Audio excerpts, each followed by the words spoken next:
The video is premiering, or I think it might be just out on Charlamagne's channel too. Technically we're supposed to drop it at the same time. And we look on his channel, Charlamagne, the God. How do I find his channel? Oh, see the God. See the God. There we go. Is it this? There's no way Act know what the fuck really going. Oh, said Glaze, the best of both Glazers. What? Okay. All right. Anyway, we're gonna watch from my channel, but it is on both of our channels, and I want you guys to really, I want you to score it. I don't want to kick this off. Got nothing to do with nothing. Okay, chat. I want to be quiet here. I want you to score this. I want you to score it. I want to make sure you can see the whole thing, but score it. Tell me what you're noticing, and tell me what you're thinking. Tell me if there's good rebuttals. Let me know. That. By the way, I don't care about none of this shit. But you brought it up. Why? Because your man is going crazy. If your man, no. If the nigga shooting at me, I gotta shoot back. He wasn't shooting at you like that. No, shooting at you like how he shoot at you now? Act the first week. I told you this on a Friday. No. Of course, afterwards. What I'm saying is that before, like, put it like this. But I never said nothing publicly. I said something to you. No. On a Friday. Yeah, but of course I'm gonna tell my man. Like sure, but that's I'm tell my man, like, him license to just start going crazy on me. Like, because he been getting harassed, so he been trying to figure out what the fuck with me. Because put it like this. Before I think you think he was shooting at you before he wasn't. Nigga Drake, that's it. Bro, like the whole Drake shit, that's what I'm saying. You most of this one? But most of that shit is like nothing about nothing. Bro, I don't know. I'm just saying. I hate to pause it, but I hate to pause it. And I know I watched like 10 minutes or so. I didn't watch the whole thing. Listen, even me, who I think I'm a master at this point. I know how to catch these little nuances. What Charlotte's also good at, he'll be like, he'll leave it in the air. I don't know. You're showing me bullshit, bro. You're showing me, I'm saying it's bullshit. You're like, I don't know. Like, it leaves it open. But if I ask you for more proof of this, I don't know, and you're going to see me, I do this in this thing. I'm going to be like, yo, so let's talk. Well, Jay-Z's in Epstein files. He's like, but hold on now. And he has like a whole defense. And I'm like, so you could immediately call that bullshit, but then you're throwing up bullshit and you're like, I don't know.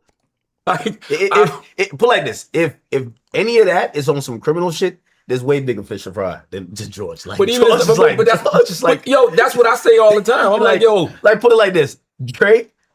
But that's what I say. I'm like, yo, y'all got way bigger fish to fry than me. I said, I called my man to give my man a heads up about some shit.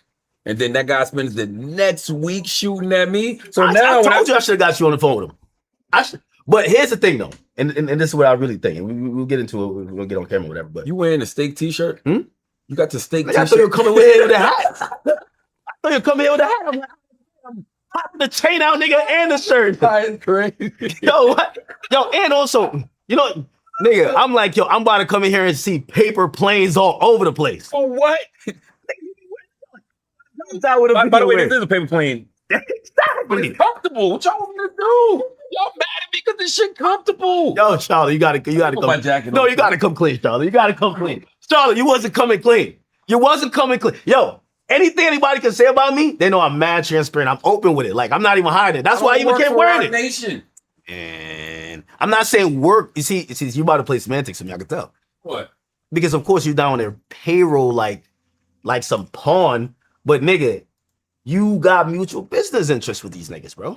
Who said I didn't? We never had that conversation. But that's like me saying, okay, we never had that conversation. And that's one thing you said. You said Charlamagne never told me. So we got it there, right? He said, who said I didn't? Chat. He just admitted it. He had any affiliation with Rock Nation. That's not true. Nigga, you never did. Do you remember your scream the day after I called you that Friday? You literally said verbatim, Charlamagne said he gonna try to connect me with Rock Nation. Apparently he got some type of connection with him. And you said you never said that. Like, I'm thinking you just know, because most of these, like the Rock Nation people, I don't know who they are. Like, if I seen Desiree outside this building, I walk past her unless I remember what she looks like online. I've never seen her. I've never been in the same room with her.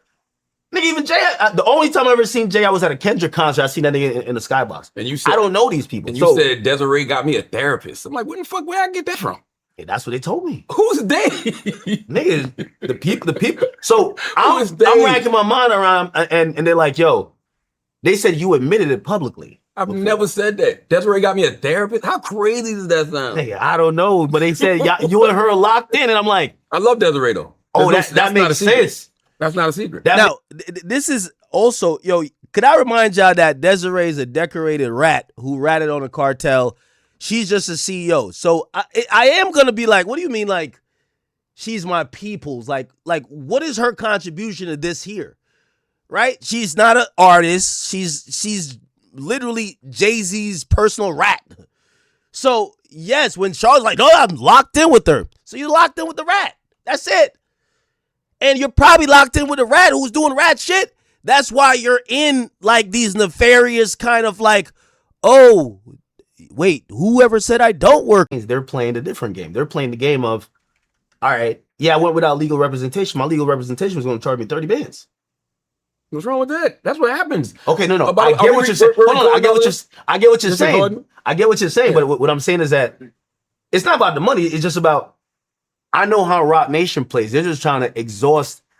They don't have any. That's my point. Like a lot of times. No, that's not your point. You're not even agreeing that Rock Nation, they're the same thing. You got to show me. I'm not even. I'm just saying you got to show me. You got to show me. In a deposition. Because you was wilding on Megan. I thought it was a deposition for defamation on Megan. Yes. Listen. I did 7 hours. That's a federally allowed limit. Mm-hmm. We get brought down. So basically, they asked one question that I said, listen, I'm going to keep it a being with you. I'm a journalist, so I'm going to evoke that right. I'm not going to give up my sources. They wanted the source. I later said, hey, by the way, the question you asked, because they wanted to stop the deposition. They're like, let's go talk to a judge right now. And I said, hey, listen, I don't even remember who the person is. So I gave the answer already. We went down to the judge. The judge had to review 7 hours of deposition. The judge, I'm telling you, the judge scolded them. The judge said, hey, listen, this is a case between Milagro, Cooper, and Megan P. You're asking a New Jersey resident who you think has material information that you're deposing. You spent 7 hours. That's the max amount of time. 70% of the time you're asking about Drake, Nicki. What was that got to do with Meg? Drake, Nicki. Hold on, Chap. I'm gonna go back a little bit, make sure everybody caught it. I'm sorry. I'm gonna be honest with you. I don't know what just happened. Like, I ain't gonna get superstitious and conspiratorial, but I just got kicked offline. Whatever. Publicly. I've never said that. Desiree got me a therapist. How crazy does that sound? Hey, I don't know, but they said you and her are locked in, and I'm like, I love Desiree though. Oh, that makes sense. That's not a secret. That makes sense. Well, I don't know. Listen, what I know, and this is what I was saying, I know you're too smart for it. Rock Nation been coming at me for smooth 3-4 years. On what though? On things that what's their initiative I'm going against. Like I just happen to, it could be the Meg shit. It could be like any initiatives that I've just never kind of been, and it's not like on some. I thought Meg sued you. No, Meg never sued me. Meg sued a blogger. But this is what we said. If we're gonna talk about, and we should talk about media campaigns and everything, because I'll agree with you on certain shit. Like, well, you're now talking about like Grant and Georgia, whatever you want to call him. Okay, if you want to call it a campaign, because I ain't gonna lie, that nigga, he is a smart nigga, bro. I gotta be honest. But if you're gonna deny that other people don't have campaigns, they don't. You're crazy, bro. Nobody. Yeah, please. Nobody campaigns like yo. It's not even close. No. It's the most visible and the most. I would say the loudest voice. Don't mean that's the only thing that's happening, bro. Nigga, I consulted with the best attorneys in the land. What they did for a deposition with me, that I'm not even party to the case, bro. They tried 15 times to get me to purge myself because you're under the oath. Mm-hmm. They were setting it up for the lawsuit. Why'd you do that without a lawyer? That's crazy. They're idiots. I sat there and laughed at them for the whole time and ate food. I don't know. A lot of times I feel like if somebody has you in a deposition and they're asking you certain questions, to me it's because this is where Charlamagne is doing a sleight of hand. He's saying he can't see how Rock Nation could be fucking with me. He doesn't see any proof. Now he's saying, well, why would you do that without a lawyer? If someone has you in a deposition, they're trying to get to something. That's countering your first thing. If the deposition has nothing to do with targeting me, because you're saying they're not doing nothing, what do I have to worry about? But now you're saying, well, I ain't gonna lie, if a nigga got your deposition, they trying to get something. So he's kind of talking out both sides of his mouth if you don't realize. They already have certain information. And like you said, they want you to purge yourself. So why would you ever do that without a lawyer? But even then, everything is interconnected though, right? And even then, that's what I'm saying. If we talk about campaigns, they're playing a different game. They're playing the game of, all right, yeah, I went without legal representation. My legal representation was going to charge me 30 bands. What's wrong with that? That's what happens. Okay, no. I get what you're saying. Rock Nation hired the dumbest lawyers in the land. I'm gonna be honest with you. I could send my unborn son there, nigga. I could just send a specimen of semen to fucking handle them bozos that they hired. They was just paying them niggas for no reason, okay? I sat there and laughed, ate oxtail, like, yo, nothing happened, all right? The dumbest lawyers ever. I get what you're saying. By the way, they ass got fired by the time it came to post judgment. Like they have new lawyers on the thing for the Milagro thing, because those lawyers were hacks. All they were doing was billing $3,000 an hour, and you took 7 hours on me. Actually, 8 hours. They had to travel to Trenton, which put more travel time on it. So just do the math on that already. I get what you're saying, but what I'm saying is that four attorneys that was there, right? Remember, so that's $21,000 per attorney, because that's 8 hours. There's 4 attorneys. That's $80,000.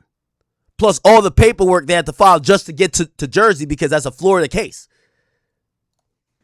It's not about the money. It's just about... And there were 3, I think, paralegals, though. So maybe bump it down from 3,000 to like 1,500. I know how Rock Nation plays. They're just trying to exhaust. They don't have any... That's my point. Like, a lot of times... No, that's not your point. You're not even agreeing. Charlamagne is telling me his point is that they got so much money. So my point is, their game is trying to make you go in debt by fucking with them because they got $1 billion. He's agreeing, like, that's my point. He almost saying, why would you fuck with the guys with $1 billion? So wait, so you're saying just because Rock Nation has an unlimited bank account and they could waste $2 million on a lawsuit, I'm supposed to just bend over and say, fuck me in the ass? That's what I'm supposed to do? No, fuck them niggas, man. Now, Rock Nation, they're the same thing. You got to show me. I'm not even joking. I'm just saying you got to show me. You got to show me. In a deposition. Because you was wilding on Megan. I thought it was a deposition for defamation on Megan. Yes. Listen, I did 7 hours. That's a federally allowed limit. Mm-hmm. We get brought down. So basically, they asked one question that I said, listen, I'm going to keep it a being with you. I'm a journalist. So I'm going to evoke that right. I'm not going to give up my sources. They wanted the source. I later said, hey, by the way, the question you asked, because they wanted to stop the deposition. They're like, let's go talk to a judge right now. And I said, hey, listen, I don't even remember who the person is. So I gave the answer already. We went down to the judge. The judge had to review 7 hours of deposition. The judge, I'm telling you, the judge scolded them. The judge said, hey, listen.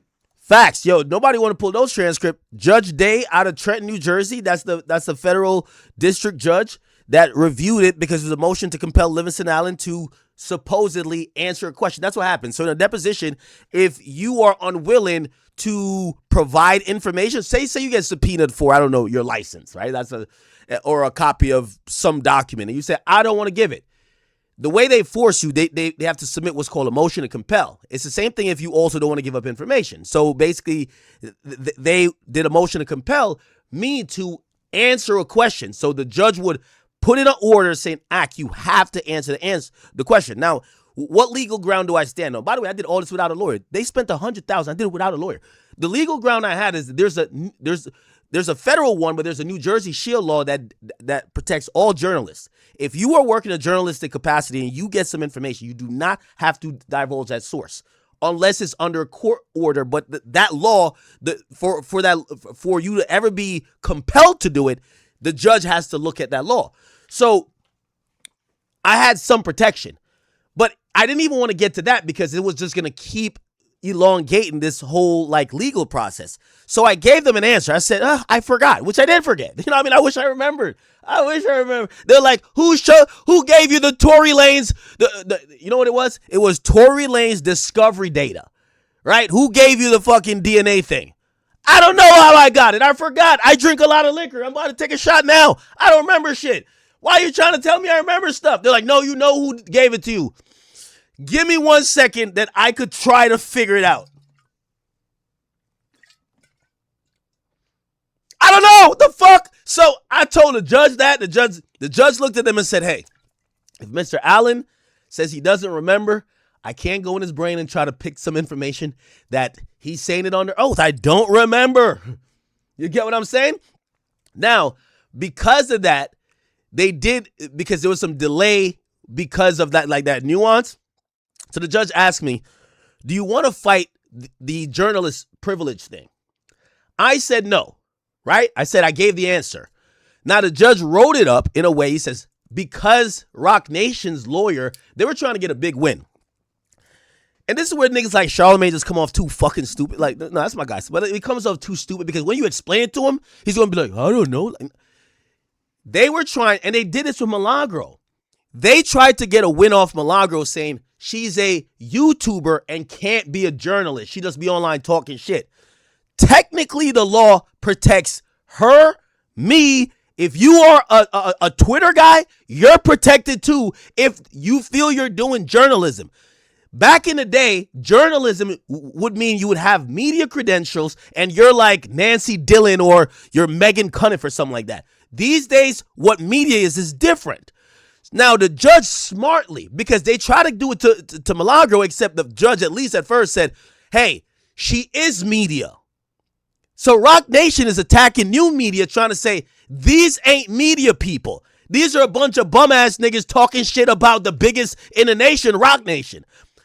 So the judge, after realizing I didn't want to go through another hearing on is Ak, because how they do it is they're going to be like, when Ak was reporting on Meg Thee Stallion versus Tory, was he acting as a journalist? Because they understand the difference. It's nuance, right?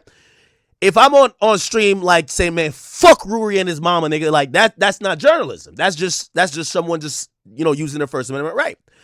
That's not journalism. If Ak is covering the case of Meg Thee Stallion versus Tory Lanez, or Tory Lanez being charged with the shooting of Meg Thee Stallion, if I'm disseminating information, gathering stuff, curating it, and putting it out in a newsworthy format, I am being a journalist. So the judge says he struck them down the first time. I'm not going to make a blanket decision that someone being a YouTuber, because they try to also argue, oh, this is what journalism should be. And they started naming some old school like rules. And the judge said, listen, things has changed. I'm not going to make a blanket ruling that Akademiks is not a journalist. Okay? I will look at it on a case-by-case basis. I'll look at his behavior during the Tory Lanez trial. I didn't even want to get to that because I'm tired of going down to Trenton. I went down there twice. I said, Judge, I'm not even arguing that. And the judge said, well, you sure you don't want to argue that? I said, I don't. He says, well, I won't put it, my judgment will not address whether you will be seen as a journalist because and he did this in a smart way. Shout out to Judge Day. He says, I don't want this to be a piggyback or precedent case that Rock Nation could use for other things to say, hey, it's already on the books that Akademiks is not or cannot be a journalist. So I said, Judge, let's just focus on the fact that they asked the question. Maybe I did delay it, but eventually I told them I don't remember. That's my answer. And the judge said, you know what? I'm going to grant them, he's trying to be fair. So I'm going to grant them 1 more hour. And this hour has to be only follow-up questions from you saying you don't remember. They can't ask any more about Drake. They can't ask any more about Nicki. They can't ask any more about Steak. They can't ask any more about Aiden Ross or anybody else. Ask follow-up questions and do it in front of my so we're in front of their court reporter and in my chambers. Nerfed them. When we did that, they had like I didn't even take an hour. It took like 20 minutes. They had nothing to ask, and then we're like, fuck it, we're out. So shout out to Judge Day, but the point is this, and this is what I'm trying to explain to a nigga like Charlamagne who's acting dumb. Either that or he's getting, I don't want to say paid, but he's just like, he's working for them niggas. Bro, when he's like, I don't see it, nigga, I'm telling you the proof. You're showing me a dumbass article by some stupid ass journalist, and I'm telling you the proof. I'm telling you when they're outside the house. I'm telling you when I'm going to court. These things are provable. And you're like, nah, I got to see it. That's something like, yo, is Charlotte playing dumb with me? This is the case between Milagro, Cooper, and Megan P. You're asking a New Jersey resident who you think has material information that you're deposing. You spent 7 hours. That's the max amount of time. Look, how much time can you have? How much time in a federal civil case can you do a deposition? It's just gonna tell you. It's gonna be 7 hours. Under federal rules of civil procedure, deposition is legally limited to 1 day of 7 hours.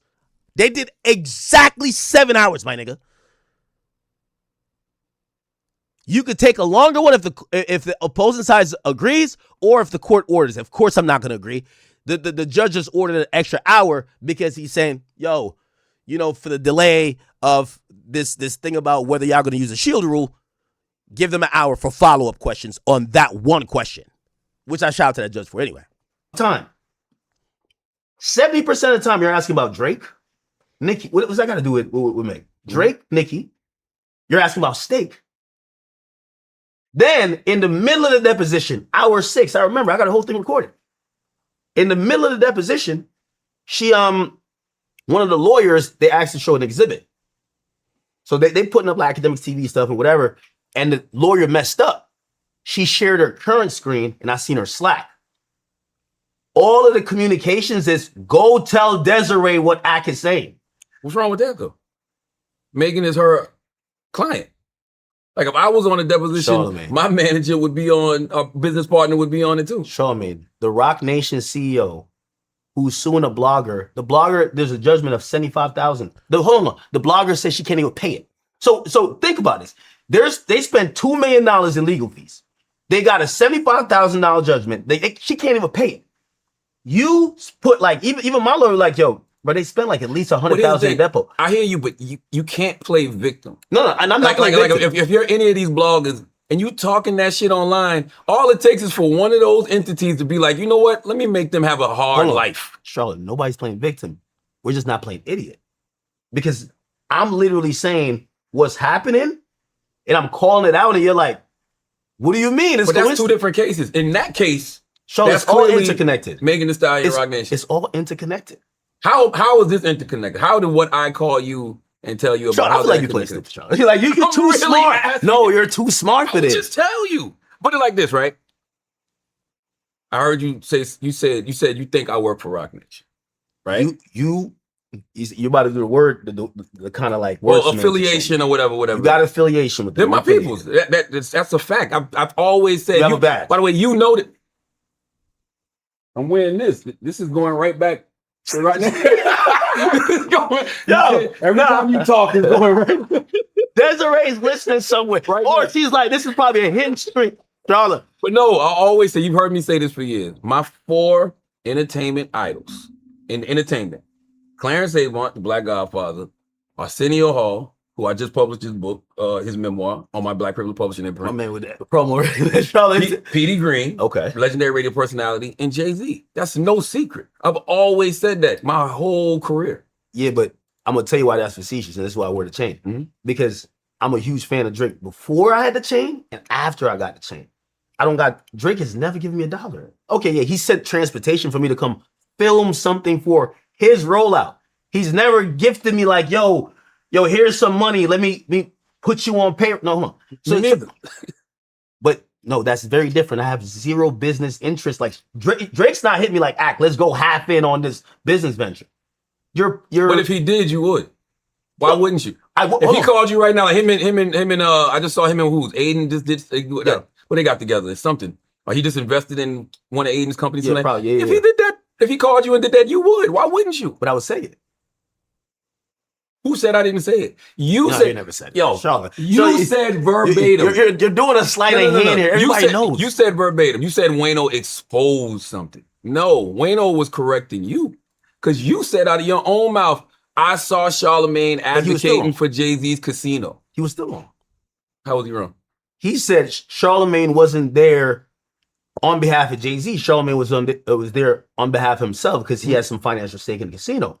Here's the thing, bro. We looked at the what was submitted to New York State. You're not listed as some like single sole entity that is an independent person. You're listed under Roc Nation. So you're there. So what he's saying is wrong. You might be there because you have business interests in that casino, but you're under the Roc Nation umbrella. Yeah, because there's 4 entities that were vying for the bid for the casino in Times Square. You had SL Green, which is a real estate company. Yeah. Because they own the building, right? The building that the casino was going to be in, which was, I think, 1540 Times Square. You had Caesars, you had Live Nation, and you had Roc Nation. Anytime you're getting involved in a multi-billion-dollar potential bid, you're going to have to come in with somebody.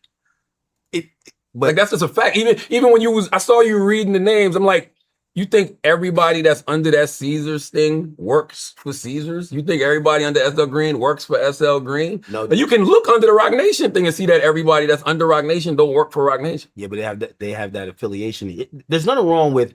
And y'all said I didn't disclose it, but you were reading the disclosure form. We had to go to a site to go. Charlotte, it's public record. Put like this. I was at town hall meetings advocating for this casino. I'm in the middle of. You advocated, but you never said, I'm doing this because I'm business wise aligned for this casino. And also, you know why it's a got you too? It's only a got because I know you're gonna do the I kind of said it like nobody's gonna find that disclosure. Like, come on, bro. It was already public record. But the barbs have been circulating that forever. But no one was gonna really like find that and really connect it. It's about really the hypocrisy because tell me why it's hypocritical. Yeah, because if you're gonna talk about whether it's crypto casino, sweepstakes casino, any type of casino. Matter of fact, I don't even know you to be. I'm like a legit degenerate gambler. I don't even know you to be a gambler. And so when I see you co-sign a casino with the Roc Nation, that's when you do your tricky wordplay. No, I never said anything wrong with casinos. I never said that there was something wrong with casinos. I never said there was anything wrong with gambling. Never. What I was talking about was the things we were talking about before. You're currently in a lawsuit with for something, right? Well, they named you with. Oh, I got it right here. Hold on. It's a replica lawsuit that's been filed in 5 different states. They finally added me. Why? Because this one. Okay. The class action complaint that was filed in Virginia with state. It's not class action complaint. So it's one person. No, I know, but it's accusing the defendants of running and promoting an allegedly illegal online gambling operation while tying the platform to alleged covert payments and music streaming manipulation. That's what I was talking about. I never said there's anything wrong with having a casino. Yeah, but there's anything wrong with gambling. Okay, so now when we start talking about casinos, this is why I said that you have an agenda, right? Because in every casino in the world, right? Fanatic Sportsbook, Jay-Z just partnered with them. They're at Ocean Casino in Atlantic City. You know how much litigation they got? So the mere fact that they got 1 million cases. Show me. But this is obvious. That's what I'm saying. You're cherry picking on that. No, show me. Prize Picks. I work with them. Everybody works with them. I don't know. Maybe Black Effect works with them too. You know how much litigation they've had just alone in Jersey. But the mere fact is this: y'all took Drake. And these are entities that y'all don't really like. And y'all are saying these are 4 to 5 lawsuits. We've not seen them litigated. One was in Virginia, just got thrown out. They're also making claims. And this is where I said, like, if it was someone that you weren't, if it was Jay-Z, you would put nuance to it. I'll give you an example. If this wasn't Drake, you would put nuance to it. Because how can you ignore an article that says pay no attention to the grand wizard behind the curtain? I'll get to that. 5 lawsuits say the bet was rigged, the screams were bought, and even the chat losing its mind was a higher. So we're gonna talk about it. Okay. So let's just start with the obvious. And I'm just talking about nuance, and you're trying to grab a random lawsuit to act like it's something it's not. Okay. I remember you being on record saying, listen, release the Epstein files. Fuck it, whoever's on there, burn it down. That's what you said. They release the files. They has Jay-Z name. Some no, they don't. You know they don't. Charlotte, see, you're adding context. Just hold on. You're supposed to add context to things because you can't just say. But you're not adding context to that. Why not? I can read it verbatim. No. Because wait, hold on. Is Jay-Z named in the Epstein files? Yes or no? Yes, but why? Oh, okay. So that's yes, right? Okay. Is there a lawsuit versus Drake, Aiden, and State? Yes, right? But there's context, right? You're going to add the context right after. Yeah, I know the context you would add for the Epstein stuff. You'd be like, well, these are erroneous reports. None of these things got verified. These are also people talking about him. Doesn't mean he did anything. That's the context. By the way, I haven't accused y'all of doing anything. What I've done is read these things, right? And by the way, I called you. Why did I call you?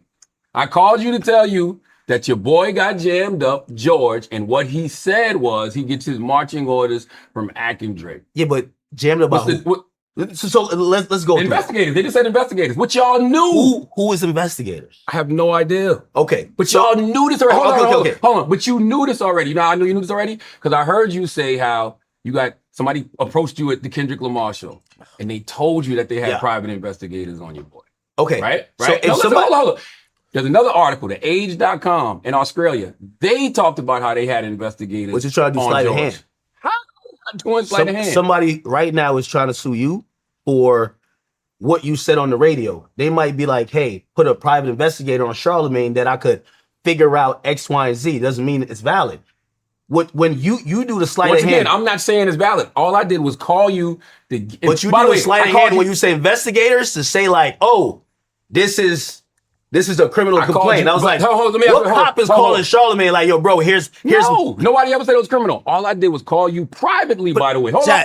I want y'all opinion. Y'all gotta, I'm reading all the comments. I love y'all scoring it. Here's the question. Did Charlamagne's now saying, I never said it was criminal? What? Isn't Charlamagne whole thing that, yo, what y'all are doing is criminal in nature? Whether it's mentioned meaning or not. He's mentioning Drake. He's mentioning insider trading, money laundering. He's mentioning that there's crimes. And when you hear crimes and investigators and people flipping, you're thinking about a criminal investigation. Am I tripping? You see how like I verbatim asked him, oh, I never said it was. And I told him he's doing a sleight of hand. Nigga, you're saying investigators. Nigga, just say a PI. Just say a private investigator. Because when you say investigators, we're thinking about detectives. We're thinking about federal agents. It's not what's happening. You try to make it a thing. You're using the yellow journalism shit, saying things like Drake is under investigation by the feds. No, he's not, nigga. What the fuck is you talking about? Grand Wizard is on. No, he's not, nigga. Rock Nation just got a couple like fucking private investigators stalking Grand Wizard. That's it. If you had said that and the whole internet heard that, they would have said, Charlotte, shut the fuck up. Like, we get it. Like, niggas is harassing him. But you made it seem like niggas finna get locked up, bro. Hold. I called you privately you're right. And said, Ack, this is what I'm hearing. And I heard that your boy is telling on you. That was it. Y'all are the ones that jumped out there and started saying all this other shit. Yeah, but everything making you things told public. Me, nah. Yes, you did. Okay. No. Y'all did that. You're right. Because here's the thing. I've called you before. I've called you before when, and by the way, the same people back then, same people now, I've always ignored it because that gets into a really messy territory. We know where that goes. They're coming with certain type of info. Same with you right now. Exactly. Like, but when I say the same thing, and I'm just like, that's not what I'm here for. Okay. So every single time those things happen, when I look at somebody as my peer, when I look at someone like, no, that's my man, I fuck with him. We could disagree a million times on if we just, when I first got on the phone, I'm thinking this is a Drake and like, when it comes to Akademiks TV or whatever, like we fuck with Drake, right? I'm thinking this is just a discussion or a disagreement based on who likes what rapper, what you think. You brought it to this other level where now it feels like there's this nefarious, like behind the scenes, like, yo, people are flipping on you, people are whatever. So that's when I asked you. When I told you that, and I gave you. Yeah, again, I don't know how y'all kind of watching it. I'm kind of reading. I see like, you know, y'all being fair. Charlamagne called me to warn me about niggas close to me. He's saying they're flipping on me. I'm saying to him, I'm not doing a crime. So why, yo, if I tell you your man snitching on you, the first thing you should think, yo, what crime am I doing with my mans? I'm not doing no crime with my mans. Oh, yo, your man is stealing from you. That's how the conversation went. It went from he's flipping on you like, oh, he's telling investigators. You're making it seem like it's the cops. It's not the cops. Second of all, you're trying to make it seem like we're doing a crime. Second of all, so now then you say he's stealing from me. What do you mean he's stealing from me? Yo, We got financial stuff. They flagged all his accounts. He got $4 million. He stole it from you. Bro, you're trying to put me against my man. That's my only regret in this thing, that I didn't just repeat verbatim, because he's keeping with this eerie, bro, Charlamagne, this all started, Charlamagne wanted me to flip on Grand Wizard. Why? Because they can't stop Grand Wizard. Grand Wizard fucks them up every single day. He puts belt to ass to Rock Nation. I'm telling you, it's just Grand. So they wanted, because they can't fuck with him, and because he's using Akademiks TV, they wanted me to cut off Akademiks TV, nigga. They came to me, they sent Charlotte to me for me to say, all right, thank you for the heads up. He's stealing, he's doing this. If I cut off Grand, it stops the bleeding from Rock Nation. No, nigga, you niggas gonna bleed out. Fuck that. I'm not leaving my mans. So that's what the conversation is.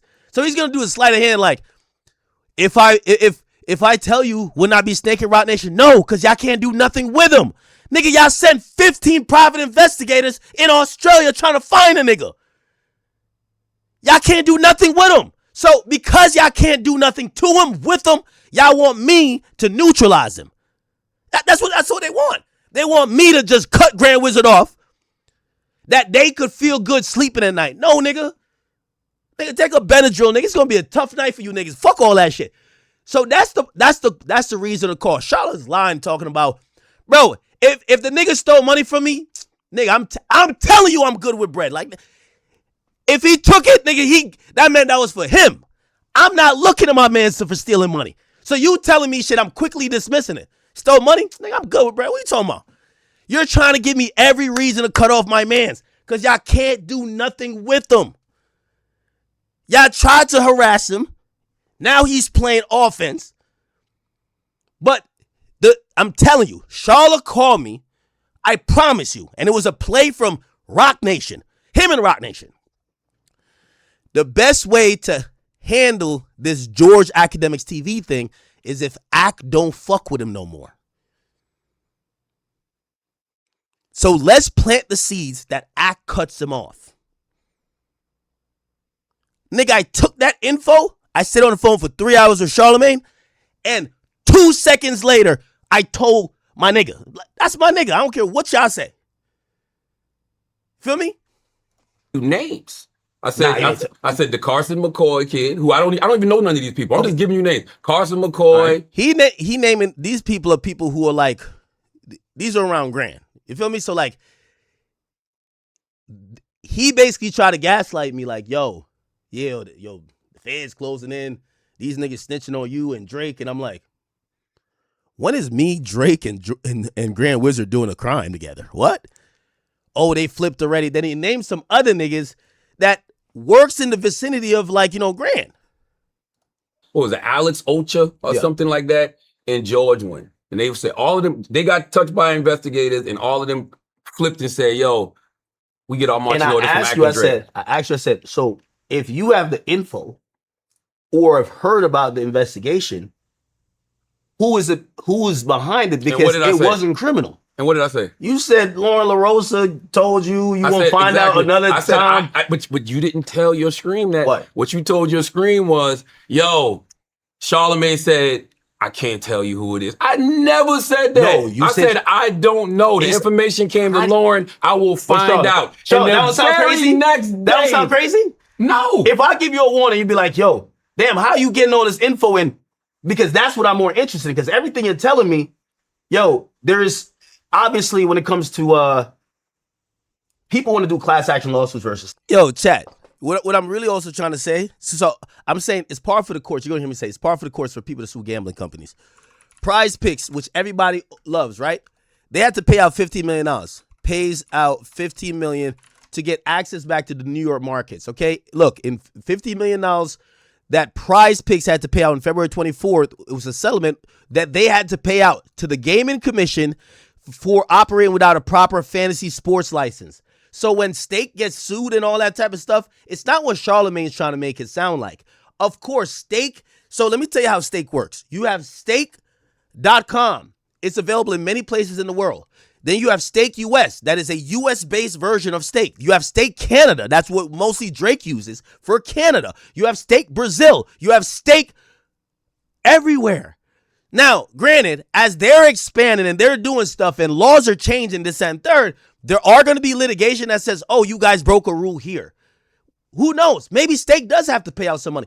That is not neither here or there, and it got nothing to do with me, Drake, and also the other people. You get what I'm saying? Me, Drake, Aiden, or whoever. You get what I'm saying? Charlamagne is intentionally misleading people like this is a one-of-one thing that doesn't happen with every casino. And he's trying to blame these lawsuits that are really, of course, the influencers are going to get mentioned, right? Because they're the face of the promotion for these casinos, but they're suing Steak. So Charlamagne's going to act like, imagine if I was like, yo, yeah, Joe Budden and Prize Picks had to pay out $15 million. That's not true. It's not true. It's Prize Picks. So again, I'm watching Charlamagne, a nigga who advocated for a casino, who knows the casino game. He should know it better than me. When I watch him now like cherry pick and he's like, oh, yeah, I'm reading these lawsuits. My nigga, there's lawsuits versus every company that does gambling. Prize Picks paid out $50 million to New York State Gaming Commission just to still have access to the market. State might have to pay out that it have. I'm not saying they did nothing wrong, by the way, but it might happen. These things happen. There's a reason why casinos exist. They make a lot of money because if it's seen that they may have broke a rule, they're going to have to pay. The idea here is nobody says I know Prize Picks for Joe Budden. This would be incorrect and a really bad attempt at journalism if I said, yo, Joe and Prize Picks got sued and Joe Budden had to pay. No, he don't. This is Prize Picks and how they're operating. Anyway.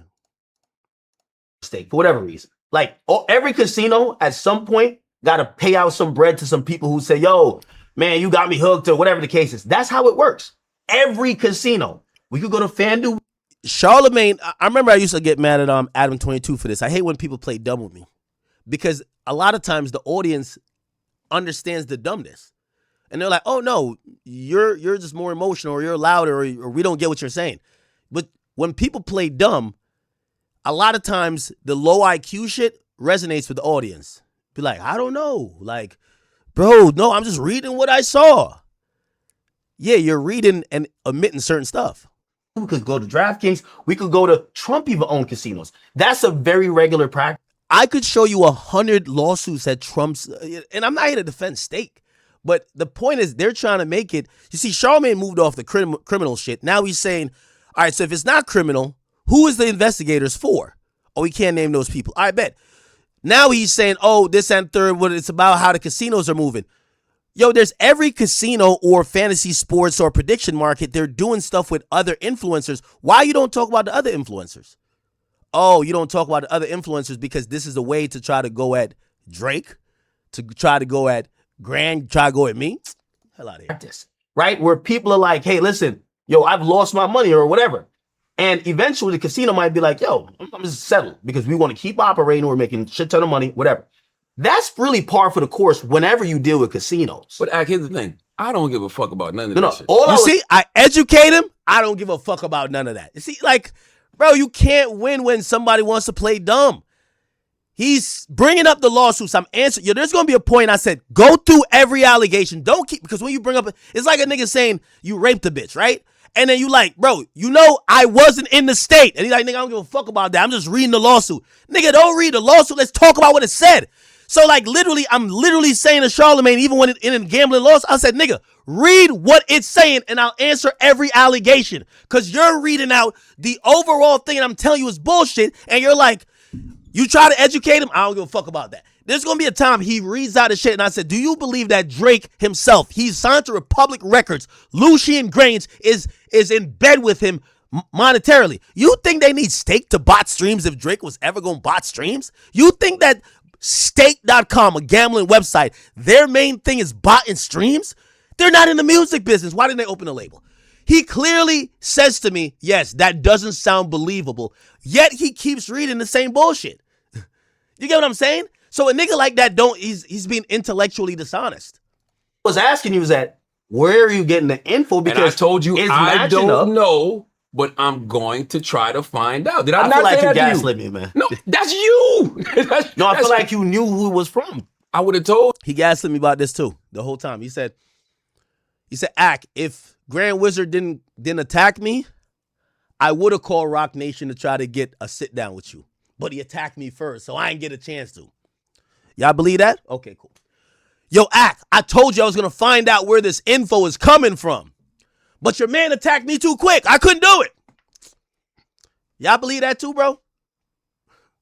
Told you. But let me give you another. Let me tell you this, right? Go back to my original point.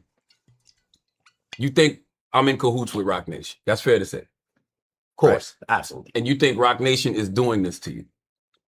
Rock Nation is part of a broader thing, but yes, of course. So if I called you to tell you that privately, wouldn't that be me snaking Rock Nation?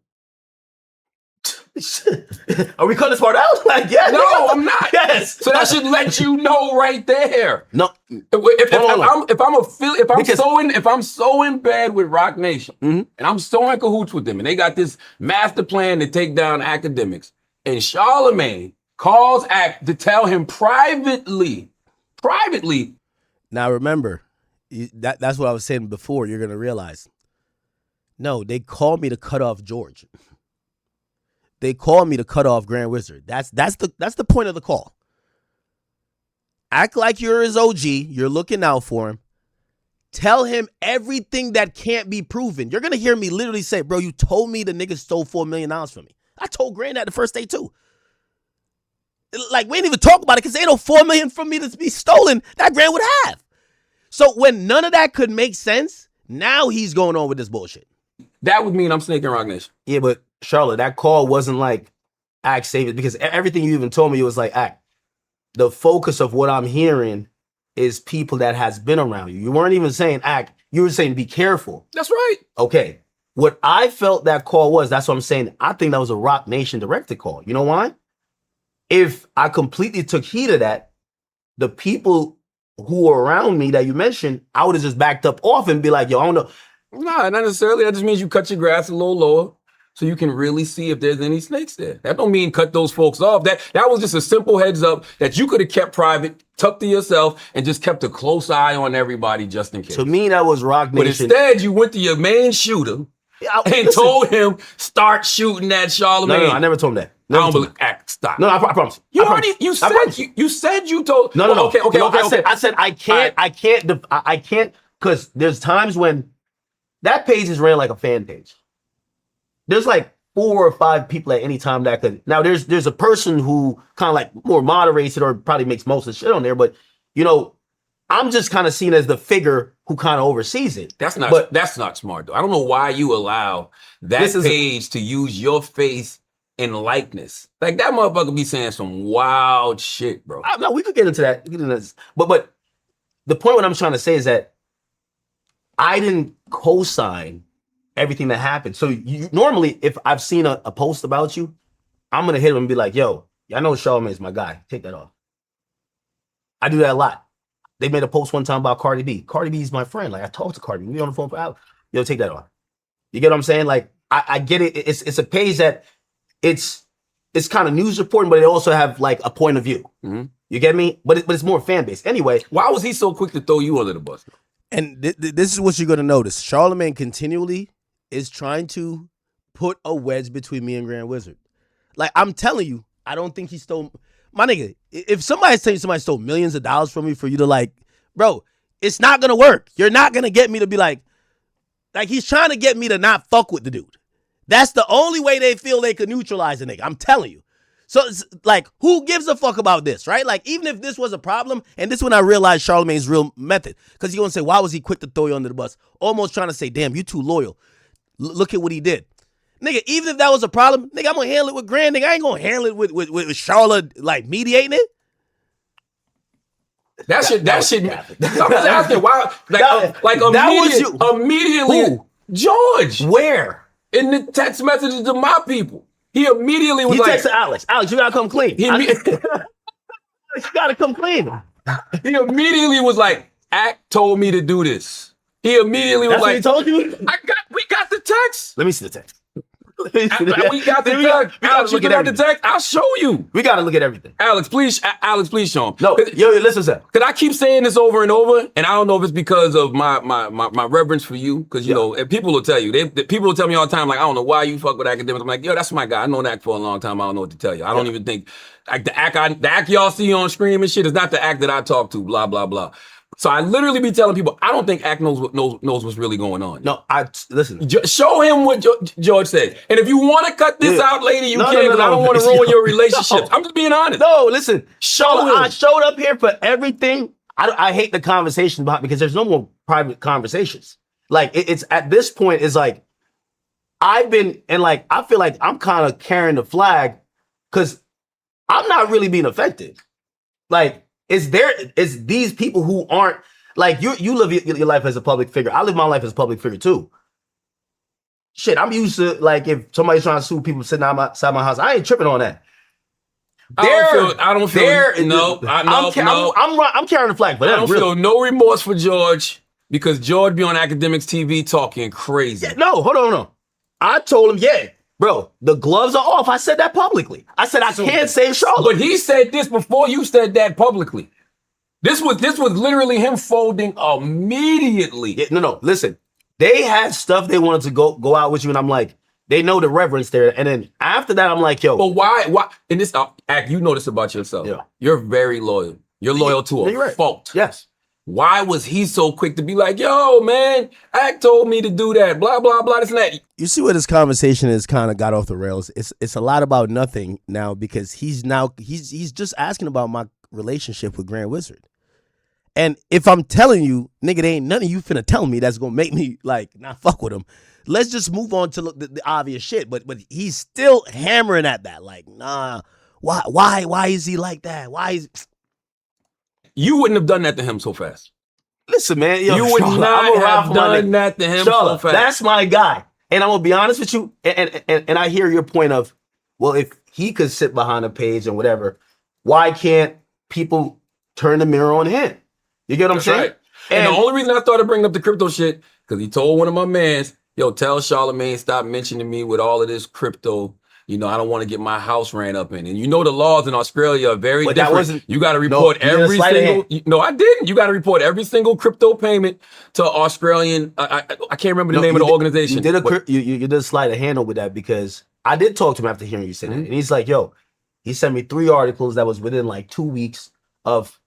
I don't know, like a lot of these like crypto kids that are out there, these gangs were running up in their house and holding them at gunpoint. 2 of them got killed. Do what? Yo, download your hard drive. Yes, like, what you did here? No. Yes. Like we showed you the article. There was, again, you got to remember, crypto, a fairly new version of what currency is. A lot of younger kids who like they're just like living freely, not really taking precaution and word to the wind in terms of security. They got a lot of money in crypto and they're just like living normally. So these gangs, rather than go at another like gang or like some drug organization, you run up on the crypto dude and you say, yo, transfer me that shit. They shot and killed like 2 people in Australia, like within the last month of when that happened. So yeah. You gotta realize, like, again, he's living in nowhere, whatever. Yeah, he's trying to not have his face out there and address. Also, the pictures that Rock Nation's people took got his whole like you literally see his house. Let me ask you a question. When Grand Wizard gets served, because that's the other thing I'll be wondering. When he gets served, who are the lawsuits coming from? Because when y'all are pointing fingers at all of these different people, those names on those lawsuits should be the people y'all pointing at. Are those people from Rock Nation? Yeah, but it don't work like that. So, what you mean? Like, this who are the lawsuits from, is what I'm saying. Okay, no. I hear the question. So, you're going to have to remember this is also casino adjacent, right? I'm telling you, every casino or some type of, it could be, if we're talking about call sheet, we're talking about poly market. If we're talking about, those are bet and prediction markets. If we're talking about prize picks, we're talking underdog fantasy. Those are fantasy sports. They're all doing the same thing. Like I had to deal with prize picks and underdog. Spotify got me to deal with underdog. They literally tell you we're skirting. Well, they don't say they're skirting around real laws, but they're like, when you are doing your promo, mention it this way because this is how we avoid the law. This is entire how casinos, prediction markets all happen. That's cool, but who are the lawsuits coming from? Okay, so I'm telling you. Those are your ops. No, I'm going to tell you. But that's why I say Rock Nation is involved. Because... So Rock Nation's suing y'all. That's who the lawsuits are coming from. It's not, their name is not going to be on the lawsuit. Why not? So, for example, all right, I'll give you an example. Oh, so you think they're funding people to sue you? Yeah, that's of course. How can you prove that? I'm asking. I don't know. Okay, show me. Have you read these lawsuits? No. These lawsuits are claiming these people said they don't have no money. Yet, their lawyers are going up against Stakes lawyers. Who do you think is funny that? A broke motherfucker claiming they're suing $1 billion casino. Well, it's just a civil suit. You don't need no money to file a civil suit. There's a million motions, Charlamagne. You don't need any money to file a civil suit. Charlamagne, have you ever... I can file a civil suit right now with no lawyer. You've been in civil suits, right? 100%. And that's how I know people... How much? All right, let me ask you a plenty question. of broke people can sue you. Let me ask you a question. Whether defendant or even if you were going at somebody. Because I was just about to sue somebody for defamation. Lawyer flat out told me, are you committed at least $100K with this? And you know why? Because you're a public figure. And by the way, you'd look crazy suing somebody for defamation. Not really. Because you go crazy on people. If like somebody can say that you defame folks every day. Let me ask you a question. So if someone came out and blatantly called you or labels you as something. They do all the time. So you say you would never sue? Exactly. No, you're right. I've attempted. That's how I knew Drake was going to sue when Kendrick did what he did. I've thought about it and attempted, but it's really hard for public figures to ever prove defamation. I'm sure your lawyer told you that. No, but certain things is blatant though. It wasn't even that because certain stuff is blatant. Like if I call you a particular name that's associated with a particular crime that you never got convicted of or you never got arrested of, that's clear defamation. Now maybe to prove the damages or malice or whatever, all these other things that go into it, it's just not worth it based on how much you're going to spend. But you also do have a case. If you caught a media personality out there literally saying you're a convicted whatever, and they're shouting it loudly on a platform, no. you're filing lawsuit. Oh yeah. If you're not a convicted whatever, of course, 100%. Yeah. But that's what I'm saying. So in those situations, there's somebody who's done that to me. You know what I mean? And they're on a public platform. I don't really think they got much money, but you know what I mean? I could probably take a couple of pennies from them. But that's how all of y'all should think. Every single blogger with a platform, anybody that, discusses things for a living, you should really think that, one day that person might get fed up. I think that sometimes not just you, but just bloggers in general, think that they're always going to be the bigger person and they always... You see how you skip that part where I'm basically saying that these lawsuits, they're being funded. Like, it's not the actual people who's filing lawsuits. Because when you look at the lawyers that these guys have, these guys are just regular citizens filing a lawsuit versus Stake and Drake and these people. When you look at the lawyers that represent them and how much they're trying to go at these people, you get to realize they're getting funded, right? Like, you wouldn't sue. Like, these are guys who said, I lost $3,000 on Stake. But your lawyer is charging you $3,000 an hour. You know they're being funded, right? So when he says, so where's Rock Nation name? You're not going to see it there. They're using people. They're just funding it. It's clear. They got better things to do. One day they just might be like, fuck it. When you got fucking money. And then what I see a lot of times is that's when everybody starts playing the victim. And I'm just like, no, you know what you said. Now, you know how you was moving? Like it's wild. Do you think I play victim? No. Oh, sometimes. Sometimes. I do. Sometimes. I think especially in this situation with Rock Nation, it feels like you're acting like you're getting picked on. But you got a whole team of people coming at folks. Like, you can't be mad at anybody that comes at George Wynn from Akademiks TV. He is crazy. If he was, as long as you admit that, Rock. Hold on. If you was on the other side, that's what I said. Charlotte, get out the way. It's me versus The Rock. It's cool. No, it's not. You don't have it. I promise you, you don't have an issue. They've spent. I'm telling you. I promise you. I could go through receipt by receipt. I see what they're doing. They spent at least $500,000 getting at me. What on what? The deposition. That's not some cheap. I got nothing to do with that case. That was a reason. That's a specific case. That's Megan Thee Stallion and Tory Lanez. And by the way, y'all did the same thing. Y'all had a whole. The gaslighting that Charlotte does actually makes you sit back and be like, Charlotte might be evil. Like, I'm going to be honest with you. I couldn't gaslight a nigga like this. Like this level of gaslighting, where it's like, I would rather Charlotte just hit me with I don't know, and you're putting me on game, but I'm gonna take you at your word. He's defending them, and he got no info on none of these things. Like that's the part that kind of come across as evil. It's like, bro, how you blindly defending these niggas? I'm giving you mad instance after instance. You can't even really defend it, and you're still gaslighting me like, huh? What? Yo, you sure? How could you prove it? Like, yo, come on, bro. Whole campaign against Megan. Actually not. Like, Come on. Everything. Bro, they wanted to get Drake in a deposition for the Megan shit too. What did Drake do? Just because he said that, what he said? He said she a liar or whatever he said? They claim was false. Yo, that's when by the way, everything they claim was false. No, I can even. And also, by the way, if we talk about depositions and even civil cases, all right, cool. Listen, I did that deposition 8 hours, no lawyer. Maybe not the smartest thing, but Roc Nation hired a bunch of dummies. Let's have a media conversation real quick. Desiree Perez been ducking every deposition. She ducking one versus her daughter. There's like 5 others. She don't want to sit down for nothing about none of that shit. It's like, what do you mean? Oh, that's my friend. We go out to. Yo, Charlotte don't know nothing about anything that we're talking about. Like, come on, bro. Yo, you and Desiree so locked in. I mentioned one thing. I don't know nothing about none of that shit. Come on, bro. You know these people until I ask you a real question about I don't know anything about any of this shit you talking about. I'll be listening. Really? How do you know about George but not Because Desiree? there's articles. He knows about George, but he don't know about Desiree, who he claims is his friend. How, my nigga? About George is a fucking AI that lives out in the ecosphere. Stop. This Roc Nation? Hey, okay, this is George. I'm going to read you this article. You tell me if I'm tripping. This is from InverseWire.com. Nobody even heard about his website till you That's brought it not up. true. It's not like you read it from CNN. Charlotte, you read InverseWire.com. Listen, Yo, Charlotte, stop You it, bro. take advantage of the worldwide nigga. Yo, Charlotte, man. You take it. Yo, let me tell you how Charlamagne full of shit. Go to InverseWire.com. This is the same website he said. He's been reading from this website. Right? He's been reading from this website for literally 3 weeks. Go to it. When you go to it, the top story is still that. It's not like they're covering a match. Look, the top story is still that. Bro, how you been reading from this?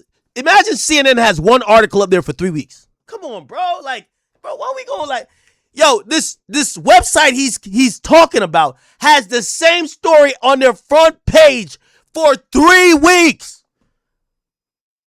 How is this like CNN or some shit? Come on, bro. Come on, bro. Come on.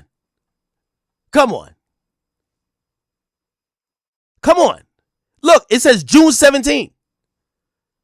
June 17th. Nigga, it's July 11th. And you think that's just some random website that's just like, come on, bro. Whatever, man. Like, yo, at this point, like, I'm giving up, yo. I think Advantage of the worldwide nigga net, and you know them niggas don't read. Yo, Charlotte. You know them niggas don't read. Yo, what Charlotte's doing right now? What camera is it? What Charlotte's doing right now? Reading. He's basically saying, yo, we got an article from NawRight.com. Like, that's not true. That's not true. Nobody ever heard of that site. Okay, well after this, I'm gonna read the Wall Street Journal one. You ever heard that one? Yeah, but that got does it mention George? It mentions No, it doesn't mention George. It mentions Drake. Exactly. So Wall Street Journal, we know it's legit. Doesn't mention anybody that Charlamagne is talking about. And Aiden Ross. Oh, so you're moving the goalposts. No, that's what I said. Because that's my whole point. You've been moving the goalposts with this. this, Can I read the article? If you don't knows, want me to, I won't. No, nobody knows his place. If you don't want me to read it, I won't. Yo, you might as well because you deflect. You can, but you might as well read somebody's Substack. You use the Wall Street Journal, which is legit, but they're talking about Polymarket. They're talking about Drake, who mentioned him in the song, which, by the way, Drake care about whatever you want. Cool. They mentioned Aiden Ross, who did do a deal with them. Fine. Nothing mentions George. Nothing mentions George me. is mentioned in the civil suits. You're not mentioned in these things. But you're only mentioned in one. You're using that to make your argument. Why are you using Polymarket? Listen, I did a deal with Kashi. Like, I'm mad, open and honest. You see, Charlamagne ain't gonna tell y'all. Charlamagne you gonna have to read about it in like some hidden disclosure shit that he's he's partnered with Rock Nation on the casino. Me, I'm going to tell you, I had a poly market deal. But you know the difference? Cauchy? You know the difference? If we had actually got the license and there was a casino open, yes, hey, Charlamagne has equity in said casino. But when we're just bidding for a license, the disclosure should be to two people.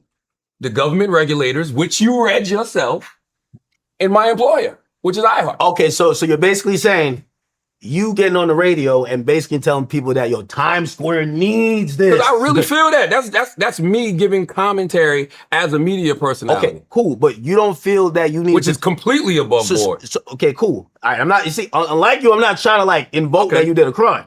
I'm just saying, based on, you got to remember, and this is what also I said. By the way, I only would have equity in said casino if you got the license for the casino. I get you. But what I'm saying is, and this is where my disappointment is that a lot of how you move, I've said I looked up to you because I like your openness. The first time I ever did an interview with you, there was somebody I used to work with on college radio. And like, I didn't know this person had a problem with me. They even brought me upstairs to come do the interview. You remember, the first moment, Sasha, the first moment you seen me, elephant in the room. And I respected that. I said, yo, you know what I like about Charlamagne? He not going to just like, all right, let's not talk about it. Let's avoid it. Let's get to it. That's how transparent you are. So what I'm saying is that when you're now on the radio and you don't mention it, like name 5 things that I'm invested in. You got a little crystal joint. Mm-hmm. How do you know that? You've said it, and it's open. Hold on, but also when you're promoting even that fast food chain, you're also saying, yeah, because that's what you're supposed to do. Okay, if the facility exists, it's there, it's mine. Hey, me and my wife bought 6 crystals in South Carolina. 2 of them are currently open. So I'm doing ribbon cuttings. I'm trying to get a point of why. Now name some more. You did some weed shit, like some dispensary, right? And me and Raekwon did that. Does that mean I work for Wu-Tang? No. Okay. Do you work with them? Of course. Mm-hmm. Right? So you work with them. Okay, cool. Okay. My thing is, but how did you know that? Once again, you said it, but that's what I'm saying. But why did I say it? Hold on. You said everything except the Jay-Z casino because thing. There's no casino. And by the way, you saw me publicly advocating for it. You said it. I'm at town hall meetings. There's there's so many articles that came out before this week. Me and Fat Joe at town hall meetings going back and forth with people about the casino. We're at Manhattan Plaza Center doing community events, trying to get people to, be open to a casino coming to Times Square. Like all of this has been public record. Yeah, but Charlotte, okay. How you think Wayno even knew it? Charlotte, to put in perspective. Okay. It's not my fault niggas don't read. Yeah, but if you're doing a sleight of hand. It's not a sleight of hand. If right now I say, yo, Drake dropping some new shit, like some Nocta shit with an owl on it, everybody go copy. That shit look fire. Right? And I'm just saying that without telling people like, bro, I got a percentage in that. There's a difference. You have actual product. There's no casino for me to disclose to the public. You're trying to wiggle out the back right now. Why? Because you're saying, I didn't tell y'all that whole process was at least 12 months. By the way, there was longer. You talking about longer. Hold on. You also talking about these articles that you have. You named the website. Nobody has ever. Bro, okay, so you want me to read the Wall Street Journal then, since you don't want to read you can read the Wall Street Journal, but it got nothing to do with this. Here's the thing. Can I just read? Can I just read it though? Wait, let me just say can one I read thing. it though? All right, let me just say one thing. Can I read it? You can. All right. You don't want me to read it. 20 seconds. You've been 20 deflecting for 2 weeks. No, 20 seconds. Yes, 20 seconds. Every time I bring up this stuff, and that's why I only keep doing it. 20 seconds. I'm like, every time your guy George jumps out there, I'm here to talk and says some wild shit. All right, boom, I'm gonna read another article. I'm gonna point people in this direction. Okay. So you don't want your name next to Crypto George? Watch this. All right, so give me 20 seconds. So okay. Even in that casino thing, and we talking about real articles. The real articles that came from that was that apparently, I don't know if it's Rock Nation or Caesar, but somebody in that group was trying to bribe. Don't tell me you didn't see that article. Trying to bribe one of the. I think I did see that. Exactly. Mm-hmm. So when we're talking about, like, this is why I realize Grand doing a hell of a job. He doing like a bang out job on Rock Nation. Like, I get it. This is the Rock Nation 30th, but I ain't gonna lie. He is. I guess their PR is in the dirt. I think a lot of it's not. Charlie, you mentioned it for 3 weeks in a row. Like, this is what I mean when I say y'all play victim. He's mentioning me every day. No, it's cool. I get on Brilliant Idiots and talk about this shit for 20 minutes for 2 episodes, and he loses his mind. And it's only 2 episodes. No, by the way, I'm not mad that you did that. What I'm saying is that if this guy raises to your level of radar, you're one of the greatest media personalities of all time. What guy? George. Right? Only because that's your man. And you're pulling obscure articles. No, I'm saying, what about the articles with Rock Nation where they're trying to pay off people to get the casino bid, which failed? And I'm going to be honest with you, I really think all that stemmed from that. Sure. So talking about, he can post rumors and gossip and bullshit about me and others. But if I talk about these articles, the rumors, the gossip, and potentially bullshit, I'm wrong? No, I didn't say you're wrong. What I'm saying is that's what you're implying. No, I'm implying this is what I mean when I say y'all play victim. No, I'm implying that he's so effective. He's so effective that basically there's certain other people who keep throwing rocks at me. I'm not giving them. I'm be honest with you. Oh, here's the thing. I'm not like even when I had to mention Jeremy, I'm like. Here's the thing. I'm like talking about like a bum. I could give a fuck about George Wynn. You know why I care about George Wynn? Because George Wynn comes under the guise of Akademiks TV. So for me, it's like, damn. This guy that I've known for almost 20 years, gave him his first interview way back in the day. Whenever there's an issue, me and him on the phone, like whether it's about you or whether it's about me, and when I call you to do what we always do, I give you a heads up on some shit, you let your guy go in? No, but it was the most elusive heads up, Charlotte. No, I gave you names. Charlotte. I gave you directed. I'm not even going to talk about what we all talked about on the phone for 2.5 hours, but there was one thing in particular. You talked to me about an artist. And we can talk about this because you talk about this publicly. You talked to me about Lil Baby. Yeah. Right? You felt like Lil Baby lined you up. Of course he did. You said you and Lil Baby had a conversation. Lil Baby told you everything was good, but then you ended up getting into an altercation with one of Lil Baby's guys. Yeah. You got more smoke for people that I haven't seen do anything to you than you do that guy who lined you up. Oh, I got smoke for him too. It's just that with him, it's easy. Like any rapper who's ever, I felt even, did whatever to make me feel a certain way about him, yeah, of course. Like, I can't wait for his rollout to come in. It's going to happen. Like, I've seen what I've done to his career before.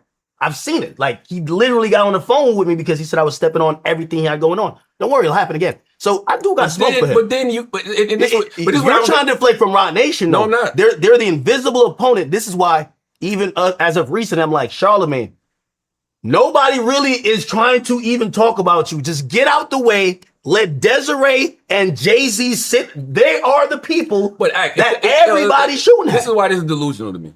Even if that's true. If that's true. You're running defense for them. No, I'm not. If that's true, I can move out the way. If that's true. Thank you. Why would you want that problem? They want the problem with me. I'm not saying because you and Akademiks TV and whoever else probably won't shut the fuck up. Like, all right. So they want to control us. So you basically hear, oh, y'all won't shut up. Y'all won't get down with the program. No, nigga. Come on. If they want to control us, it's on. It's not about control. This week alone, I'm in Anguilla. I seen you in the water. Enjoying my vacation. What's good? Come on, of course. I'm gonna show you something when we get off there. I guess I gotta disclose that too. You gotta disclose it.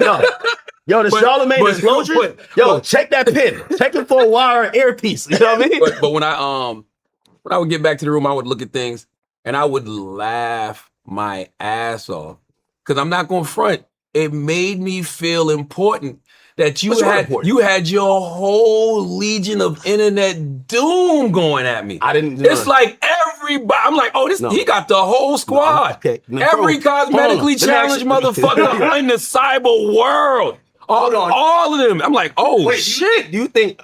All right. So I'm glad you said that. And we should get into this part. And it made me, and I'm gonna tell you something else. You are important though. Cool. Nigga, I shouted on the highs, and this is one of the things that kind of hurt me about it. I'm like, I look up to Charlamagne. But here's the thing, you don't have to do that. This is what I mean when I say that. What do you mean? Do what? You don't have to do that. You don't need any of these other people. All you gotta do is pick up the phone. Charla. And I hate it when people would say things like, yo, listen, I'm gonna state this unequivocally clear.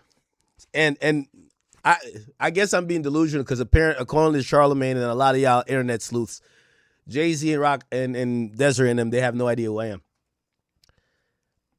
If y'all thought I came out of this, and I will tell you the conclusion of this. I do want Grand Wizard to chill off some of the personal stuff with Charlamagne. But Jay-Z and Desiree Perez and Roc Nation, give him hell. This told me whatever Grand Wizard been doing is working versus them niggas. So I'm not telling them to stop. Listen, hey, just make sure consult the legal person and do what you got to do, nigga. Real talk, because he's giving them hell. All this shit is happening. He's giving them hell. Straight up. I've never seen a non-actual media personality put an entire entity that claimed they're so powerful through hell. So really, if it's up to me, well, it is up to me. We're going to chill on Charlotte for a little bit. We do get to a ceasefire. We're going to chill with any personal things with Charlotte. You know what I mean? Like, we ain't bringing up chill, no cases, no chill with that. But Roc Nation and Desiree, get them niggas hell, man. Fuck all that shit. Oh, Charlamagne would never do Akademiks podcast and all of this other shit. It's just like, yo. You a little bit elusive. I'm watching you do like some niggas podcast. This shit was crazy. Well, you're probably right. But it wasn't because I was ducking you. It's just like shit didn't line up. And then there was a little bit of ego. Because when you got on screen one night, drunk, yelling and screaming, Charlamagne, no, this is years ago, about when you was mad I wouldn't do the podcast. I'm like, oh yeah, I was saying you're right. What's up with that? Like, what you doing all that for? No, because I feel like any time when you guys come calling, like I'm so big on. Yeah, I'm gonna still defend myself on that. Like, bro, when these niggas ask me to do something, I do it immediately. I almost, out of reverence to them, I act like a lot of times I'm not the A side, like respectfully. When they want me to come do their podcast, I run to go do their podcast. Even this, like, Charlotte's like, let's sit down. You want to do it on this day? All right, okay. Nigga, it took me 3 hours going into the city. I'm not going into New York City mad times. It took me 2 hours coming back. I hate New York City. I would have rather him did it in Jersey. But you know what? Fine. I don't want him to say, nah, Ak is blah, blah, blah, so he's ducking. Look, I didn't have to do this sit down. In reality, I think the way the internet been carrying everything with me and Charlotte, like, I'm fine with it. I was cool. I'm like, I'm good. But I did want to do the sit down because of me and him. Nigga, I went to them. I went to their studio. I'll kind of even it out because, they did produce it. So fine, cool. But, like a lot of times when these guys who I have some respect for, they ask me for something. They'd be like, yo, Ak, could you get on the podcast? You know how many times I'm not trying to do media and Vlad asked me like for an interview? All right, I know Vlad needs it right now. It's all good. He fell out with Boosie, but I don't really want to do no interviews. I really just want to be chill. So I look at me doing things for people when I don't want to do it. And I'm just like, I get what it might mean for them, blah, blah, blah. To when I kind of like ask for something, I kind of get to run around like I'm some peon. And at a point, of course, it's like, yo, my nigga, on some real shit. And especially now, I'm popping it, nigga. I don't need none of you niggas. So, like, in reality, that was a point where it's a breaking point of my frustration because I'm like, if y'all niggas told me to hop on a plane and go to Seattle to go do, like, a 3-way sit-down, me, you, Joe, or whatever, nigga, I'm doing it. Like, no questions asked. But if I asked y'all, Charlamagne live in Jersey. He live in Jersey. You get what I'm saying? I'm watching him doing every pod. It's like, yo, bro, you can't hop on a pod with your boy if I'm your boy? Yo, he hit me about the Breakfast Club. Could you get up here on Monday? Nigga, I'm there. Immediately. When some other shit happened when I was on Brilliant Idiots, could you get on Brilliant Idiots? I'm there. Bro, it feels like I'm begging these niggas to, like, do my platforms. Like, begging them. And I be looking at it like, yo, it's one thing if I feel like I wasn't the nigga, but, yo, fuck that nigga. I am that nigga. Like, bro, so now it's on some shit where I'm like, nigga, I'd rather not work with y'all niggas no more. Because, like, I'll do whatever for y'all, but I don't feel none of the same love. I don't feel none of the same love. The time I got mad with that is like, yo, I got a Spotify deal. Bro, I know, yo, one hand washes the other. Charlamagne is on Netflix. If Charlotte's like, yo, Ak, I need this because, yo, I need this look for Netflix. You know if Charlotte said, I need this look for Netflix, you know I'm thinking about contracts. I got you, nigga. Like, I'm going to make sure you good. Nigga, I'm on Spotify. Like, now I need those dope interviews. Nobody doing that. Nobody want to do nothing. When Gillian Wallow, they're on bar stools. They just read up. They say got 100 mil. Oh, I got hot in the media for whatever. Nigga, of course, come through, nigga. I'm about to, come on. It's like being a rapper and doing a feature for a nigga. And then when you ask for a feature back, you be like, that's why I see why Cam was mad at J. Cole. Cam did something for J. Cole. He asked for reciprocal shit. And J. Cole starts skirting him around like he's a bitch ass nigga. Like, yeah, and I'm gonna get to it. Nah, eventually. Nah, not right now. A couple months from now. Nigga, he ain't never did it. Well, he actually eventually did it, but so that's how I was feeling. You feel me? Loyalty, you're right. I've always said it. Like, I'm so big on loyalty. I'm so big on, okay, this person gave me this opportunity. This person looked out for me. That I know when you hit me up and you're like, hey, you want to come do Breakfast Club? Nigga, I'm there. There's no ifs, ands, or buts about it. Anybody, even when, it wasn't only you I spoke about that moment. I spoke about Gillian Wallow. When they hit me impromptu, like, yo, we need a place to shoot. We want to do an episode with you because, it's hot at the moment. Yo, come use my studio. I'm like that for everybody who I rock with. And the reason why too, and that's why I saluted to Joe, because I did Joe, like, during the battle. Keep in mind, nigga, during the battle, ain't no media personality's name getting called but mine. Nigga, I could have just been like, nigga, I ain't talking to none of y'all, nigga. Y'all niggas got to catch me on my stream. Joe wanted me to come up there, whatever. Of course, it might have been Joe was mentioning the battle. Of course, yo, Joe, I'm going to come up there. I got you. Now, this is what I also respected about Joe, and it also made me look at everybody else different, because, like, there was a time where Joe's like, yo, Act, now I gotta come talk on your platform. And it's without even me asking, because I don't like asking niggas for shit. But he knew, like, yo, bro, I know you came and blessed our shit. I know you got your own shit too. Yo, I'm gonna come up there and come fuck with you, Act. And I respected that. Everybody else, I feel like I'm pulling teeth. Like, I'm like, bro, that's why I really stopped doing most of that everyday, that off the record shit. Like, only when artists come holler at me that want to talk. Bro, I'm not begging nobody for no interview, period. Okay, like, especially when, you know what I mean? Like, niggas got a really weird way of, because everybody now has a podcast or a podcast deal, and everybody's trying to get the look, right? Not everybody's trying to be reciprocal, so I don't do that shit no more. Because I really think I heat up the internet by myself, so I don't really want to sit with none of y'all no more. So now when y'all ask me to come to y'all platforms, I'm almost like, I'm good. I used to like doing it. I don't like doing it no more. Because I realized is hip-hop media is the most selfish niggas possible. I used to just look up to everybody. I'm down to go wherever, do whatever people's shit. And then I realized, nigga, you heard what Drake said. Nigga, I'm better by myself, nigga. Fuck that. So, I'm not the guy who usually, like, even with Vlad, like, I tell Vlad yes a million times. For me, I rarely ask for things, but I do look to see a little bit of reciprocity. And I think I kind of had mentioned it, and you like you didn't say no. You never said no. Mm-hmm. But it was almost like whenever the time is right, and I'm like, dog, I got a Spotify deal. I kind of like, I need to get these sit downs right now. It's like right now, I do that podcast whenever I want to because I mainly stream. But I felt like it wasn't a priority. Like, I'm like, damn, I'm watching you when I see a bunch of other dudes. They're trying to kick off their career. They're not even in the middle of their career. They need you. We're going to look at them because they're sitting out with Charlamagne the God. And I've seen you with those people. And I'm like, damn. But I do that on purpose. That's strategically to the point you just made. I want to help them. See, but that's fucked up because some of these niggas, they're born losers. Some of these niggas are irrelevant. And some of these niggas literally got no talent. Charlotte is saying, I do that strategically, go sit with them.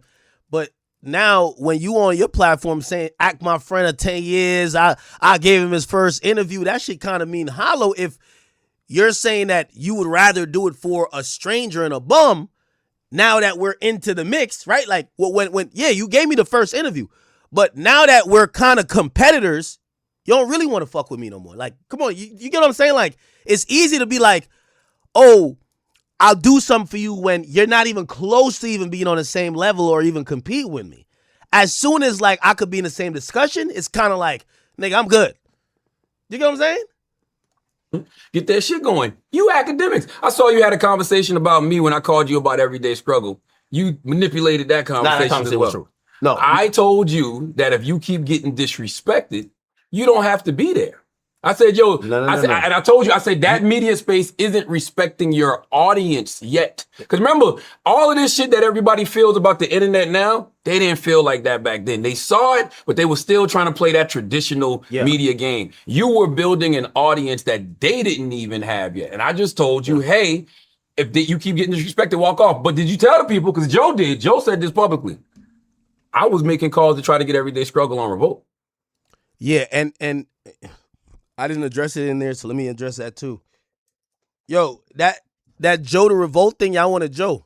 Like, the reason why I was never with that, and the reason why I never really acknowledged that situation or tell people how that situation could have been is like, basically they were saying that we're trying to strike a deal with Joe, and if Joe agrees, you could just be piggyback. No, that's not how Everyday Struggle was.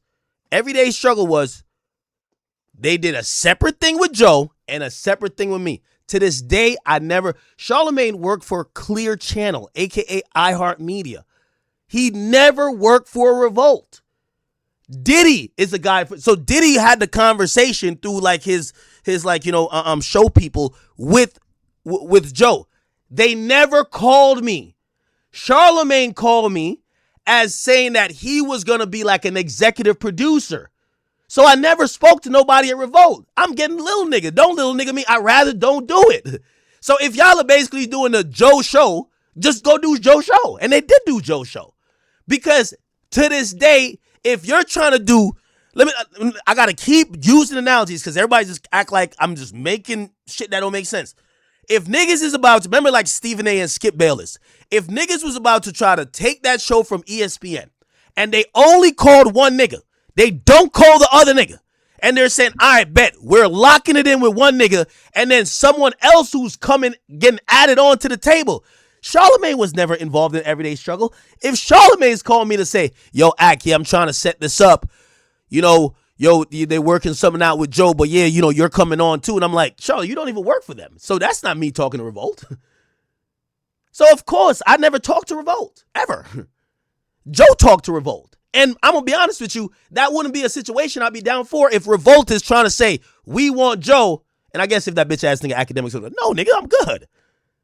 I look like Ruri and Maul? Okay. Did you ever tell people that? Well, the Revolt. A lot of times, wait. A lot of times people think we got issues because of things that you say. No. The Revolt stuff, I was never really party to. I told you though. So Joe got it, and I connected Joe. Charlamagne never connected me with nobody. Charlamagne just say, yo, if we get this deal done, you're coming. What? Like I'm some little boy. Like, yo, if I get, it's like if I get this deal done, like you're part of the mix. Like, yo, you're like the icing on the cake. What the fuck? That don't work like that. I got my own agent, my own entertainment lawyer. I got my own representative. I'm not Joe's son. Would I look like Trey? Shots Trey. But come on, bro. Like, y'all can't just like, oh yeah, we're working it out with Joe and you'll just be part of it. Huh? Conversations. And then Joe went and did some other shit. And then I was like an afterthought with that particular thing. So it was not like I'm like in the huddle, the group huddle.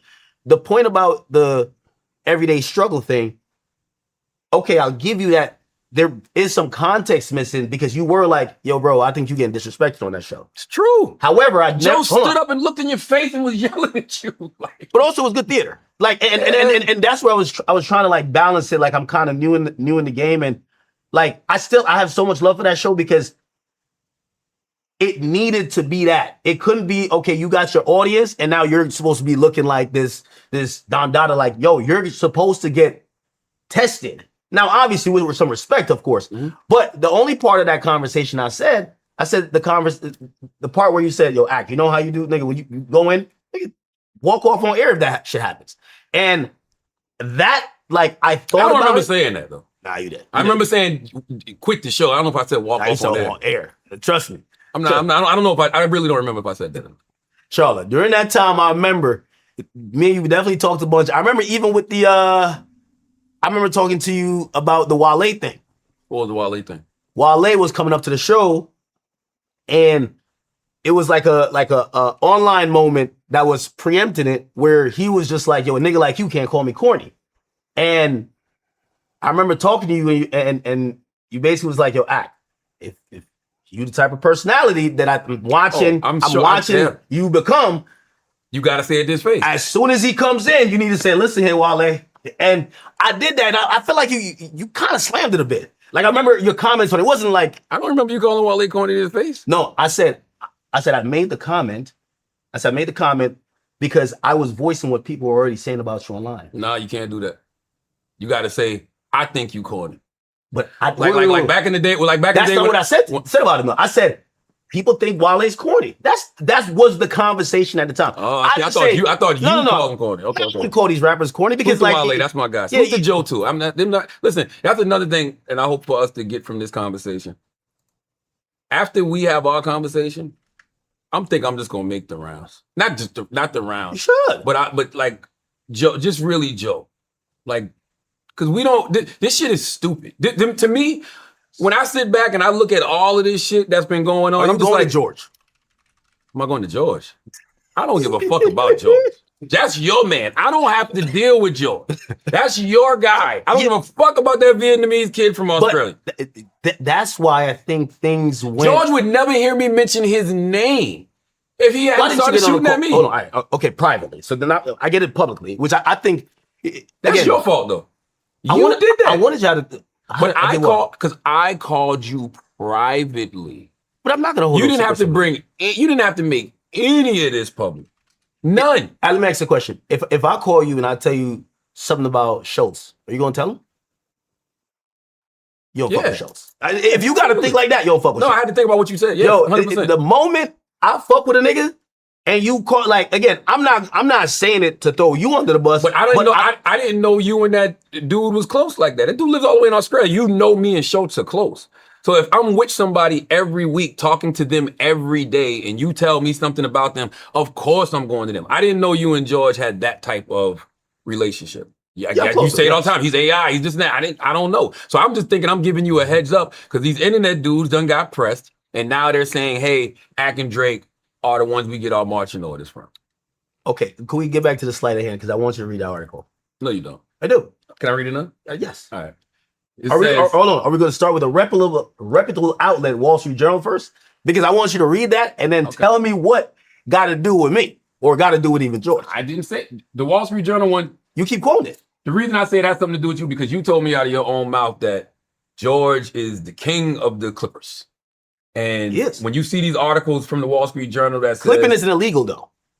It says it just says new investigation by the Wall Street Journal. Polymarket is paying scores of offshore clippers to quietly promote its international exchange in the U.S., though it's banned from letting Americans trade on the platform. Polymarket made dummy websites mirroring its real sites, then paid creators to use the fake site and pretend to win thousands. Creators altered headlines and used outdated footage to imply they won bets, even when they often lost. Polymarket paid Aiden Ross multiple millions to promote the site. That's Wall Street Journal. Okay, so by the way, now let's use a little bit of context. Okay. What you read there, if someone is to be in trouble, who's in trouble? The Clippers and probably Aiden Ross. And Polymarket. I would say Polymarket first. If you're saying they always get the little fish first. Because they know that the little fish eventually will tell on the big fish. Who told you this, Charlamagne? You have never watched the gangster movies? You've never watched the mob movies? This is how it happens. This is how it happens. You've never seen that. You've never seen that in the street. Like they'll pick up a fiend. A fiend will have a couple of rocks on him. Where you get this from? Oh, they selling dope over here on this corner or whatever. Who'd you buy it from? Well, I bought it from this guy named Slim. Hold on. Now, next thing you know, that block is getting busted. Because they'll flip Slim. Slim, are you willing to go back in there and make another purchase undercover? Sure. So Slim will go, the person will go in, buy it from Slim. Next thing you know, the cops is raiding the spot. Okay, perfect. That's what they do. And I still want you to read. Okay. But so do you think that it then puts, whether you're saying Aiden Ross, George, but we got Alex right there. I seen Alex and Schultz do a call sheet ad. I see them do some shit with State. What's that got to do with this illegal? They're not being accused of doing illegal shit with any of those companies. All those companies are being accused of doing illegal shit. Did you read what I just read? Call sheet is being accused of similar things, but it's the same industry. What I'm saying is that when you're calling that out and it's not even specifically mentioned anyone you know, what you're basically saying, if you've worked with Polymarket, that's why he keeps reading the Polymarket. I'm not mentioning Polymarket's article. George ain't mentioned in there. Drake is mentioned because of a lyric, but that's it. But he's trying to throw the Polymarket article means all of y'all are doing illegal shit. But when I mentioned that his mans has worked with pretty much an example of Polymarket, he's like, yeah, but they're not. No. Maybe the jig is up, literally. No, that's not what I'm saying. Let me read you this. Polymarket, this is Wall Street Journal. Polymarket and virality targeted dozens of videos by Aiden Ross, a 25-year-old manosphere phenom with millions of followers for promotion. Ross has a multi-million-dollar deal with Polymarket, according to a person familiar with the negotiations. And he averages a half hour per week on his live stream, scrolling through Polymarket and commenting on potential trades. In at least 5 of the videos, Ross identified ways he could use inside information to trade on the platform. In one video targeted for promotion, Ross said he could easily use inside information to trade on the release date of a forthcoming album from the hip-hop artist Drake, who is Ross's acquaintance. Shorty keep hitting me for dates. Trying to finesse Polymarket for bread. Representatives for Ross and Drake declined to comment. Them the only 2 smart people in this whole shit. Charlotte. Smart Jewish kids not saying a goddamn thing. Meanwhile, y'all out here just yelling and screaming. By the way, I don't care about any of this shit. All right. So let me stick to like say Polymarket. But can I let me finish the article? Yeah. No.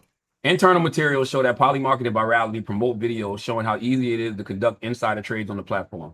Polymarket has paid Clippers to promote at least 19 videos discussing opportunities to use inside information or other tactics to manipulate markets. Polymarket said it prohibits trading based on stolen information, illegal tips, or information obtained in breach of a duty of trust, confidentiality, or other legal obligation. It added that Polymarket's market integrity framework includes trade monitoring, on-chain transparency, reporting channels, and escalation processes to detect, review, and respond to suspicious activity. Where appropriate, we engage with regulators and law enforcement to support the integrity of our markets. The reason I bring that up is because your boy George is He's not mentioned.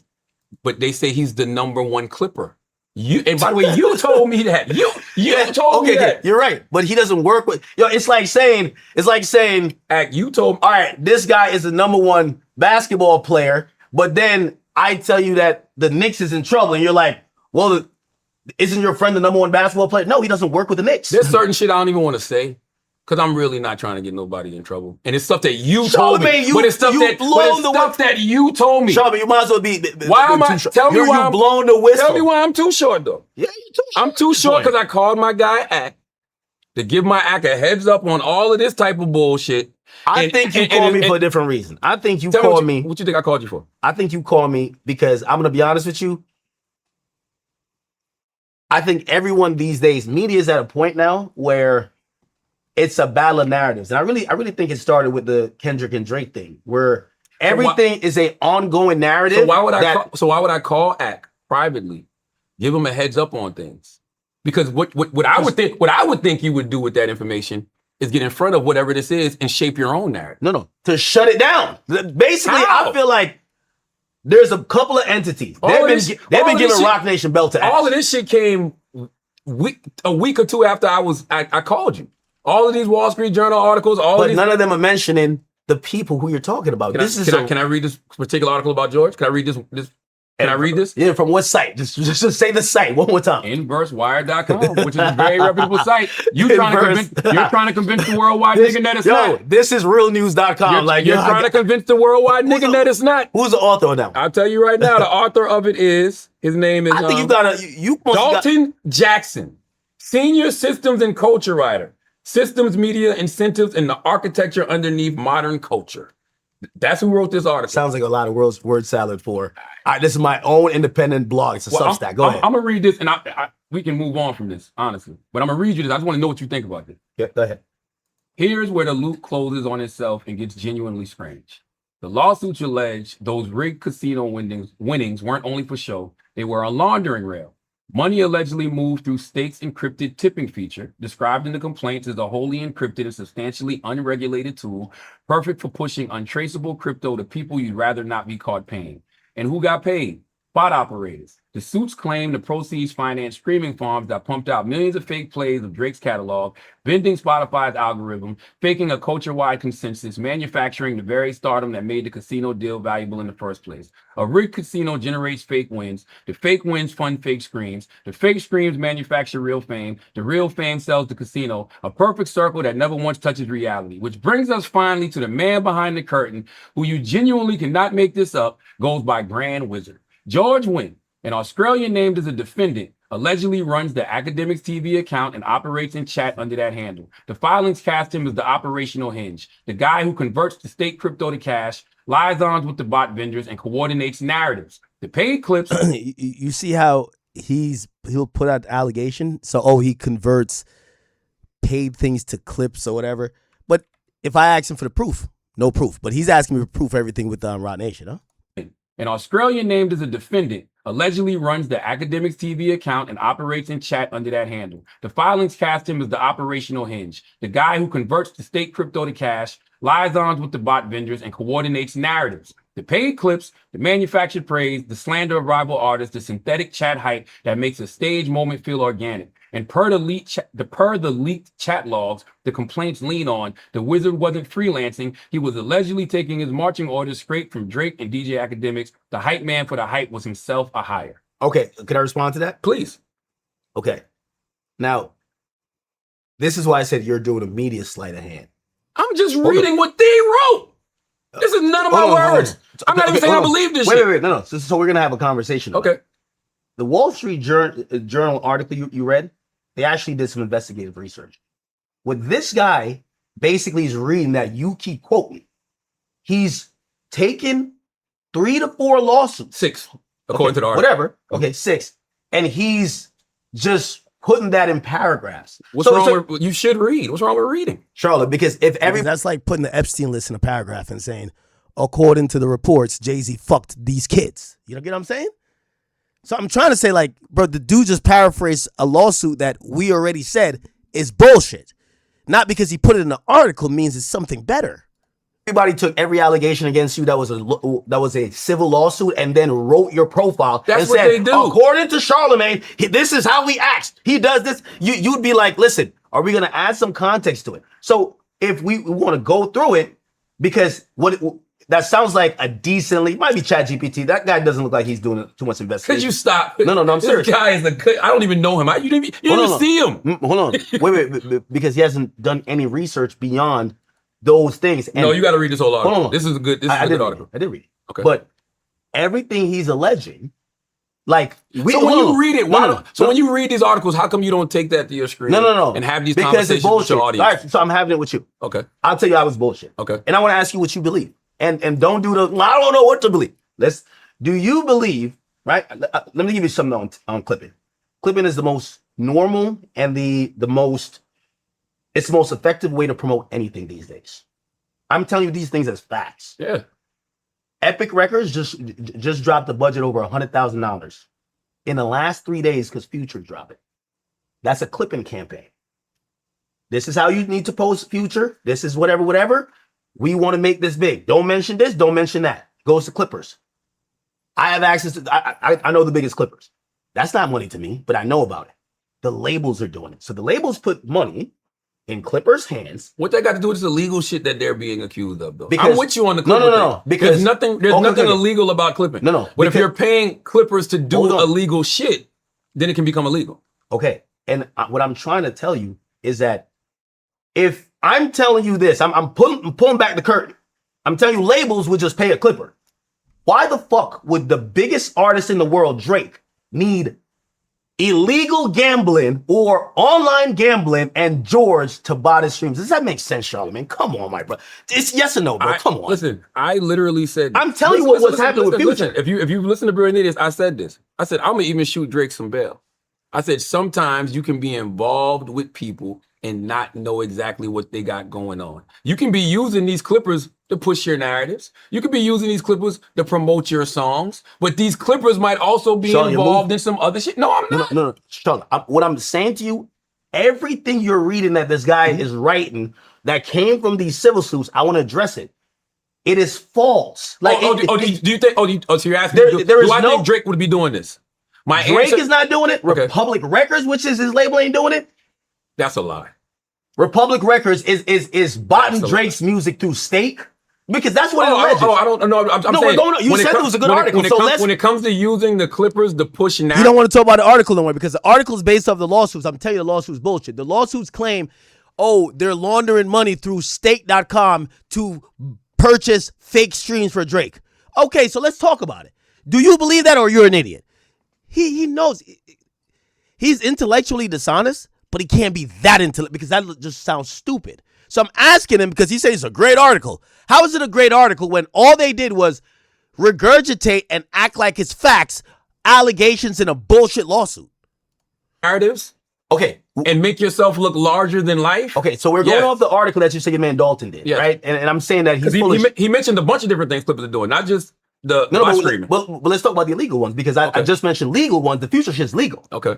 That's legal. You're saying, well, what about this illegal stuff? Okay, so let's talk about what could be illegal, right? Yes, theoretically, it could be illegal if there is money being transferred, sent back and forth through countries especially to if it's bot crypto. streams. Especially if it's crypto. Yeah, but crypto is not a crime. It's having crypto. Do you have cryptocurrency? No. If you're not reporting. That's why you think that. If you're not no, I don't. If you're, Charlamagne think having crypto is indication or evidence of a crime.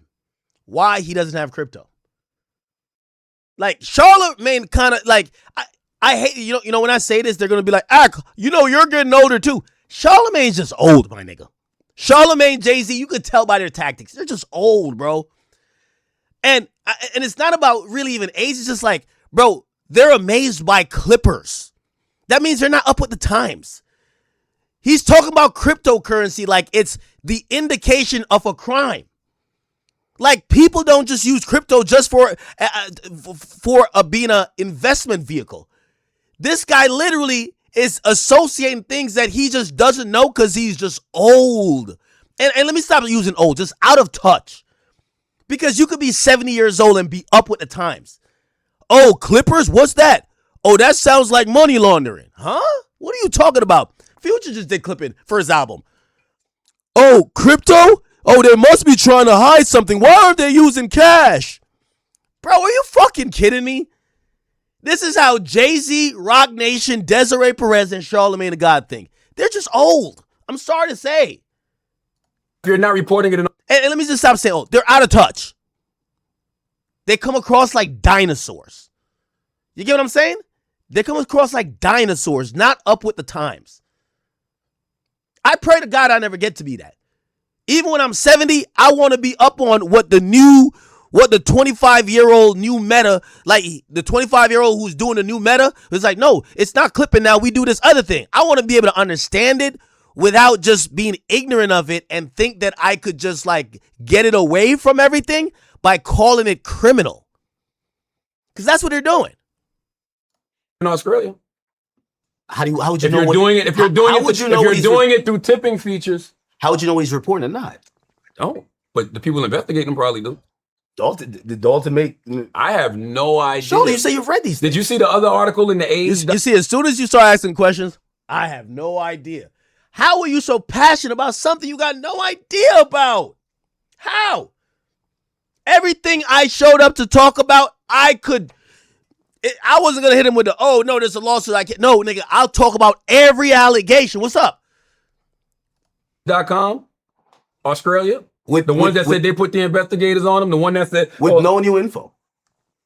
But it don't matter if it's new or not. The thing I be wanting to know is, how come you're not having these conversations with your audience? Because chat, didn't I talk about it on stream one time? I talked about it on stream one time. I was like, yo, they got this bullshit lawsuit versus Steak and Aiden. It was just Steak and Aiden at that point.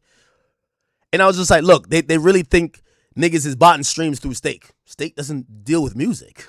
I'm trying to have it with you. And no. But you say you're so transparent. No, Charlotte. Okay. I've spoke about these lawsuits because they've filed them against Drake and Aiden before. I've said they're bullshit. But do you tell the people what they're actually being accused of? It's one thing to explain the clipping. It's one thing to explain. Go through the art. I've never seen you go through the article. I've never seen you go through an article. I went through it. I went through one of them. But the allegations, I'm telling you, that's what I'm saying. Mention the specific allegations and we could. Wait, am I tripping? Did the audio go out? Wait, what?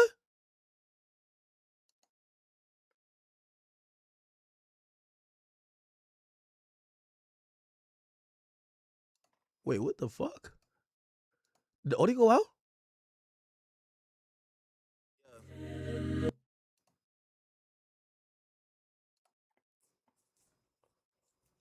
Oh, hey. somebody on my team, we need the audio from here. Get it from the backup device. I got to publish it. I don't know what I said. It might not be no crazy shit, but no words left unsaid. I need this.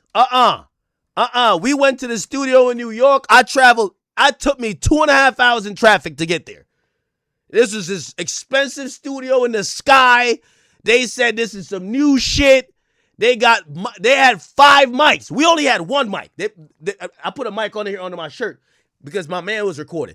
But they had 5 mics. 1, 2, 3. They put a mic on me here. Ain't no way.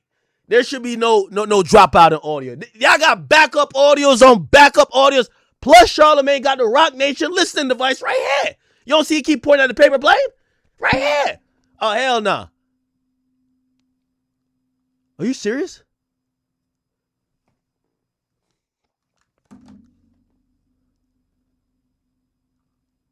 Yo, chat. No, something must have happened.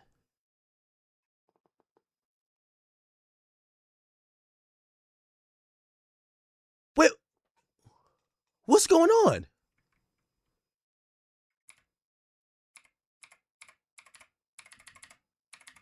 No, some. Wait, hold on. Oh, no. It's this thing. Okay. My bad. All right, let me just refresh it. What the fuck? I was about to say. Wait, why is...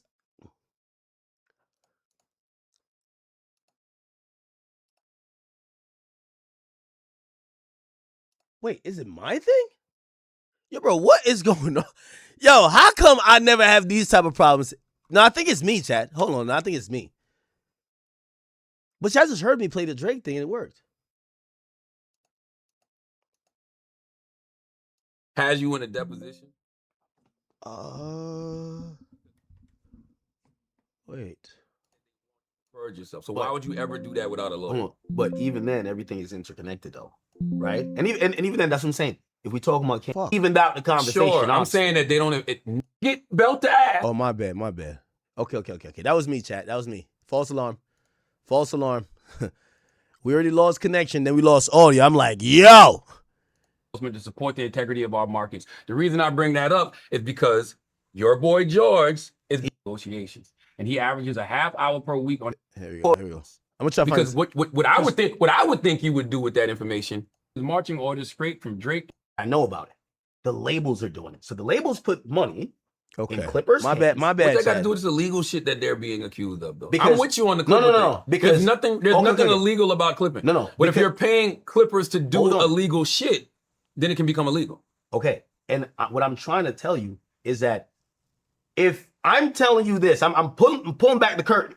I'm telling you labels would just pay a Clipper.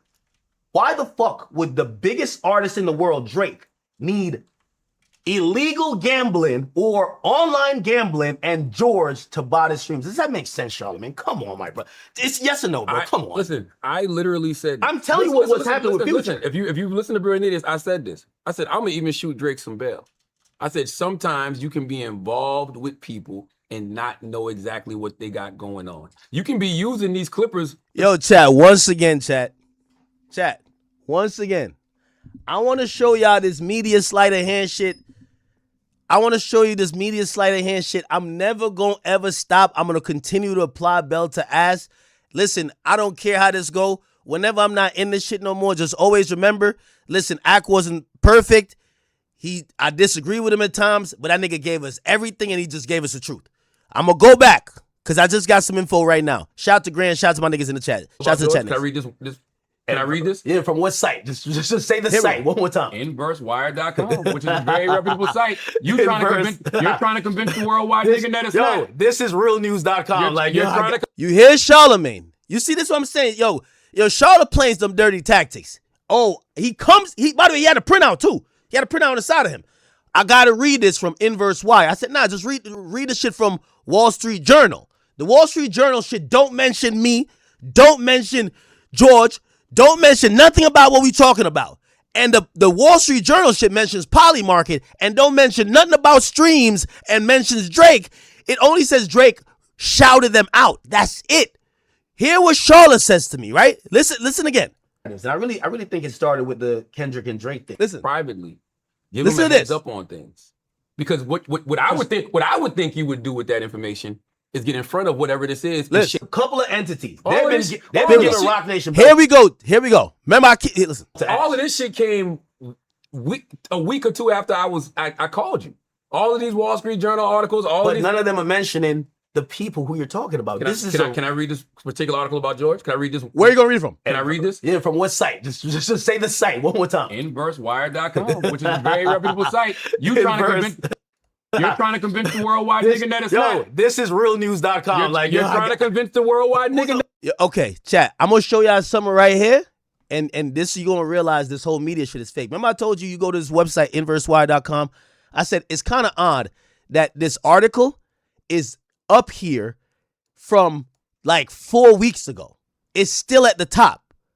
Any news website would have recycled their top story, but it's still up there about pay no attention to the Grand Wizard. This is an article pretty much about Grand Wizard. It just uses Drake and Aiden as a thumbnail. Yeah, what does Charlamagne say? Let's go back. Charlamagne, this is why you keep getting these gotchas, right? You got to stop lying, Charlotte. I love you, but you got to stop lying. Here we go. Convince the worldwide nigga that is. Here we go. Can I read this? Can I read this? Yeah, from what site? Just say the site one more time. InverseWire.com, which is a very reputable site. InverseWire.com, which is a real reputable site. Charlamagne the God, the guy who's involved in politics, who's interviewed goddamn Kamala Harris, I think even Joe Biden. You see what he's saying is a reputable site. Inverse Wire, we're on it. I told you the article on there. The date of publishing was June 17th. It's still on their front page. Let's do a little research, chat. Everybody could do this. You go to a website called whois.com. This is going to give you the info about every website in the world. Whois.com. Y'all could do it yourself. Let's go to domain or IP and type in inversewire.com. When you type that in, it says the fucking website was registered on 5/13, 2 days before Drake album dropped, my nigga. Like, come on, bro. This is what I'm dealing with in the media. Mad reputable. How's it mad reputable? Nobody ever heard of it. No, it's mad reputable. It was registered 2 days before Drake album dropped. Come on, bro. Yo, I'm telling y'all. Yo, where my belt? Y'all gonna keep getting belt to ass when y'all keep lying like this. How many more do I gotta debunk? Look, registered on. Come on. Like, come on, bro. The website was set up 2 days before Drake's album went out. Why? Clearly a smear campaign versus the niggas they feel is giving a belt to ass. Bro, chat, do I need to say more? Let's go back to Charlamagne's own words.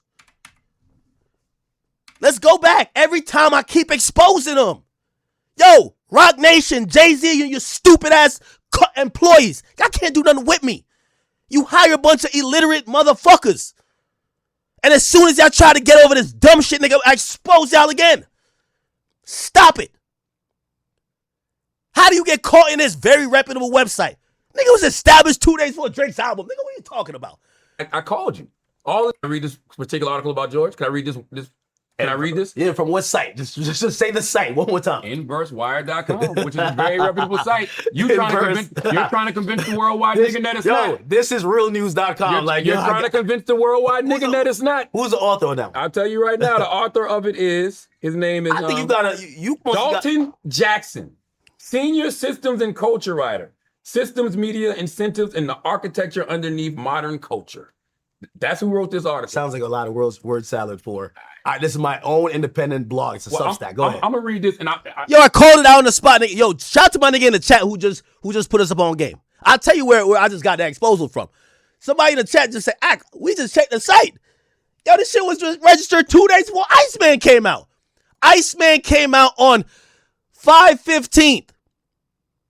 They registered a site to print something defaming, bringing down, alluding that Drake is a criminal on 5/13. And Charlamagne is the only nigga in media talking about it, claiming it's mad reputable.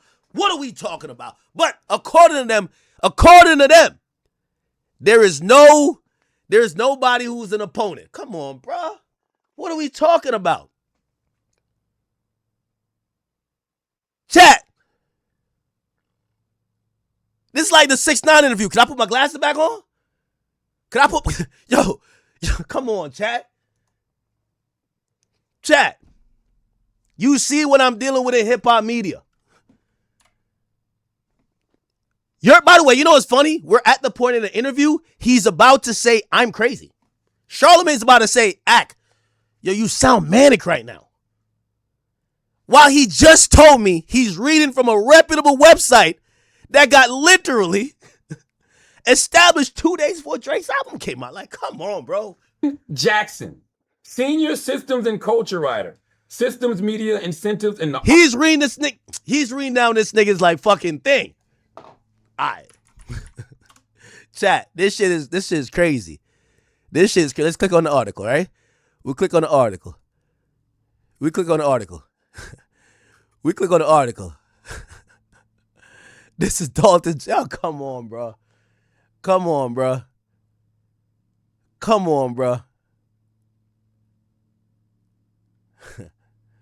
All right, man. Architecture underneath modern culture.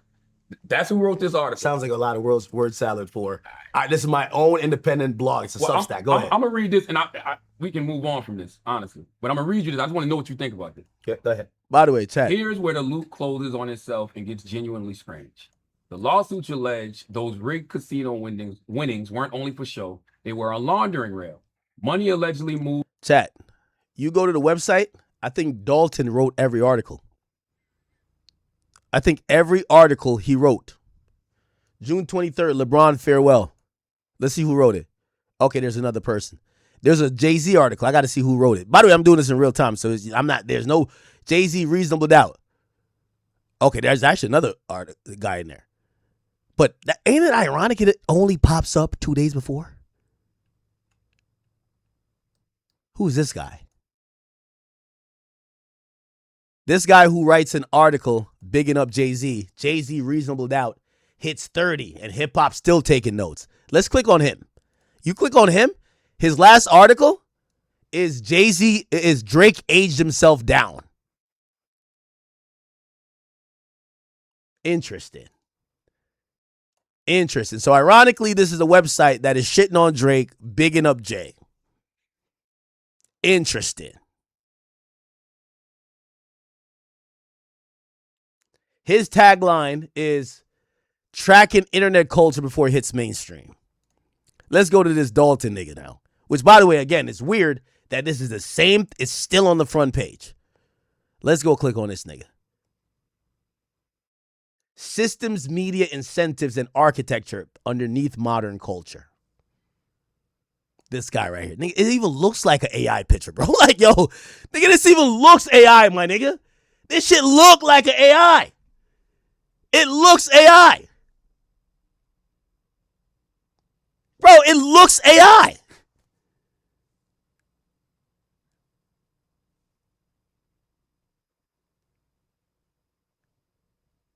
This is like where come on, yo, chat. Listen, I'm going to be honest with you. I know there's a lot of people in the media, whether y'all like me or not, I get it, cool. But this is a true test of whether y'all are sheep and whether y'all are idiots. Because y'all should be able to just vehemently call out certain... You know how since we call out that Jeremy nigga, we haven't seen him since? Haven't seen him since. As soon as you call these niggas out as liars, they just disappear like poof. There's no comeback. There's no apologies. They just poof. Never be seen again. Dalton Jackson. Does anyone have his like socials? Does anyone have his socials? Does anyone has Dalton Jackson's socials?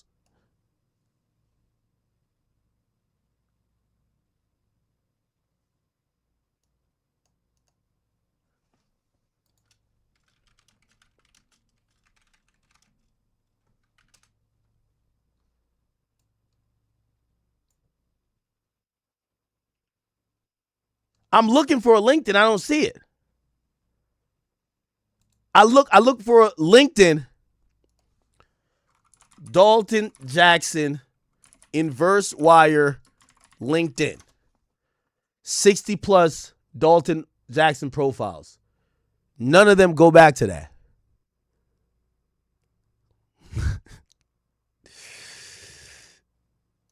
Yo, this is an evil world we live in, bro. This is a evil fucking world we live in, gang. This is a evil world we live in. That's what I'm gonna tell y'all, chat. This is an evil fucking world we live in, bro. This is a evil fucking world we live in.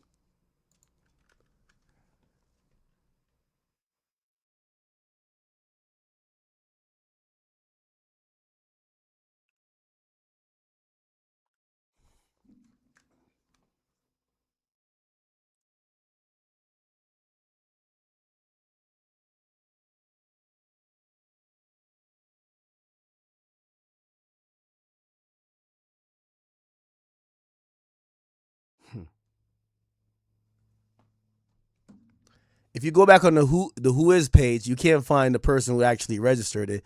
It just goes to this company, which is a hosting company. If you type in this and you search this, it's gonna bring you to the information about where this thing is hosted. If anybody knows about website, you probably are familiar with Bluehost, GoDaddy. That's US based, like, website hosting companies. This website that Charlamagne is quoting, listen to what it says. The official corporate entity and ICANN accredited registrar, is headquartered in Lithuania. So they're using a Lithuania hosting company. If you're a regular outlet in America, like, I don't know, shit, is there a hip hop page these days? I don't know. But CNN wouldn't try to host their servers in Lithuania. With over 490 employees, the company generates and operates globally for core services: share hosting, cloud hosting, VPS domain registration, and AI website building. InverseWire.com.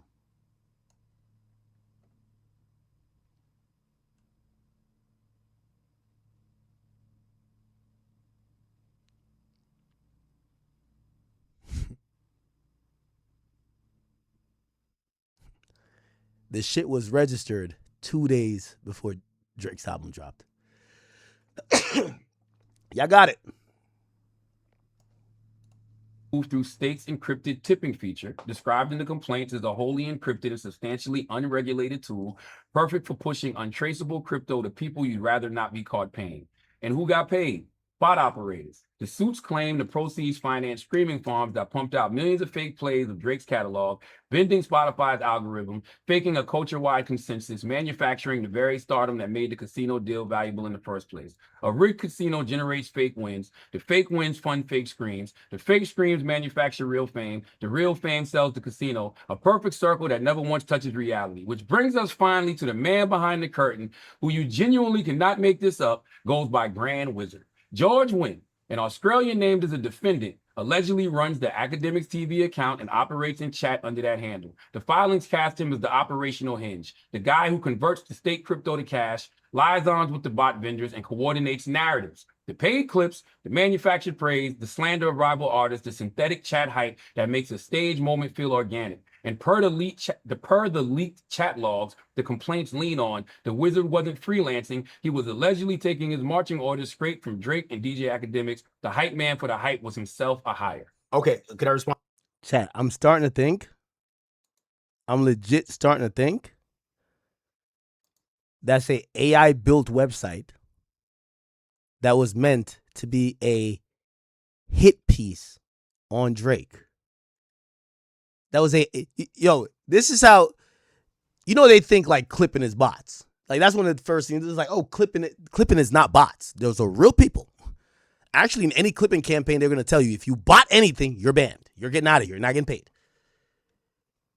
I now do believe that they created an AI website that they're going to pass through Charlamagne as very reputable to have us fooled, because, of course, we weren't going to Google and do a Who Is, domain name search and realize that shit was actually created 2 days before Drake Iceman dropped. Respond to that? Please. Okay. Now, this is why I said you're doing a media sleight of hand. I'm just reading what they wrote. This is none of my words. I'm not even saying I believe this shit. Wait. No. So we're going to have a conversation. Okay. the Wall Street Journal article you read, they actually did some investigative research. Now, what I'm saying makes sense. I said Wall Street Journal article actually did investigations. But none of that got to do with us because they're talking about poly market. This inverse wire shit you keep saying that's very reputable, all they're doing is summing up lawsuits and allegations. What chat? Don't Chat GPT just sum up some good shit for y'all? Yo, just sum it up. Just sum it up. You literally are going to hear me say they're just basically putting in paragraph format.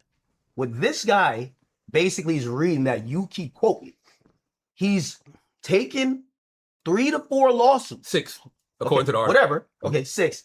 And he's just putting that in paragraphs. What's wrong with, you should read. What's wrong with reading? Charlotte, because if everybody took every allegation against you that was a civil lawsuit and then wrote your profile That's and what said, they do. According to Charlamagne, this is how he acts. He does this. You'd be like, listen, are we going to add some context to it? So if we want to go through it, because that sounds like a decently, might be Chat GPT. That guy doesn't look like he's doing too much investigation. Could you stop? No, I'm serious. No, you see how Charlotte laughed? I said it might be Chat GPT.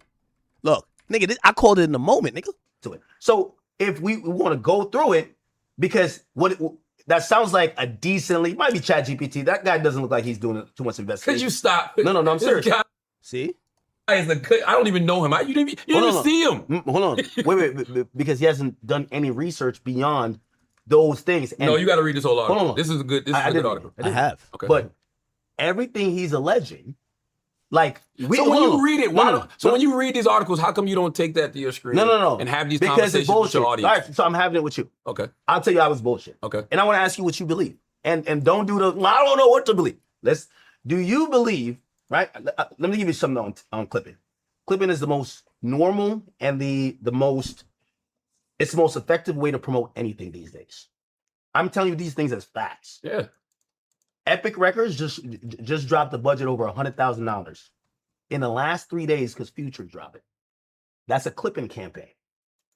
This is how you need to post Future. This is whatever. We want to make this big. Don't mention this. Don't mention that. Goes to Clippers. I have access to. I know the biggest Clippers. That's not money to me, but I know about it. The labels are doing it. So the labels put money in Clippers' hands. What that got to do with this illegal shit that they're being accused of, though? Because, I'm with you on the Clipper no. Because there's nothing illegal about clipping. No. But if you're paying Clippers to do illegal shit, then it can become illegal. Okay. And what I'm trying to tell you is that if I'm telling you this, I'm pulling back the curtain. I'm telling you labels would just pay a Clipper. Why the fuck would the biggest artist in the world, Drake, need illegal gambling or online gambling and George to buy the streams? Does that make sense, Charlamagne? Come on, my bro. It's yes or no, bro. Come on. Listen, I literally said. I'm telling you what's happening with Future. Listen, if you listen to Brilliant Idiots, I said this. I said I'm gonna even shoot Drake some bail. I said sometimes you can be involved with people and not know exactly what they got going on. You can be using these clippers to push your narratives. You could be using these clippers to promote your songs, but these clippers might also be involved in some other shit. No, I'm not. No. Charlotte, what I'm saying to you, everything you're reading that this guy is writing that came from these civil suits, I want to address it. It is false. Like, do you think? So you're asking? Do I think Drake would be doing this? Drake is not doing it. Okay. Republic Records, which is his label, ain't doing it. That's a lie. Republic Records is botting Drake's music through Stake. Because that's what it alleges. I don't know. I'm saying, you said it was a good article. When it comes to using the Clippers to push narratives, okay, and make yourself look larger than life. Okay, so we're going off the article that you say your man Dalton did, right? And I'm saying that he mentioned a bunch of different things Clippers are doing, not just the streaming. Well, let's talk about the illegal ones because I just mentioned legal ones. The Future shit's legal. Okay, that's legal. You're saying, well, what about this illegal stuff? Okay, so let's talk about what could be illegal, right? Yes, theoretically, it could be illegal if there is money being transferred, sent back and forth through countries especially to bot streams. Especially if it's crypto. Yeah, but crypto is not a crime. It's having crypto. Do you have cryptocurrency? No. If you're not reporting, that's why you think that. If you're not if you're not reporting it in Australia, how would you if know? If you're doing it through tipping features, how would you know what he's reporting or not? I don't. But the people investigating them probably do. Did Dalton make? I have no idea. Surely you say you've read these things. Did you see the other article in the age.com, Australia? With the ones that said they put the investigators on them, the one that said with no new info. But it don't matter if it's new or not. The thing I be wanting to know is how come you're not having these conversations with your audience? Because I'm trying to have it with you, and no. But you say you're so transparent. No, Charlotte. Okay, I've spoke about these lawsuits because they filed them against Drake and Aiden before. I've said they're bullshit. But do you tell the people what they're actually being accused of? It's one thing to explain the clipping. It's one thing to go through the art. I've never seen you go through the article. I've never seen you go through an article. I went through one of them. But the allegations, I'm telling you, that's what I'm saying. Mention the specific allegations, and then we could speak as I people. Just did. Okay. And I just told you. I said, so do you believe that Drake is money laundering his earnings or whatever through a online gambling casino to get his streams inflated? Does that even sound right? No, but I think George might be. I think George might be involved in doing so that. So why the hell would so now the allegation that Drake is doing it? Okay, so we're getting Drake out of the way. I bet. So Drake's out of the way. Why would George do it? For money. So who would he be doing it for? I have no idea. If he's doing it for, he's not a musician. Is he a musician? No, but it could be a musician paying him. Who do you think is paying? You're saying that there's things here, but now we're assuming a crime. I ain't assuming nothing. I'm just reading the article, giving you information. But when we're talking about what's there, you don't even have anything you could like properly fall back on and say. I just read you everything. These people, this is the main accusation. You just agreed with me that you don't believe Drake is doing that. Well, let me say this. So give me another accusation. No. Let me say this. It's hard for me to think Drake would do that. That's honest. That's honestly how I feel. Wait, what? It's hard for me to. Charlotte's a media legend, man. It's hard for me to think that Drake would do that because why would he have to? He's not. But that doesn't mean he's not. And I'm not accusing him of anything. I'm just telling you what these allegations are saying. And I'm telling you that your boy George is in the middle of all of these allegations and he was being investigated. And apparently he told investigators he gets his marching orders from Ak and Drake. That was the original genesis of this whole shit. Me calling you privately to tell you that. Charlotte. Why y'all decided to blow it up and make it this thing? I do not know. You told me 5 different reasons, and that was confusing. That's why I felt like you was a Roc Nation employee trying to do a psyop. Did you hear when I also said you said it's about narratives? You said it was about hate campaigns. Then you said it was politics, and then you said it was crypto. No. The first time I called you, I said that it was politics. But what did I say? I said, but I'm looking at this shit. And I don't see no political payments. It's just a bunch of music payments. I said, the shit I heard Jeremy say, I don't even have that information. So either way, I'm just giving you information. I'm just giving you the heads up. I'm just letting you know that some shit is out there. Charlotte, some shit may be coming. And all of this Charlotte, shit. If somebody sent me your tax returns for the last 3 years and I read out verbatim and you're like, nigga, how'd you get that shit? And I'm not forthcoming about it. At some point, you got to be like, nigga, you're in cahoots with if you told me, that's not true. That's ridiculous. If you told me I don't know, I will find out because we're in media. Yeah, you don't get anonymous tips. Charlotte. Answer. Yes. You don't get anonymous tips. You don't get mad random shit sent to you, and you don't know where it came from. But I will say, at the point where now, listen, this week alone, I heard you talking to people who was getting mad random shit from people saying, this is just a source. This is just a source. This is just a source. Have I asked you once who the source was? Yeah, but you haven't. But hear what I'm trying to say. At a certain... Do you even know who the source is? Well, there's a few sources. Trust me, I've do you know, be honest, do you know who these people are? One of them I've heard about. Okay. A bunch. Okay. Other people, you'd have to do some research. So that's my point. Hear what I'm saying, though? All right. If it was something, if I was going to call you to give you the heads up, I'm finding out who that is. I'm going to be like, yo, so this chick over here that know this person. Yo, chat, we got a research team on it. They're saying Dalton Jackson, it's looking like 95% is coming back to AI. No one could find this guy on social media. You look on the site, it says this person has written 151 articles. Okay? 151 articles since May 15th or May 13th. That's when the website was brought up. Let's click on something else. Let's find one of these other people who write. Let's find. We want to find another article. We had found another person. Let's see. Is it this? Still Dalton Jackson. We're trying to find another one. Let's go to this one. Jackson Miller.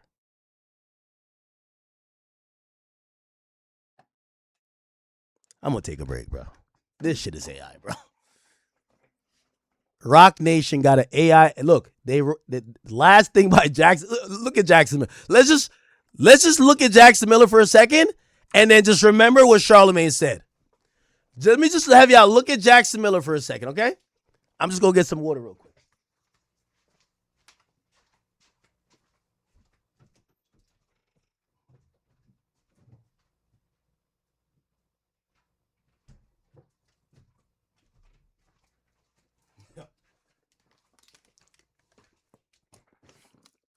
The reputable website. Come on, bro. Charlamagne used the AI website, bro. Yo, how does Rock Nation and Charlamagne keep getting caught like this? Yo, you own part of the casino. Not been told y'all. No, you didn't. Yo, here's a reputable website. Bro, it's AI. It's fucking AI. Oh my God, bro. There's another guy. Let's go find the other guy. There's another guy that was on the website too. Hold on. Brianna Lawson. Nigga, is this Janae Aiko? Yo, bro. I'm done with this shit, man.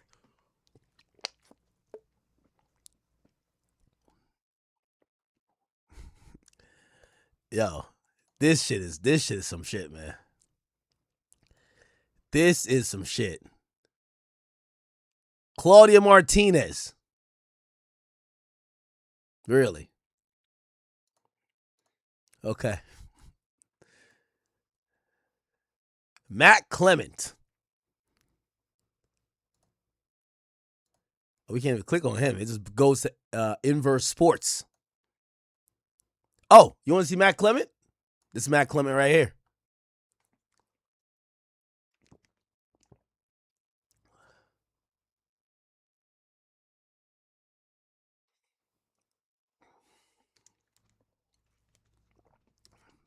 You know why I keep telling Jay-Z?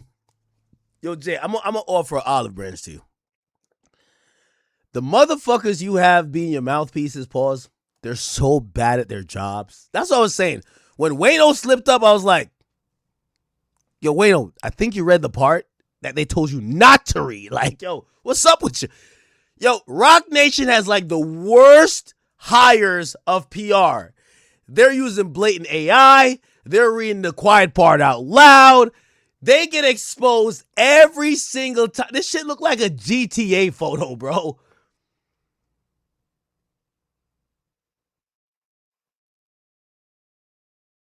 Bro, are y'all serious? Yo, are y'all serious? Y'all sent a AI website to Charlamagne for him to use? Both of the Jacksons, they both are Mississippi? What the? Nah, this is insane, bro. This is insane. This is insane, y'all.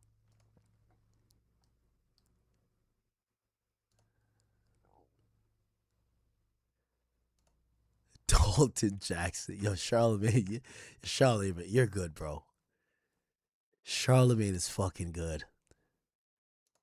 Charlamagne is good, bro. Charlamagne is good. Two Jacksons. Dalton Jackson and Jackson Miller.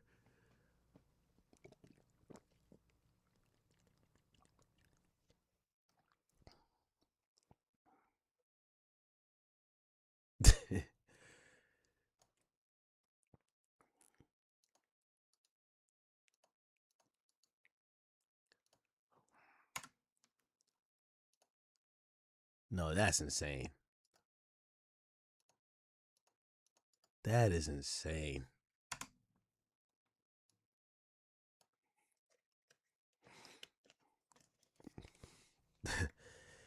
They got a right up here that look like clavicular and another one that look like Janae Aiko. This shit is bananas, man. Yo, this shit is crazy, bro. This shit is crazy. Yo, never in a million years I would be thinking what I'm up against is like just they're using AI, but they don't even use the smart version. They use some dumb shit. They're flat out lying. Y'all got it, man. Y'all got it. Yo, chat, after this, because I know there's still some people, because I was reading comments on this video. They're like, yo, why does Ak care so much? Like, damn, Ak is beefing with himself. If you still think that, you got it. Just go look at this person. Ak, you didn't give me any time. You didn't give me time to do nothing. I told you that I was going to set up a conversation with you and Rock Nation. That we talked on a Friday for 2.5 hours. Sure, like, by Saturday, if that's not the put the banana in the tailpipe move, like, come on. Like, you think Rock Nation is going to be like, all right, we're done beefing with this guy. Charlotte came here. Let's have a call. Why not? That's like, yo, if there's actual issues. Did you talk to them? All right, you know what I said. What have they said? If there's actual issues. See, that's also where I get him. Okay, fuck it. You know, me and you done talked. You say those are your friends. What have they said? A lot of times actual issues can just get resolved with communication. And by the way, we talked for 2.5 hours. You gave me a lot of intel that I didn't have on a lot of stuff. You gave me intel on the little baby shit. Okay. And then we started talking about Rock Nation. I'm like, yo, what's up with you and Rock Nation? Why do you go so hard at Rock Nation? So can I ask you, because everything Did you tell the people what you told me when I asked you that though? What? Because you didn't tell me all of this shit about depositions and all that shit like that. You told me that. What? You said, I feel like a lot of us online feel like if somebody big is coming at us. No, I didn't say that. Yes, you did. Then we got to be with somebody big too. Which is Drake. No. That's exactly what you said to me. I told a nigga media is divided.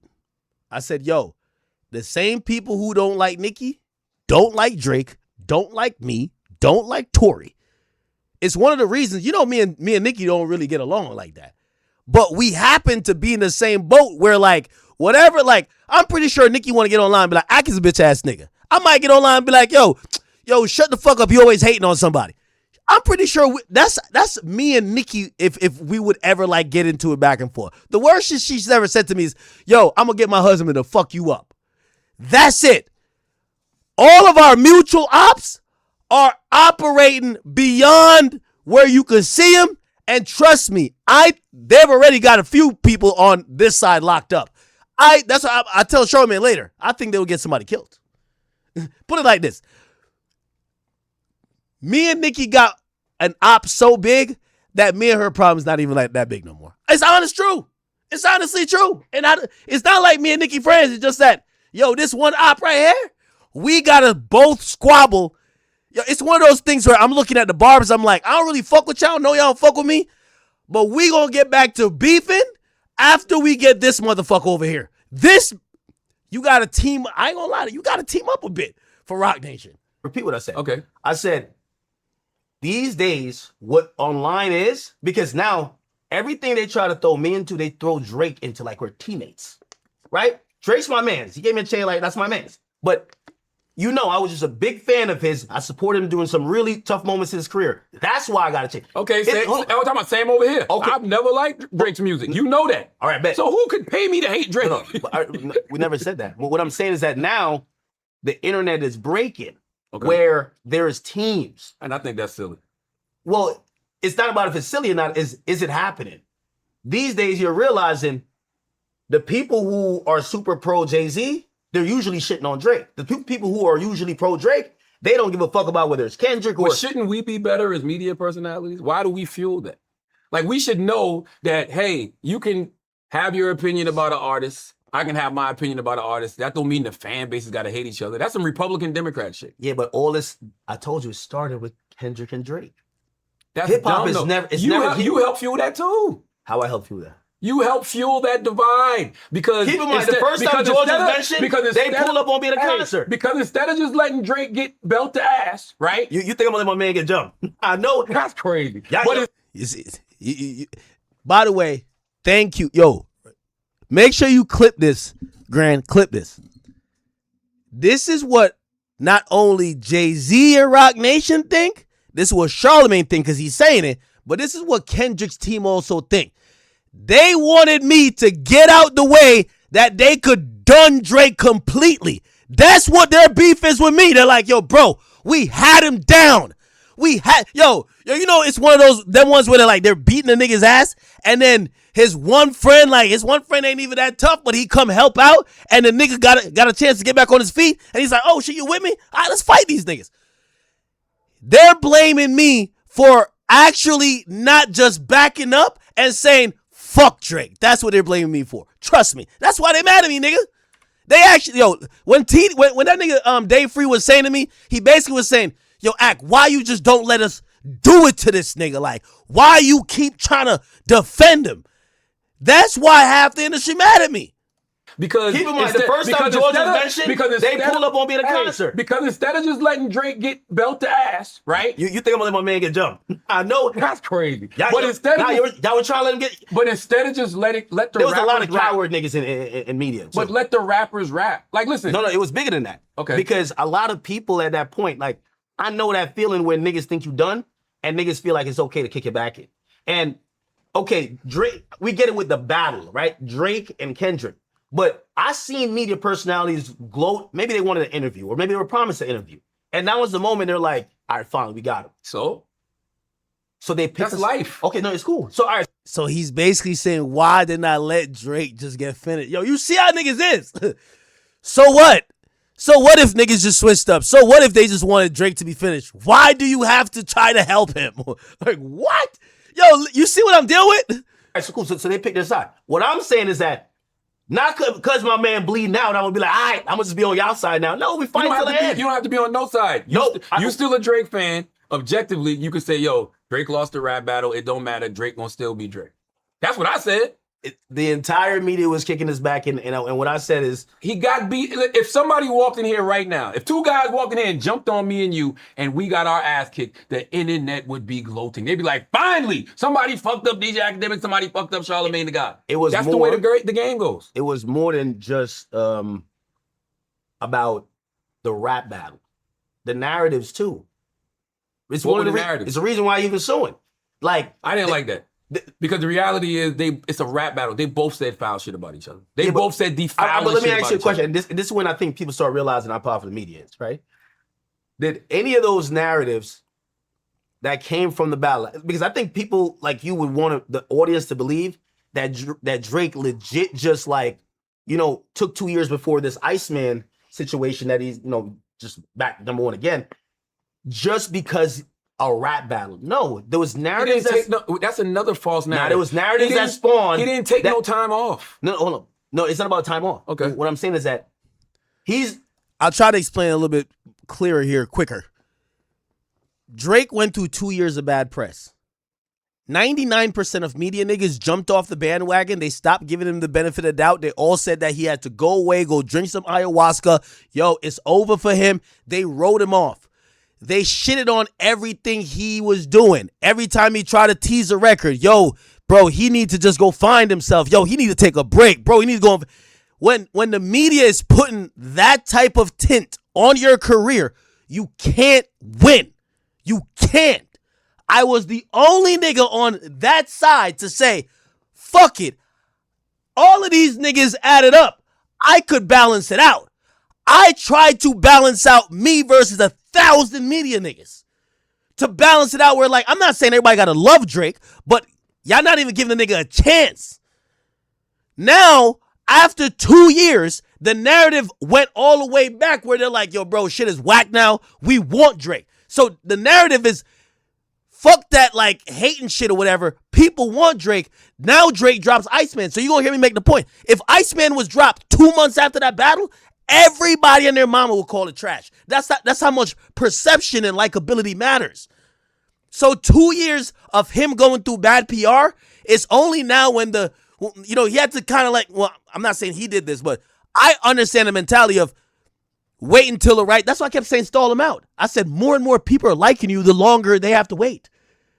And when people like you more, they're going to give your album more of a shot. And it fucking worked. The nigga's number one again. Back on top. Back on road. Let's go. Listen, more OVO chains to come. Let's go, nigga. He's back like he's never missed a step, in my opinion. He never went nowhere. Okay, but you're not... We're acting like the Party Next Door album didn't have bops on it. You're right. I'm not saying that. What I'm saying is that for 2 years, because of the battle and the fracturing of the fans, and also a lot of the media going against him, every negative, there was a time where negative campaigns or hate, things against Drake just didn't work. You know why? Because people were like, nah, that's not Drake. Everything negative said about Drake afterwards worked. You know why? Worked how? What do you mean worked? When you say worked, what do you mean worked? The people were carrying on these narratives. After the battle, people believed Drake was a piece of shit. Anything negative, Drake may have done this to a fan. Remember this whole thing that they were doing with Kendrick? They were like, what about the guy in the wheelchair? They were like, they got this stuff. What's the name? Put it on the thing for Meet the Grams, or was it 616? So there was this thought that Drake was just a really fucking evil, narcissistic, just a piece of shit person.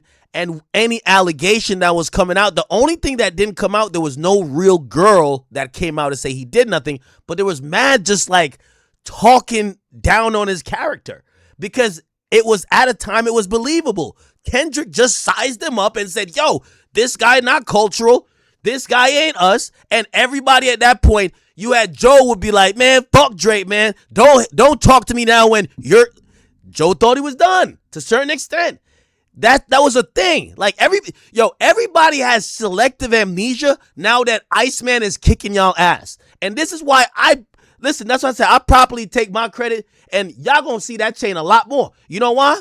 Nigga, that chain, nigga, I earned with blood, sweat, and tears, nigga, because when all y'all niggas went against the movement, nigga, I was the only one. Nigga, I went 1 versus 1,000. It was 1,000 media niggas. All of them like E-bros, like them bum-ass niggas that was on that fucking show, DJ Dickhead. You had Elliot, it was all of y'all, nigga. And you know what I did?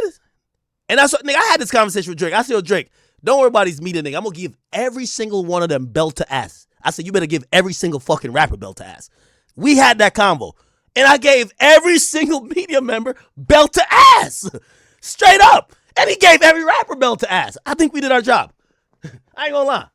You gonna see me and Drake toasting up in Toronto, okay? Listen, belt was applied and I am happy. I like when my team win.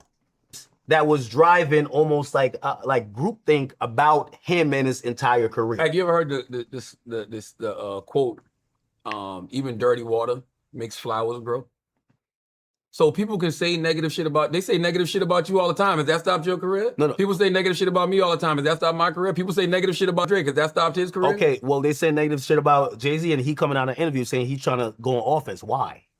Because y'all motherfuckers have been fucking with him. Okay, so when Drake... This ain't new. Oh, okay, so you're acknowledging, because I like that little saying. I don't know how long you had it, but it's clear that it does affect some shit, because Jay is now saying, after getting his ass kicked media-wise, PR-wise, people are accusing him of stuff, linking him with other people that did really vile stuff, and just throwing random stuff at him. He said, no, I'm getting on offense now. So he's reacting to the dirty water. What I'm saying is that... I think that one thing that we're missing...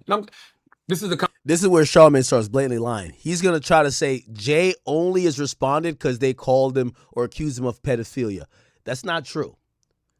Jay is responding to Twitter people. He's responding to Drake. He's responding to everything that he thinks has to do with his image. Not just people thinking that he may be doing some sexually deviant shit. Conversation that's not just about us. We're clearly having a media pop culture conversation. I remember last year... you were saying like, Jay's going to come out with all of this, promotion and marketing and all of this stuff next year to change the narrative. And I'm like, act is slick. Because you're not dumb. You knew it was the 30th anniversary of Reasonable Doubt. You knew. Actually not. I just know media. I know media.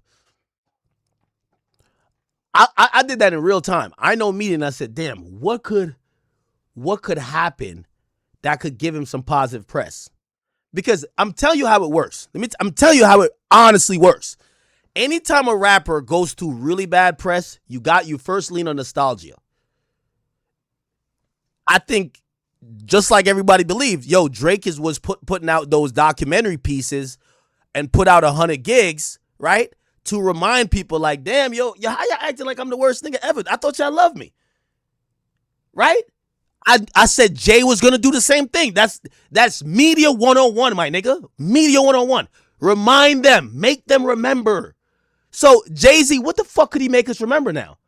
Okay, let's look. All right, I looked at and I seen Reasonable Doubt, 30 years. Oh, bingo, that's it. That's it. He was either going to do a documentary, which, by the way, he is doing a documentary. He's doing an 8-part series documentary. So he's doing a documentary, celebration of the first album. Yeah. Yo, you knew that it was gonna be. Charlotte think I stepped on his foot. No. You knew that. So it's like okay. Let me play the role of being. Charlotte, you think I'm asking? Okay, it's like when I come out and I say. No, Charlotte, I know the media like the back of my hand. You should, but the worldwide nigga that don't. So now when they see that it's the 30-year anniversary of Reasonable Doubt, the 25-year anniversary of the Blueprint, stay with me now. The 30-year anniversary of his first album, which laid the foundation for everything. The 25-year anniversary of arguably his best album, and the 10-year anniversary of what I think is one of his best albums, 444. Of course it's going to be a media blitz. Of course he's going to do concerts. Of course it's going to be merchandise. Of course he might step out there and do some interviews and more shows. Yeah, we know this. Also, I could see a PR whitewash from a mile away. All right, but why not? But let me finish my point. Why not use both? Okay. Because that's what me and you do. Me and you are doing that right now. Okay. Me and you are taking the opportunity to say, you know what? Me and Ack been having the worldwide nigga net talking for 2-3 weeks. Let's sit down and do a sit down. Yeah, because 3 minutes ago, you literally said that basically those type of things, I'm telling you it was happening to Drake. You're saying those type of things don't affect you. So, because I'm saying it with Drake in the sense of, for 2 years, he kind of got his ass kicked in the media. I'm the only nigga who said, hey, it could be 1,000 of y'all. That's my man's. And I thought we evened out the conversation. Sure, I'm saying that none of it affects these people career-wise. Jay-Z selling out. Jay-Z got 140,000 tickets sold this weekend at Yankee Stadium. He's selling out all around the world. I beg to differ. He sat in a fucking chair for four days, like taking out his wicks, trying to get like a afro to this Drake and Nicki Minaj. You don't and Kanye, and none of them responded to him. You don't believe none of them responded to him. You got to stop. None of them responded. You know why you got to stop doing none shit like responded, that? Man. Like, that was bad. You're smarter than the only person responding was Oskino and Dame Dash. Fuck the response. They've been shitting on that man for 4 years prior. What Drake said? So Drake said the jig is up and he crashed out? This guy referenced Jay-Z like 4 or 5 times on Iceman. He just said he don't want to file. He want to file in the cave. This is why Akademiks is good. Nobody cares about the truth when the lie is more entertaining, and you are a great entertainer / liar. Because Drake literally mentioned Jay-Z 4 or 5 times on Iceman. You know Nicki been going crazy. What has Jay done? You know, since we know y'all cool. You know Nicki been going crazy on him for years. She's been cool. Dame Dash been going. It don't matter. Dame Dash been going crazy on him for years. Back to him. But fuck a response. They've been talking about him prior. So finally, Jay-Z's not on Drake's radar right now. Like, you could tell he ain't get a response. You know Drake usually responds to a lot more people. So you trying to get my cortisol levels up? No, he cleared the air. Des, send him in. Send him in. Yo, he mentioned Jay 4 or 5 times on Iceman. When? You just referenced 2. No. I know he referenced him, but like, you're acting. I'm not trying to do what Charlamagne did. I'm not trying to gaslight. When I say Jay-Z isn't on Drake's radar, yes, he had lines like "jig is up" or whatever, but he's not really really shooting at Jay. Like, he's not like, oh, I gotta go compete with Jay. Jay, I keep telling you, made his billions outside of music. Drake is trying to get, and by the way, I heard some stuff, but I think that the OVO chain prevents me from saying it, but he's trying to get what Jay-Z couldn't have even imagined. Right? And by the way, if it gets done, he might be richer than Jay. But it's a different conversation. Anyway, what he's trying to get from the labels is Jay-Z is not a blueprint for. No disrespect to Jay-Z. Jay-Z's never been in that position. So this idea that he's on Drake's radar, like, yeah, Drake's dropping a few lines. I'm not going to lie, but he's not like focused on this guy who I think this run is going to be Jay-Z trying to clean his reputation and trying to shoot back at some of these other people. Except I don't think these people are worried about Jay. He's a non-factor for what they want to do. Nicki Minaj. I don't think I do think Nicki got some problems with Jay, but I don't think if Nicki's about to drop an album or whatever Nicki's like next 18 or 24 months is going to look like, Jay is the focus of that. I don't think most people, other than Dame Dash, who sits on, these podcasts and he talks about him pretty frequently, I don't think they're focused on Jay like that. And Jay might not be focused on them like that, but I do think this time around, Jay has to be focused on them because, listen, when he just talked about Target, nobody cared. So if it's not Jay addressing artists, Jay's just been in the game for too long. Yes, we'll celebrate your old album, but what are you talking about? Unless you're going to tell us you cheated on Beyonce one more time, right? Like he's trying to go back and forth. Jay-Z went and did a freestyle diss. I can't respond. I'm a rapper. I'm responding directly to your lyrics. The jig is up. Oh, word. Now you're looking at the wrong chart. Listen, I'm going to be honest with you. And again, I'm not, word on the street, he didn't get a response. It was kind of weak. That's why. You got to stop. It was kind of weak. Let's be. Jay-Z was responding to Drake. Word on the street. The reason why he ain't get a response, it was kind of weak. Jay-Z responded to Drake. And by the way, there's nothing to respond to because it wasn't like it was a diss. But you say, yo, the jig is up, whatever. Drake said the jig is up, blah, blah, blah. Jay gave him a couple of bars. That's what he did. He gave him a couple of bars. But I think that was a great moment. And how can Drake respond? Other than saying, I don't look up to you no more? No, that's silly. It's a great moment where I think people kind of looked at it and be like, yeah, that's the OG, Jay, but it's like, there's like kind of levels in between right now. Drake should have responded. It was dope. And you know it was dope. It was dope. We're still talking about it now. You talked about it for days. No. You know why we talked about it? You lost your mind. And by the way, we talked about it because he got out of character. Charlamagne, I literally sat with you. I sat with you. Hold on. We're on the phone. Charlamagne is gaslighting me saying, yo, I don't even think any of these people, like, I don't know if you say verbatim, like, they might not even know what's up with you. Like, nah, I don't think that. You said, literally to me, you said, Jay is too high up. He's not thinking about Drake. No, I'm talking about. He went on stage. I'm talking about it. No, I didn't say Drake. I said I'm talking about you. No, you said because you referenced his interview. You referenced his interview with yes, Fraser. And Fraser said in the interview because you referenced exactly when Jay said, "Yo, why am I thinking about Drake and Kendrick Lamar?" And you echoed that. That's why I know it was about Drake. He didn't say and then that. 5 days later, everything we talked about on the phone, it's like he was on three-way. He went on the stage and rapped. No, what Jay said was. Were you at the concert? No, what Jay said was, I'm Jay-Z. Why would I be jealous of any of these people? And I think he referenced Drake in particular. I can't remember right now. But he said, I'm Jay-Z. Why would I be jealous of any of these people? That's a specific thing, which I agree with. He's Jay-Z. Why would he be jealous? No, for what? You got to tell me why. Well, why would he respond then? Because he's a rapper. And he's Drake beats his record. No. Wrong chart. Listen. Wrong chart, champ. Listen, he's a rapper who's in rapper mode right now because he's outside. It's the 30th year, and it's the 30-year anniversary of Reasonable Doubt, the 25-year anniversary of The Blueprint. It's actually smart. See, he doesn't do what some of us have to do, meaning that got to respond to every single thing. If I don't got nothing to talk about, if I don't got nothing to promote, you're not going to see me. Now this year, he got all this shit to promote. Yeah, y'all going to get some smoke. And you said Jay-Z's out of character. You don't know Jay-Z's career then. Right, Jay-Z has always given people smoke. Always through bars. You're going against what you told me, which is he basically not thinking about it. Now he is thinking about it. He's giving niggas smoke. No, I didn't say that. See, this is one thing about you. You're good. What I said was, he said, I'm Jay-Z. He said, I'm Jay-Z. I'm not jealous of anybody else because I'm me. I didn't say nothing about not responding to no music. I'm Jay-Z. I'm not jealous of nobody else. That's how I feel about me. Okay. I hate when people say, yo, you're jealous of this person, you're jealous of her. For what? I'm me. If anything, I salute that individual. I salute those people. You number one on Complex, yo, act big up. Hey, can I ask you a question? Yes. Because I do think this is also at the center of a lot of this. Mm-hmm. I believe these days in media, I'm gonna make an analogy, but I'm gonna use politics. Okay. For years and decades, when it came to U.S. politics, when the topic of Israel came up, people were endeared to it, right? It was always seen that it was a place that is an ally of the United States and that a place that the U.S. should protect. The conversation has changed these days.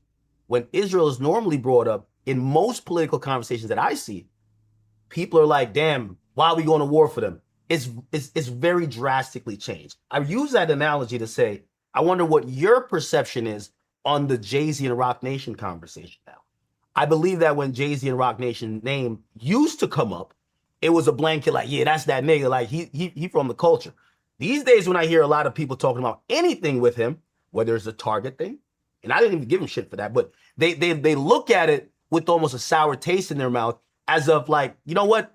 I feel like you guys have misused our trust, misused the cultural equity. And I think that a lot of these other stuff that, you know, you might be bringing up, it's a byproduct of it because I believe JC wholeheartedly. He's on offense this year. Yeah. And he has to fight these narratives. And how do you fight these narratives? You got to fight also some of the people who might be the biggest and loudest voice pushing that. So what do you think about it? Or do you at least acknowledge that that's happening? I think all of those things are subjective. I think that when you're an artist... Jay-Z's Israel, I keep telling you. Niggas ain't fucking with him no more. That's a fact. Jay-Z's like Israel, bro. Niggas ain't fucking with that boy no more. That's like, and I think he's, even this last freestyle, I think he's trying to like convince, but it's not people, it's himself, because I think the only way to change it is to have real conversations. Like, you can't keep gaslighting like, nah, man. Nah, and that boy, like, you dissing Kaepernick. Like, no, that's part of the reason niggas don't like you. You've never really had these qualitative conversations that really make sense, that people fully understand the stuff that you did, that they could gain trust again. I think that when you're in the music industry, when you're any type of celebrity, right? By the way, sorry to do a real quick plug, but chat, I want all y'all to go to my Instagram page. It doesn't matter, personal or my main one. I want you to click on that link in the bio. Eventbrite. I'm going to Toronto. Okay? I'm going to be out there with the real Sixers. Don't you worry. July 31st, I'm in Toronto. We still got some tickets. We've been sold out of VIP and meet and greets, but we got some tickets. You want to be in the building. I would love to see you all, my people who cross the border. Canada, this is our first international venue. And if you don't know what does it mean, DJ Akademiks Live, I basically do some stand-up. We do some crowd stuff. We do kind of what we do on stream, but also definitely we're going to have a few performers and, we just got to have a good time, So, and also we do giveaways. So you guys should definitely come through if you can. Make it a date night if you're with your woman. If you're just with the boys, just come through. Just have some drinks with me. And, yeah, we'll have a good time, all right? So July 31st, please, there's still tickets available. Get them now. Because if you've been watching me and you're across that border, or shit, even if you're not from that across that border, it's Carabana weekend. That used to be LeBron James' favorite weekend. LeBron used to be over there with that wedding ring off. You know what I'm saying?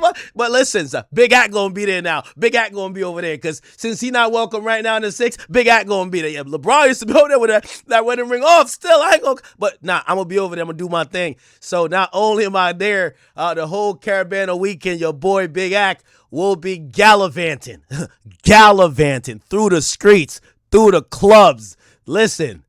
Talk to me nice. I want y'all in that building. All right. Anyway, back to regular scheduled programming. There's going to be maybe ebbs and flows, but I don't even look at it as ebbs and flows. I just look at it as I'm a Jay-Z fan. You may not be, but I'm 48 years old. So all of those albums mean something to me. So I'm at the concert this weekend with 140,000 other people. So for all of those people online, this is another sleight of hand. He's going to say, because I'm saying, people are not really jacking Jay-Z right now. And he's going to say, but I don't know who you're talking about because I'm going to be at the concert with 140,000 people this weekend. Seems like everybody loves him. A music conversation, though, that people are giving him shit about. Well, sometimes you can get, man, sometimes you can get too big for the room. Sometimes you can be so successful and be so... Jay-Z's so successful, everybody just turned into haters. I like that. Go at the top of your game for so long that people just start hating you for any reason whatsoever. You got more haters now than you did 5 years ago. Why do you think that is, Zach? But it's different if the narrative has changed. And that's how people will all. How many narratives have they shifted on you over the last 3-4 years? Charlotte, you're avoiding the point. No, I'm not. I'm showing you the point.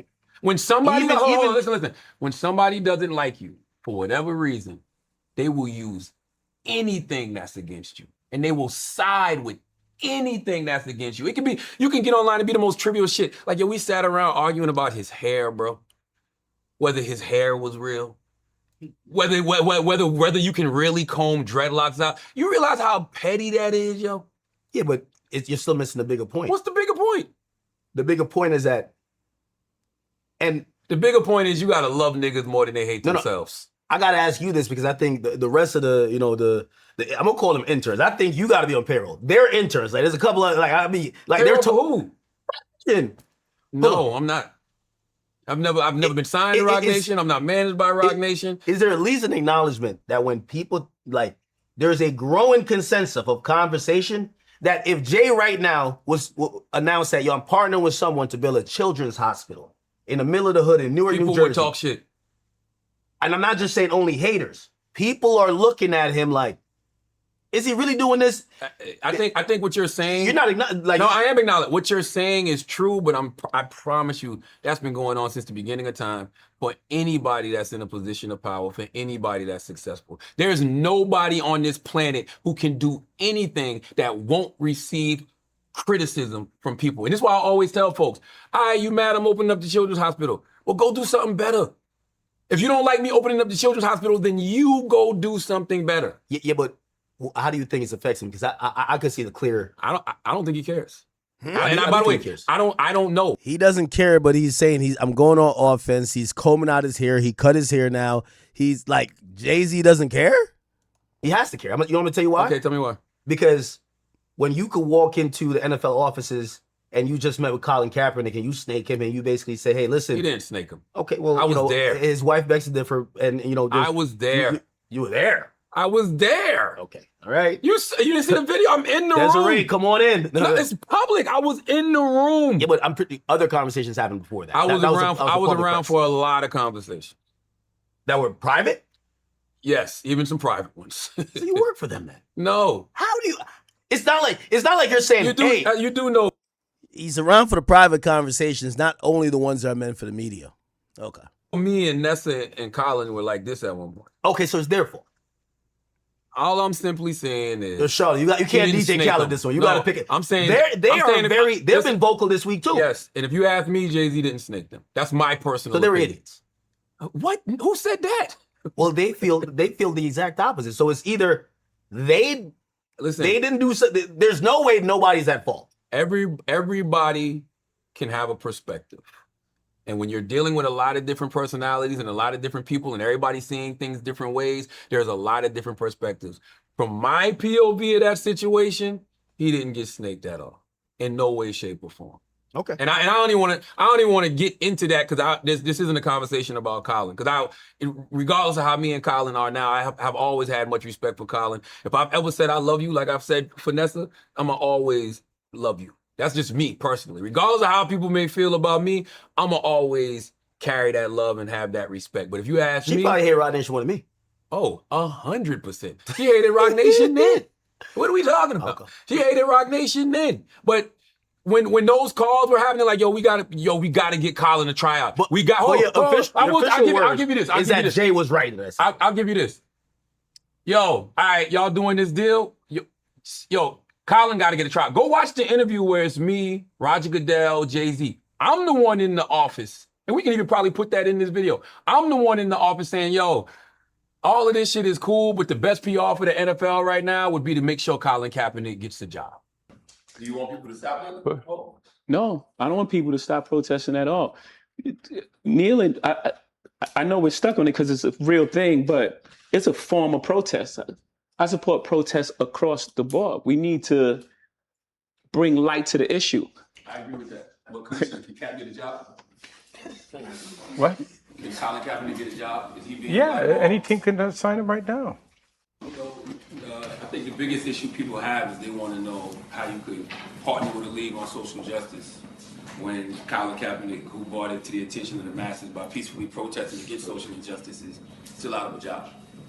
can Colin Kaepernick get a job? I'm the one pressing the line on Roger Goodell and Jay-Z. You were just saying it with no action behind it, knowing that. What can I do?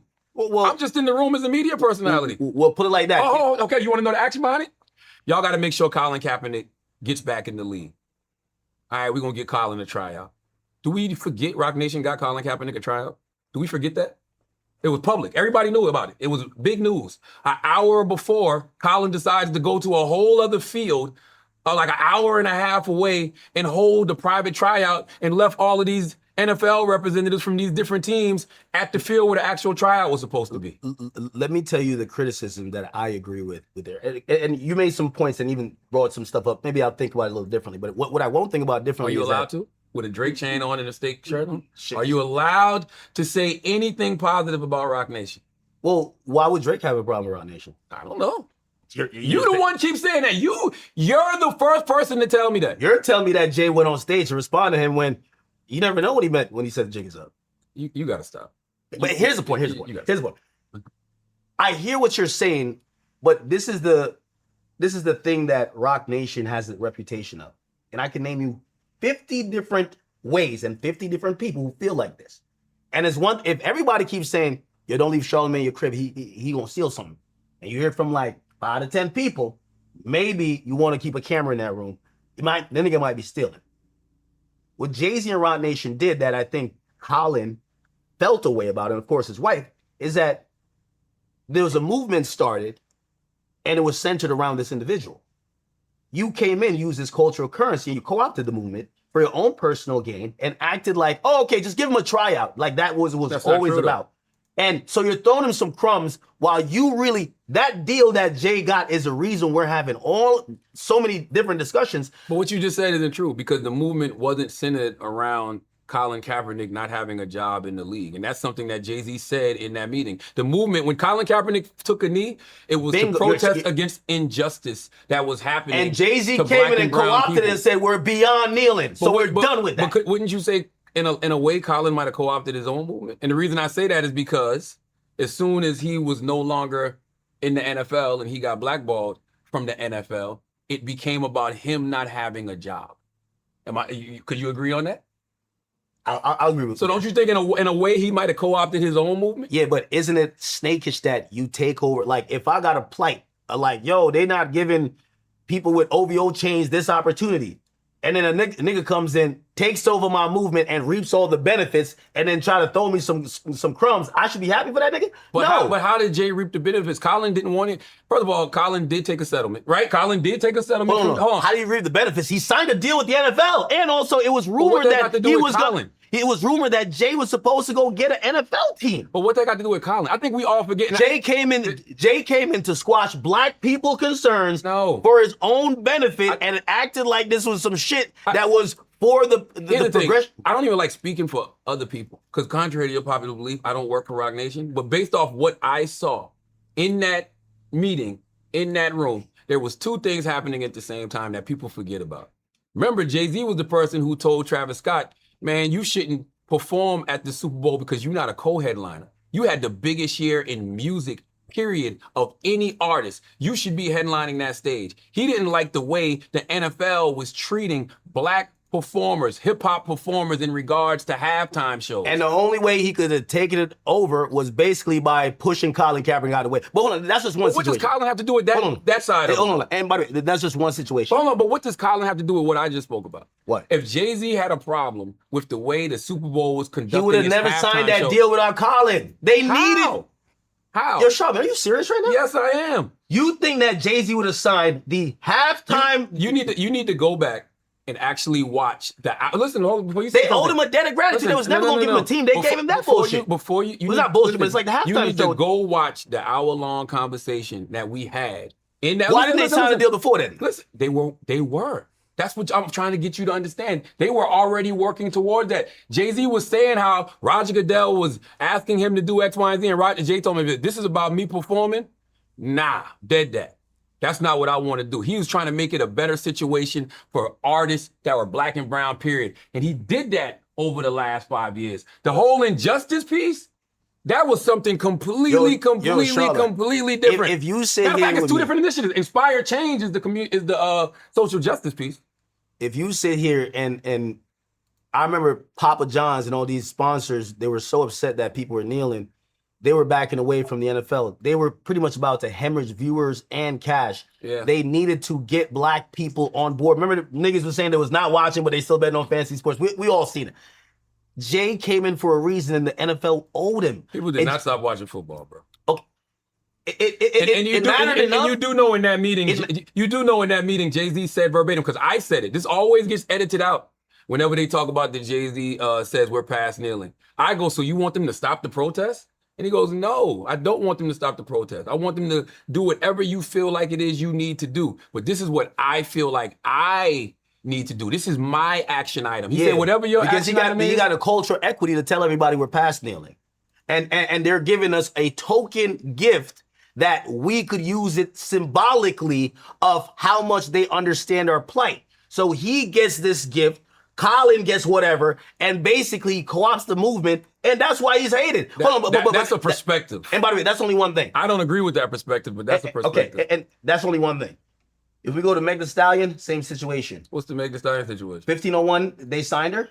Okay, she's on Warner at the time. They literally accused Roc Nation of having tortious interference. I don't know nothing about none of that shit. Well, I'm just trying to tell you a pattern of how Roc Nation has moved. Bobby Shmurda's online saying the same thing, right? Well, can I say something from my perspective? How come everybody has stories that are matching? There's a pattern. Can I say some things? This is why I fuck with Roc Nation, because I've seen how they treat. This is the part they're gonna put in the new employee orientation.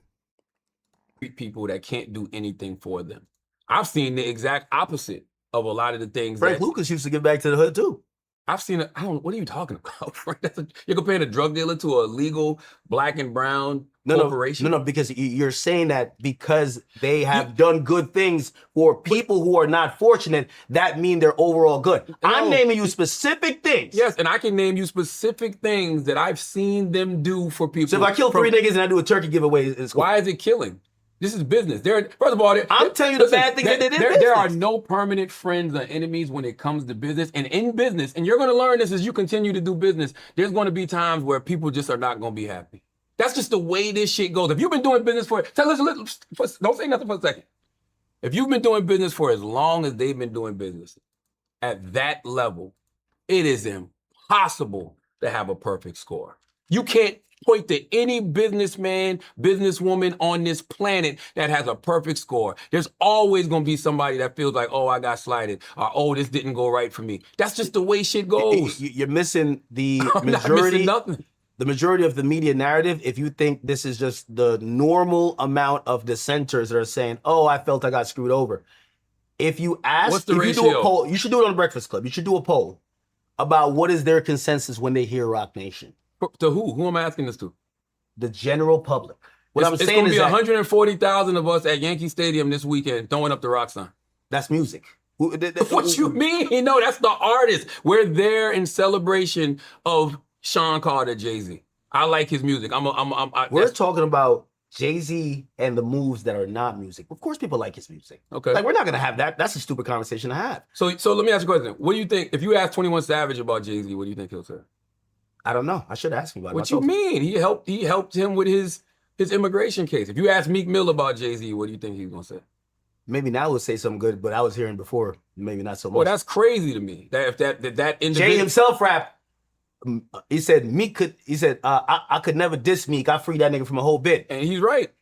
He's right, but why would he even rap that if there was nothing there? He said me and Meek could never beef. Well, if there was nothing there, why My point is, you should ask people. Like, listen, I can I've asked enough because I named like 3 people and you're like, nah, I don't hear about it. I'm a call Bobby Shmurda right now. Let me explain. I am you don't want to hear from Bobby? No, because I don't care. Like, that's his That's perspective. I can't tell him he's wrong.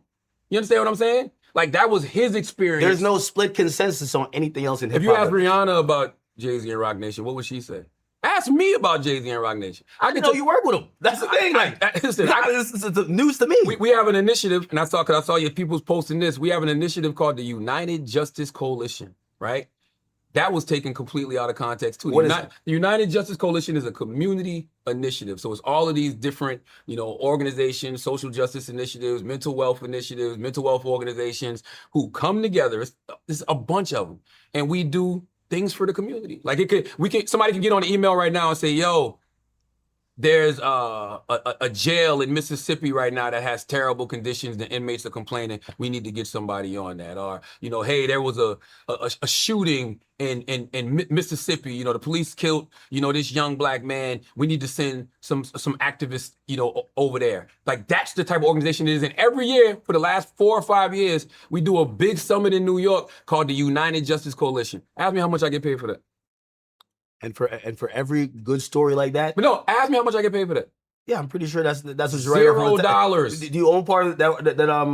It's a nonprofit. Yeah, it's a nothing to own. Okay, do you write off your taxes? No, there's nothing to write off. I'm a part of the UJC. I'm sure somebody might write it off on their taxes, but it's not me.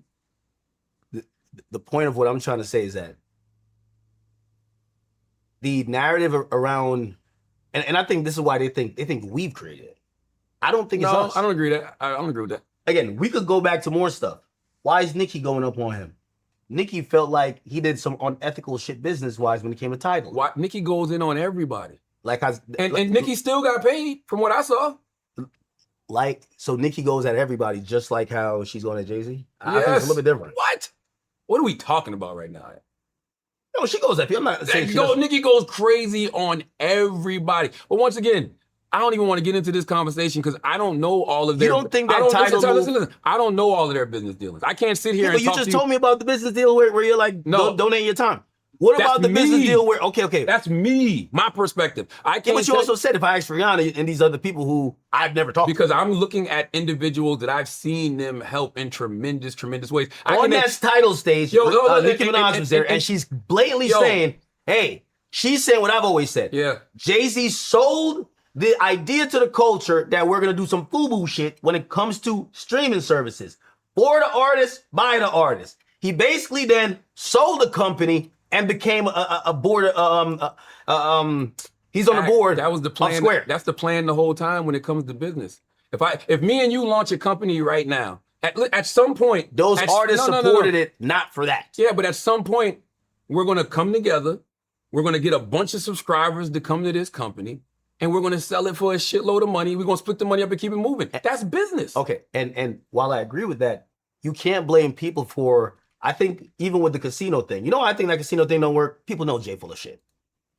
Anything Jay, I don't know why you have this hard on. No, I'm being honest with Jay. It's crazy. It's kind of crazy. Sean, you're smart though. You're smart. Listen, you don't think his reputation's in dirt right now? I don't hate Drake the way you hate Jay-Z.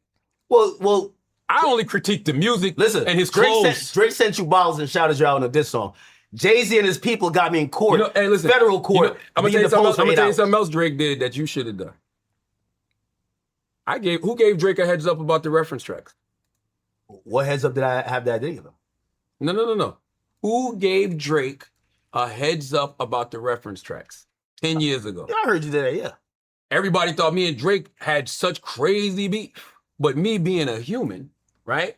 I'm like, I don't want to destroy this man's career. I don't hate this man like that. So I called my homegirl, Jazz Fly, who's no longer with us, God bless the dead, not even knowing she got a relationship with Drake, just talking to her about the situation. I said, you know what, when we finished talking, I said, I'm going to call Jay Prince and just let Jay Prince be like, no, somebody sent me these reference tracks, blah, blah, blah. You think when I sent Jay Prince the reference tracks, Jay Prince didn't give a fuck where they came from. He was just like, yo, I got these reference tracks. This is what they trying to do to my man. Hey, Drake, now you got the heads up. Figure it out. So Drake went on offense and got in front of whatever the narrative was going to be. So if anything, it sounds like you're taking credit for Drake like responding as he should and bodying Meek Mill. Did you see Meek recently put that? He said that Akademiks is the reason his streams went down. Nigga, it's you. Can I say something? You gonna make me buy bottles for Charlamagne? How do you think I even got in that song? Okay, all right, so good, kudos. But what I'm saying is you should have followed his lead. Follow whose lead? You should have followed your man, your and idol. Sent you some bottles? No. You should have followed your idol's lead. And when Charlamagne gave you a heads up, Instead of saying, you know what, let's go on the offense against Charlamagne for what reason I don't know. Let me just get in front of these narratives. It's me and Rock Nation. We've been in for a minute. Go ahead. I told you this on the phone. You know what you should have said? Those my people over there, you my mans. Yo, listen, I'm going to just get out the way. Instead, you play defense. No, you know what I said? Those my people, I'm going to get you a conversation with them. Charlotte, you probably had the... All right, did you talk to them? What if, maybe. No, maybe. What did they say? Maybe I didn't. Maybe I did. Maybe I did. To be honest with you. Hold on. What do they say about it? Here's the thing. What do they say? No, I'm going to tell you the truth. I'm going to tell you the truth. Since you're saying, when you mentioned George to them... I'm going to tell you the truth.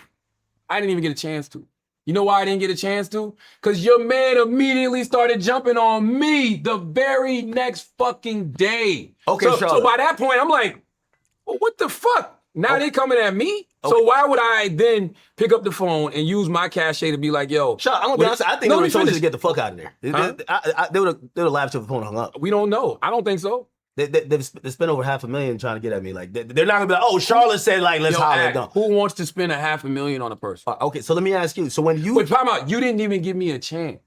Is what I'm telling you. All right, but I'm asking you, when you've had the conversation or any conversation related to any of this with them, and don't gaslight me like, nah, I never talked to them. You're not gonna like what I said. You're not gonna like what I got to say.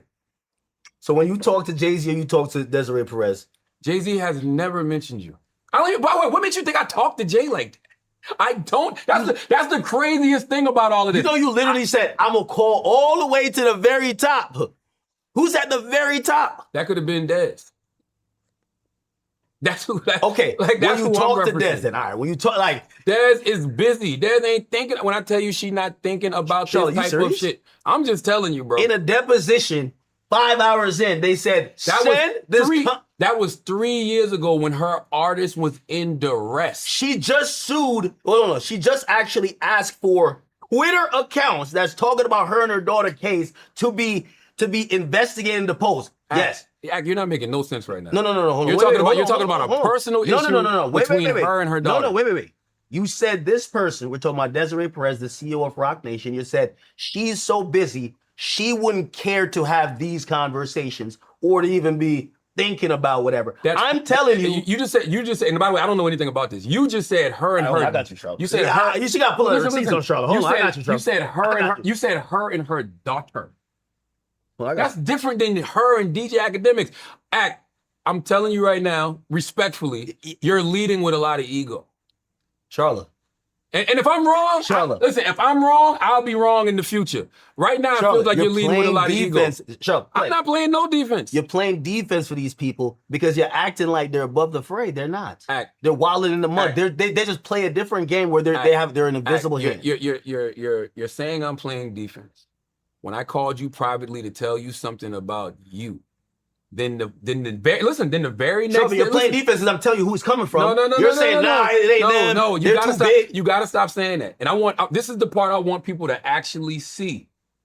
I called you to give you a heads up on something. You respond by having your guy start attacking me. I didn't tell him. So I start attacking your guy. I didn't tell him. That ain't got nothing to do with no Rock Nation. That's me. I told you on the phone. This, I believe, is coming from Rock Nation. You said...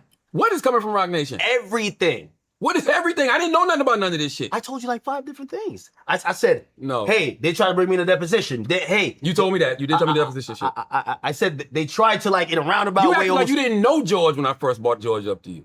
When I sent you the pictures that I sent you... That's Grand Wizard. No, his name is George Wynn. All right, well, when I sent you those pictures of George, you said, who is this? Yeah, and I said, they said, this is Grand Wizard Chat nigga, this is George Wynn, who runs Akademiks TV. Yeah. You was like, damn, I thought he was skinny. It's not like we done hung out, went on vacation. Now you're no, that's my you're lying. No, that's my man. You didn't act like that was your man when I first bought him up. No, I said, you showed me a picture. I said, I didn't know that's how he looks at this moment. No, you said I got the text. You said, who is this? No, read it. You said, who is this? And then you said, that's Grand Wizard. I said, he's fat? That's all I said. Hold on. Let me see if I can find it. Charlotte, I ain't gonna lie. What I realized is that Rock Nation got to get a little bit better with the narratives because I don't know. Even the divide and conquer shit. I don't know. But that's my point. There is none. I don't feel like looking for them texts. That shit is really pointless. This isn't about Rock Nation. And I wish you would stop saying that because let's talk about us. If I'm telling you that I know where it's coming from, cool. You're playing defense by saying it's not coming there. If Rock Nation is coming at you, I don't have nothing to do with that. Okay, and that's when I ask you respectfully to step to the side that we can focus on Desiree and Jay-Z. Now, I'm not going to do that. Because now when Grant hit me, I'll be like, of course take the gloves off with them two. No. Like, we don't want to get at Charlamagne. No, Charlamagne. But get him out of here. But why did the gloves come off for me to begin with? Charlotte, because in the way of how you deliver the information, you want to frame it like it was a heads up. It was more of a, the way to neutralize these guys is to get Ak away from them by saying, that's what a guilty person would think. Nigga, you told me the dude is stealing from me. You have no proof of it. I never said he was stealing from you. I saw you say that on the screen. I'm like, when did I say he was stealing from Charlie, you? you said he took $4 million from me. You literally told me this. How would he take $4 million from you? That's what I was saying, but that's when it was bullshit. I had never said he took $4 million from you. Charlotte, you said he got pressed. Oh, and you said and he told investigators that he gets some money from you. And you said, I seen the finances. He's getting paid a lot more than you. I think he's... By the way, I was wrong about that. Remember the shit I showed you earlier? The shit I showed you that with all the shit that you get paid to do? Yeah. Yes, you make more than him. It's music promotion. Yeah. But we got to be clear because like when we allude to it, so what you showed me, and you could put it on camera. Like I don't like it when you see this is another thing. This is why I brought this conversation public. I don't like it when people are acting like they got some privileged information. Number one, if I brought up your Breakfast Club or Netflix contract or whatever, and I start like putting it online or whatever, you might be like, damn, you kind of invade my privacy. So here's my thing. Rather than you source it, just post it. I get what you're saying. So post it that we could talk about it because the first person who said an actual thing to Jeremy, dude, I bodied him. We haven't heard from him since because he's lying. I get what you're saying, but I never wanted any of this to be public. I called you, and I'm gonna go back to what I said earlier. If I'm working with Rock Nation, you call me with the intent for me to step away from George. So, that basically I would deactivate him, and I'm like, that's my man's. No, because I said George, I said Carson McCoy, Alex Chocho, whoever. I don't know Alex Ocho. I don't know any of these people. Well, George, I'm just telling you the information that I was told, and I told you. I said, and they said the crypto accounts were flagged. You said how much do you trust George? I'm like, valid question. You're acting like, number one, someone's doing something illegal. Number two, you're acting like this guy is doing something like maybe stealing that I need to watch out for. I ain't saying nothing about no stealing. What would he be stealing? You literally said $4 million. And I knew that was cap already. What would he be stealing? That's why you kept saying the crypto stuff. It was like, I got to go back and look at the information. Nah, Charlotte tried to get me to turn on Grand. That's what happened. Because I don't remember nothing about no. You literally said, you said something flag, and you were like, there's $4 million. Flag. You said $4 million, and you're like, if you're Akademiks and he's running Akademiks TV, and he's getting paid way more than you, he might be stealing from you. I ain't saying nothing about stealing. No. I know. I told you that. I know I misremembered because I went right back to it. I told you that it said the crypto accounts were flagged and there was millions of dollars moved over the last few months. Whoever sent the information. Who's whoever? I don't know. Got to talk to Lauren. By the way, you didn't give me a chance. I want you. This is crazy. You just said, but you literally just said the same thing happened. That's your kryptonite. Me saying who is like. I can say the same. I see why I got the out chain on. Listen, if I say who, you're like, oh my God. I can say the same thing to you. You can't tell me who gave you certain information. No, I'll tell you anything. No, you won't. I asked you. What? I asked you over the past week. They said all of these different sources were coming, even though, by the way, no. Some of that shit was hilarious. You literally said, I only know one. No, because there's a third party that I don't know who that. But I will give. If you ask me, that's every media source. No, if you ask me, I would literally show you. I'm not the type of. I wouldn't give half-ass warning. If I'm gonna be like, yo, chat. I forgot that Charlotte didn't even tell me this on the phone. He sent me a text. I forgot. Nigga, I got it right here. Like, bro, look, Charlamagne the God, nigga. The fuck, like, bro. You know, Big Ack ain't lying about nothing. Look what he says. And George makes more. Wait, hold on. I said, yo, Grant, why you ain't tell me I sent this to you? Because you know I sent this to you. And George makes way more than you, by the way. Watch those dudes. I said, I had no clue what he's getting paid, how much they say. So I'm trying to say, so I'm asking, wait, how much you hear? He says, it doesn't say Hold on, I want to show you the whole thing. I don't give a fuck. It doesn't say, I'll just read it.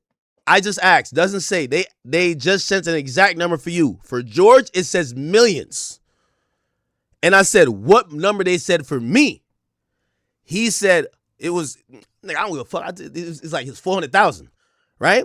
And it's like, but he then said something. It was a combo, music, media, and some political stuff. But I ain't see no Truth Social stuff. Okay, it was like an attorney general, some Rumble stuff, some da-da-da that they paid to Livingston Allen. And he said, when I get back on Tuesday, I'll get it. I said, I got to see this because, like, yo, come on. Like, what the fuck are we talking about? Then I said, well, Grant said he got the 3 pictures because he sent me 3 pictures. I ain't going to show the pictures. I said, Grant said he got the 3 pictures from Alex before.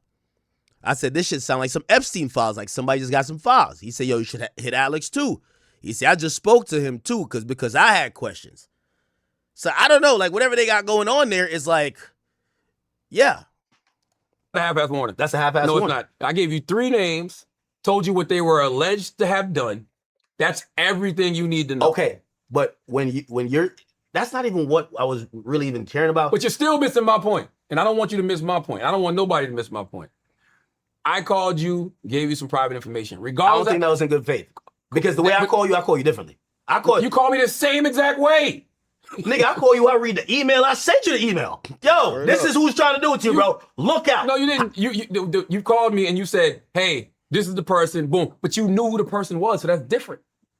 If I knew who the person was, I would tell you. That time when I told you, I didn't know who the person was. When I said their name, you knew who the person was. And then when you explained it, I understood. I said, oh, I seen the relation there. Okay. But I said, you do it. You do what you got to do. Yeah. But that shit it has no place on my platforms. I got nothing to talk about with it.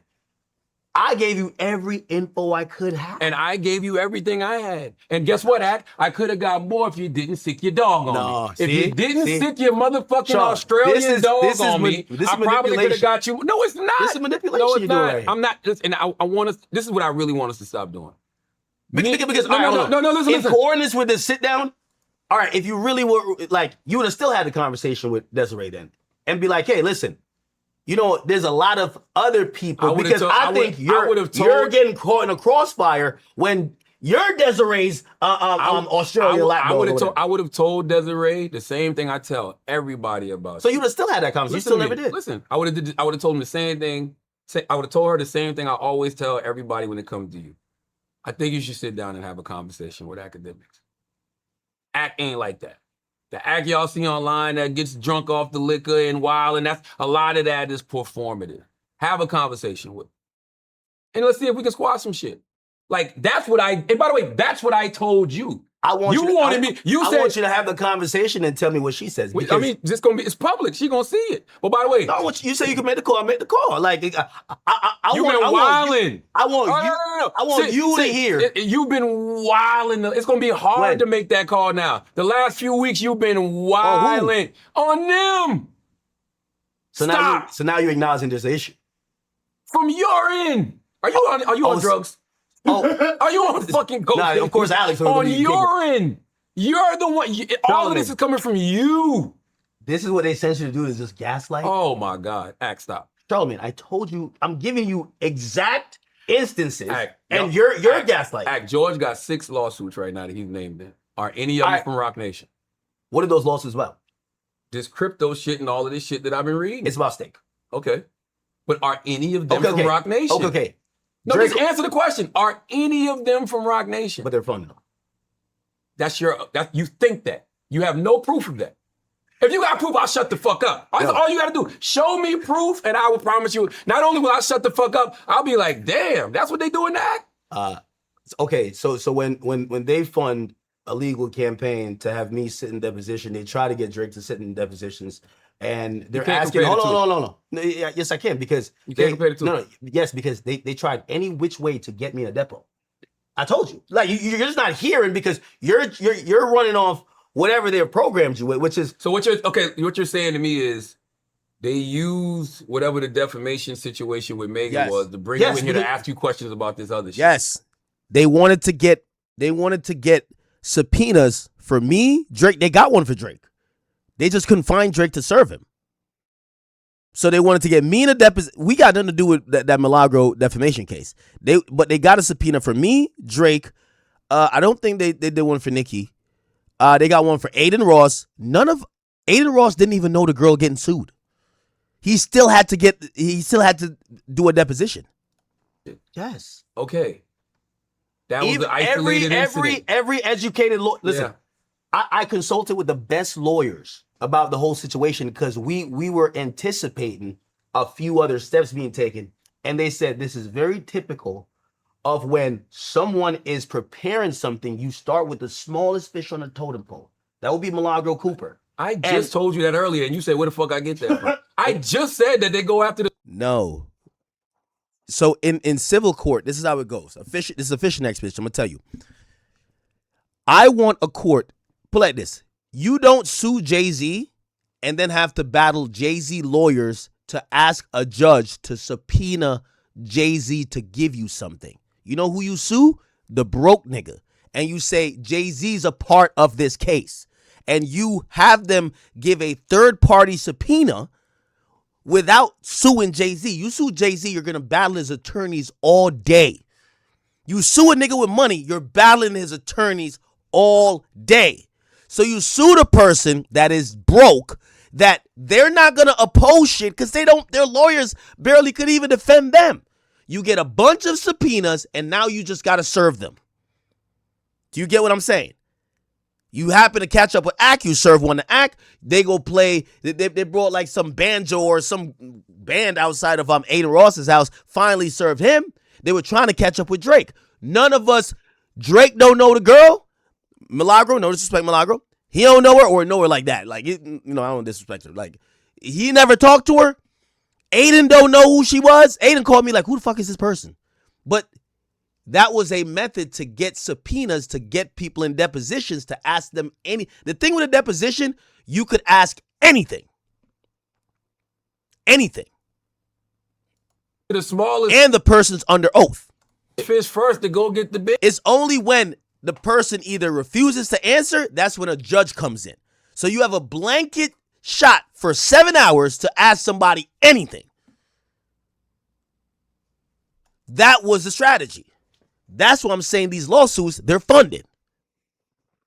Big one. I just told you that about 40 minutes ago. Well, you're talking about criminally. What I'm saying is that they wouldn't... Criminally. Civilly. Okay. Yeah. The point was, in a civil suit, you just need to get somebody under oath, right?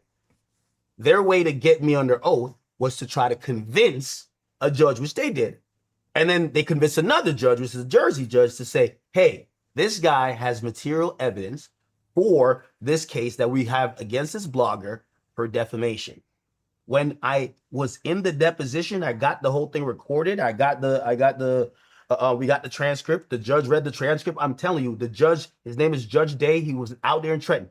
You will hear him on the record say, why are you having a deposition with Livingston Allen and the majority of your questions revolve around Aubrey Graham, Nicki Minaj, and also around State?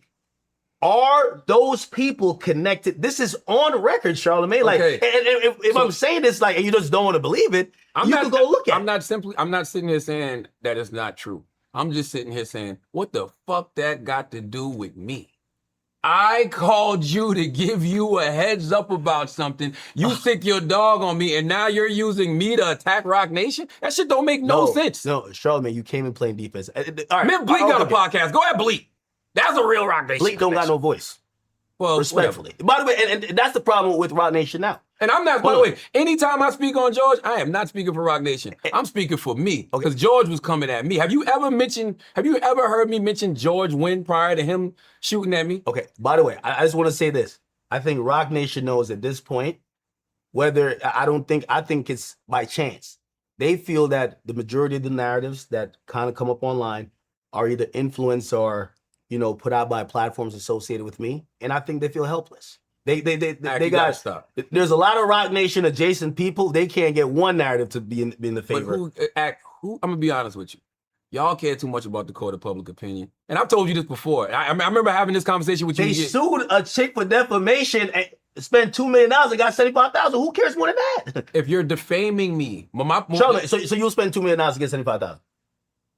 I don't think it's about the money in a situation like that. No, but you say It's we not- care it's too not- much about. It's not about the money. I'm defeating your point. You said we care too much about the court of public opinion. Yes, you do. But if I'm making the same argument that the people I'm talking about care as much too, Can I finish my spend point?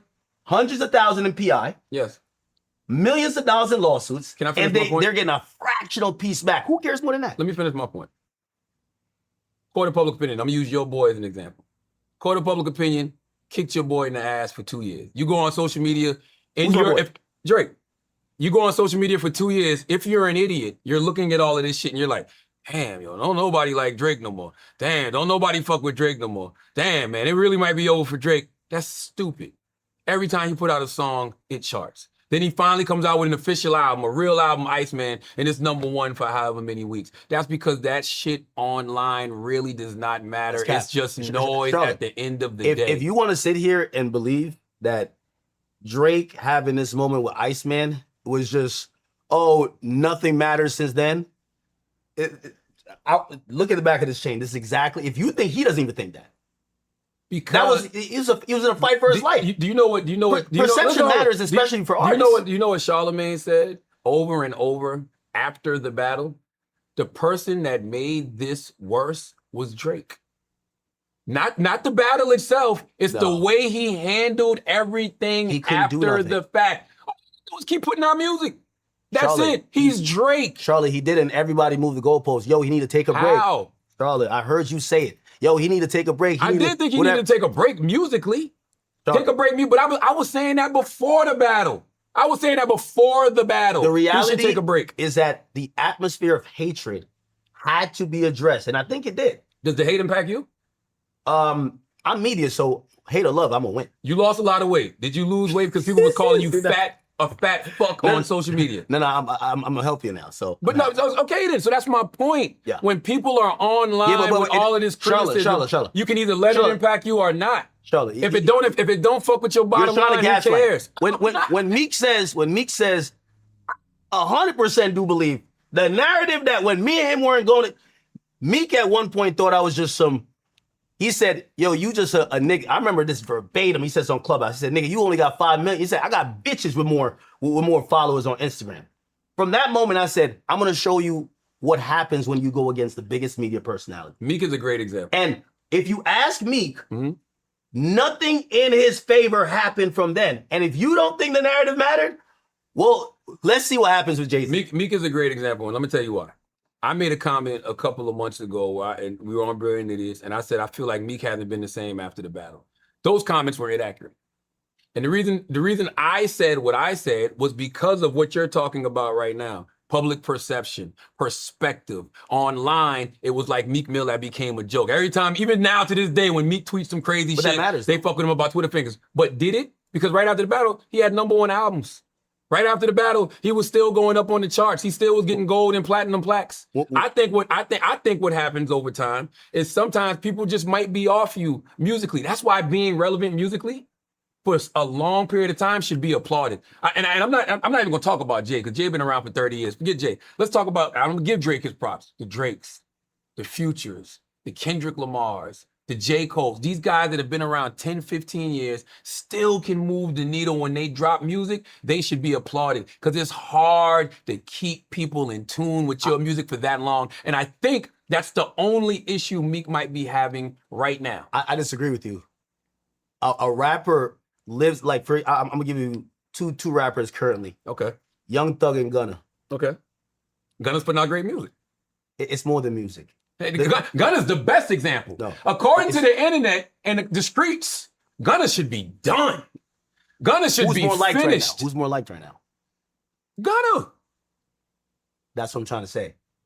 This is perspective. Public perception, when someone's perceived better, perceived cooler, perceived like in a positive light. I'm looking at who's bringing in the money. Who's selling the records? Whose shows are sold out all across the country? Whose records are getting played on the radio all the time? That's Gunna. I've always argued this point. If Drake had dropped Iceman 6 months after, niggas would have said it was trash. Because They said it was trash 2 years later. What are you talking about? who said I explained the trash? Mad people. Nah, it's We got two only different the Rock algorithms. Nation office. No, we got two totally different algorithms. Must be. By the way, All I heard niggas saying, that shit classic. no, they not. They're not. You and your squad are saying it's classic. Wait, well, You thought honestly Nevermind was classic. No, I didn't say that. Yes, you did. No, I didn't say that. You love. No, I didn't say that. I've never heard you say one bad thing about Drake. That's what Dame Dash said to you. You got a crush on could that you man. apologize? You either got a crush on that man, or you're getting paid. Yo, Dame, I want to tell you, for all the times you've sat across this man and he had a paper plane. He bought up Dame. Yo, he had a paper plane on his chest, or he had it on his hat. I just want to tell you, Dame, I'm here to make sure you know you were vindicated, you were not crazy, and he was always right. But you don't believe I'm getting paid by Rock Nation. No, okay. Do you believe I'm getting paid by Drake? No. Okay. But if a topic came up, and this is what I say about all media personalities. If Jay's your man, of course you're supposed to have, like, if a topic comes up, you probably have more nuance that could give more thought to maybe what his side is. I have reverence for him musically, and I have reverence for him as a man. We've watched the evolution of a man. Yeah. All right. So that's what I think there. Now, I do think that. But I also can be biased. No, you have mutual yeah, I know. But now you have mutual business interests with him. And I think you've been going that realm for a while. And that's why you're playing I don't have any mutual business interest with him. We had a bid that we were trying to get for a casino in Times Square. That bid is gone. That got turned down. So currently, there's nothing that you and Jay, business-wise, are aligned with. Nothing at all. So nothing. So if I pop up with something on stream in a few days, please let me know. Show me. Nothing. Remember this. I would tell you. Why would me as a He didn't tell us the last time. 48-year-old black mogul distance myself from one of the greatest moguls that we've ever seen? Nobody say I would love to be doing more business with Jay-Z. No, I'm not shaming that aspect. I'm addressing the aspect of, okay, like, put like this. There are certain other media personalities I could tell, they grew up on Jay. Jay's their guy. There's nothing wrong with it. There's going to be some baked-in bias. We're all human, right? I grew up on Drake. I listen to every word this man has said. Like, that's my GOAT, right?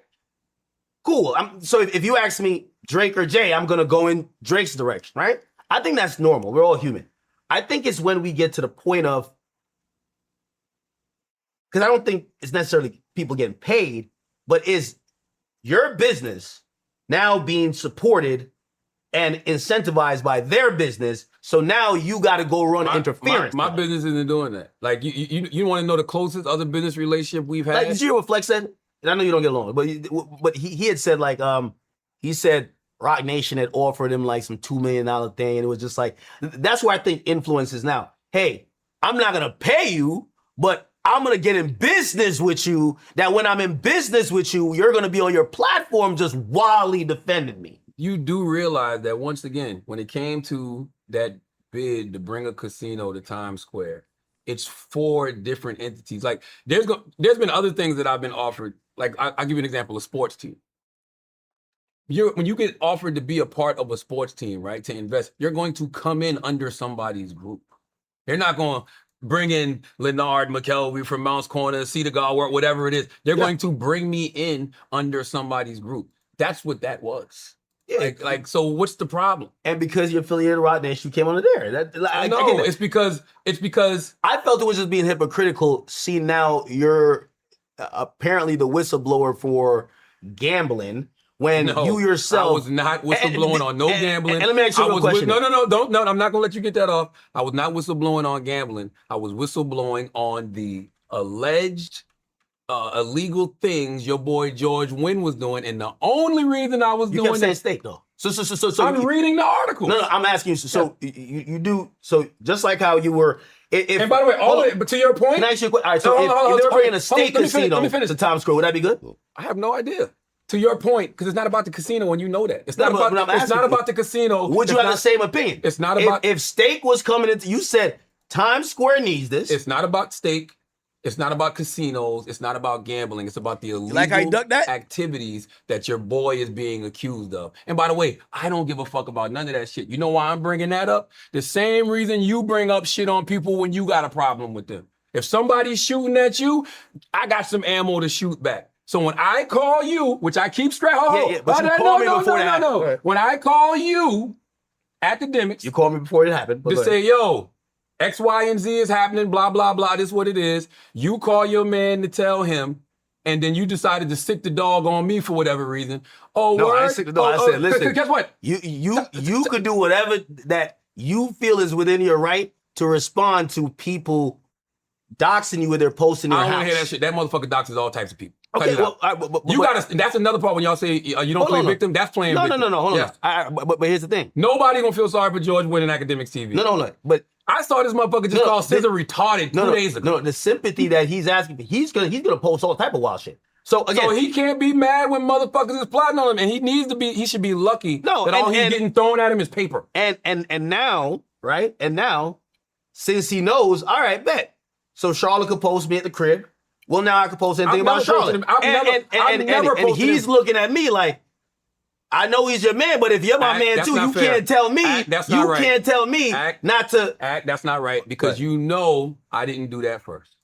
What? You know how this played out. I called you, gave you a heads up. You told George. George went on the attack against me. I went on the attack against George. Now George is shook, because George's like, oh my God, don't nobody ever shoot back at me. Now he texting my people's like, man, Ak told me to do that. Snaked him. Ak told me to do that. Ali just snaked him. I told him, I said, listen, I said, how are you texting Alex? Like, I had to tell him, like, I thought you said that. I definitely said that. Let me finish this.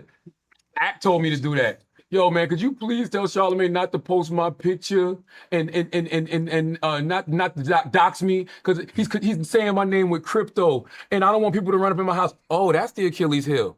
Oh, that's what it is? Oh, so now let me find out more. So he fucked up by mentioning that. But that's people running up in his house. I don't care. To do crime. Okay, all right. So as long as we put in the right context. Because he talks crazy. Okay, and hold on. And by the way, I'm glad that you said that, because also, if he didn't say nothing about me, I wouldn't say shit about him. I had that convo with him. I said, listen, yo, I'm beefing with rappers who's up a couple $100 million. I asked her, my house like Alcatraz. I couldn't even have kids at my house. Like, I prepare like niggas is running in every night. And you should. And I should. So I also, I think that shit is nasty. I'm gonna tell you something. I did tell him. So I told him, I said, listen, you should move. You got to move accordingly now. But I think that shit is nasty. The shit I've been getting, like the same way you say people hit you up and they giving you shit about me, it's the same way about you. And I know a lot of that shit is bullshit. But guess what? Nobody cares about the truth and the lies more entertaining. Of course. But why would I ever run with that? I would rather do this.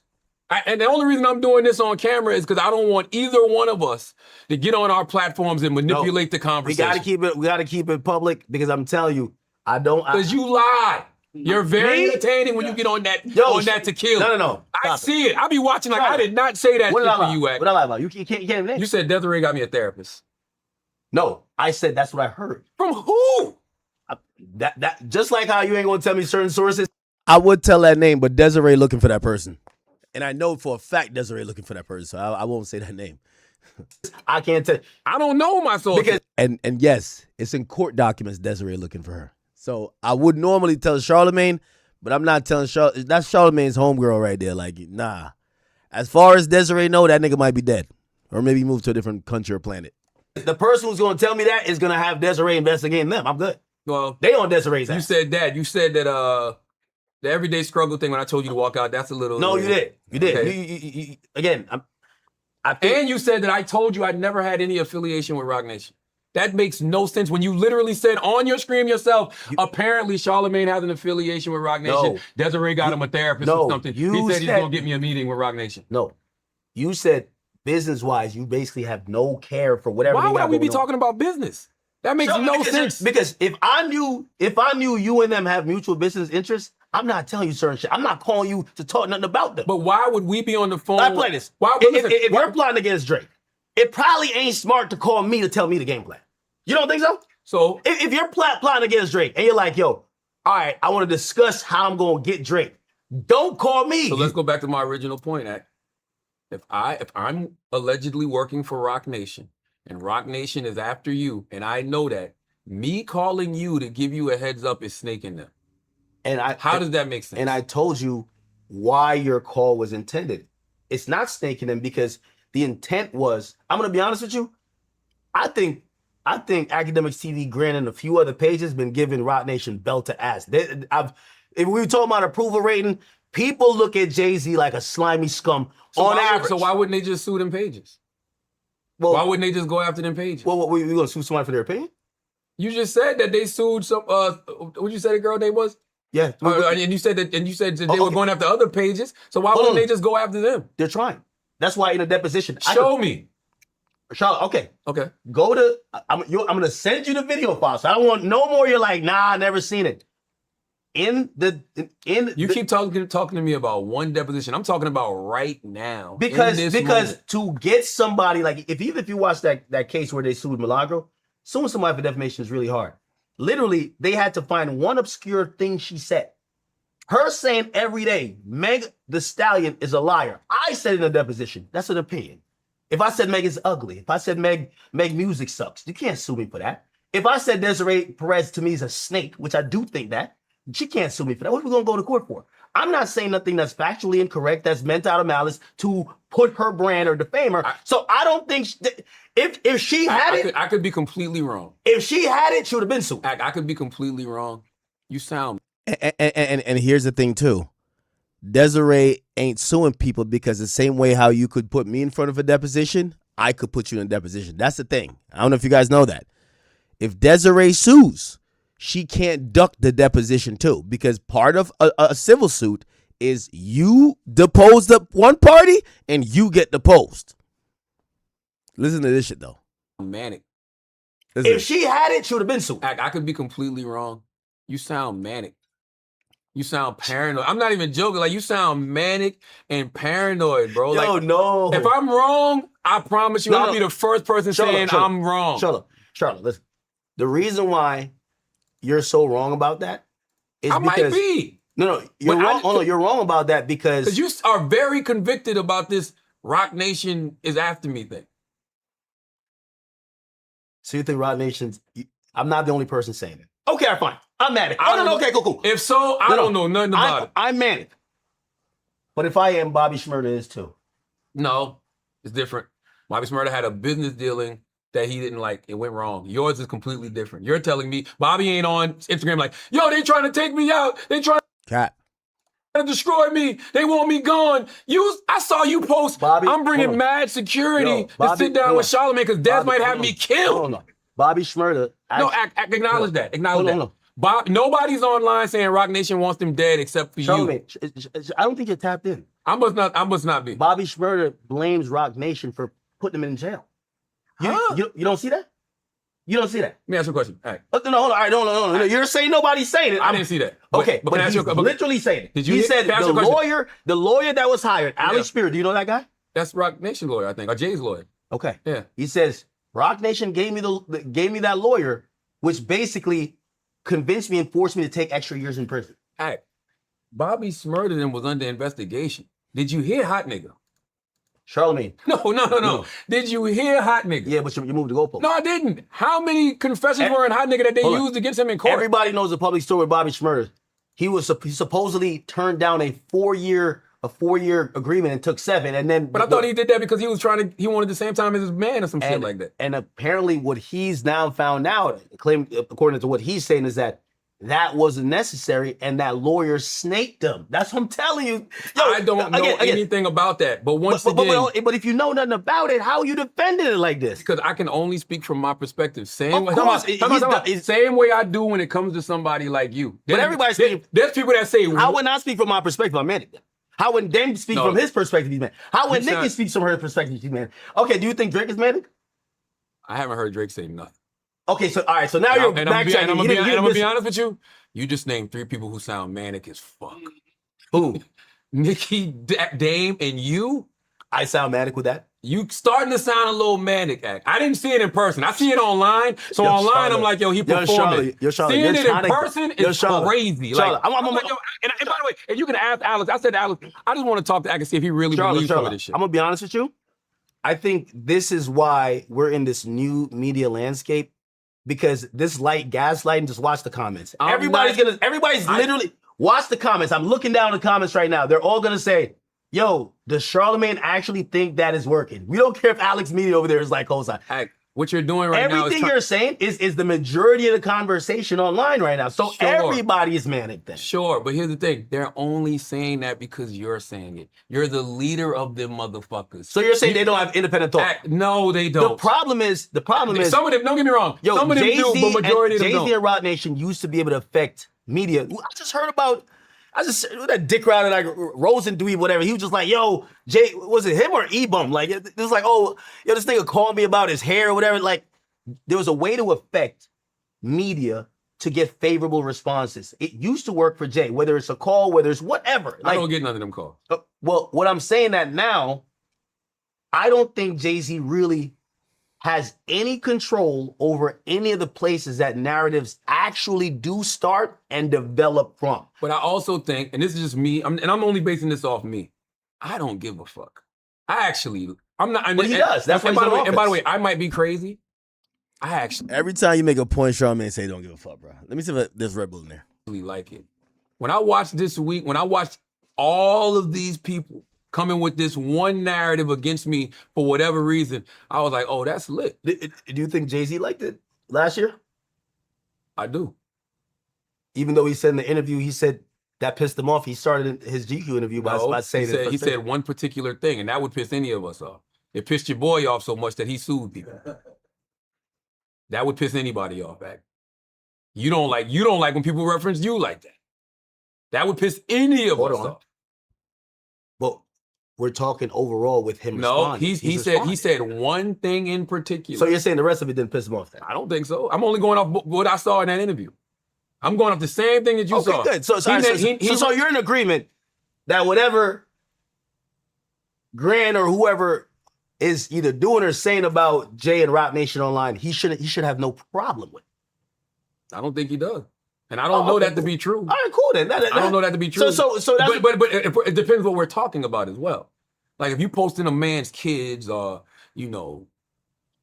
saying a man's a pedophile, a rapist, all that shit is going. Come on, that shit should piss some people piss you off a little bit. What about because I did see this on the page this week.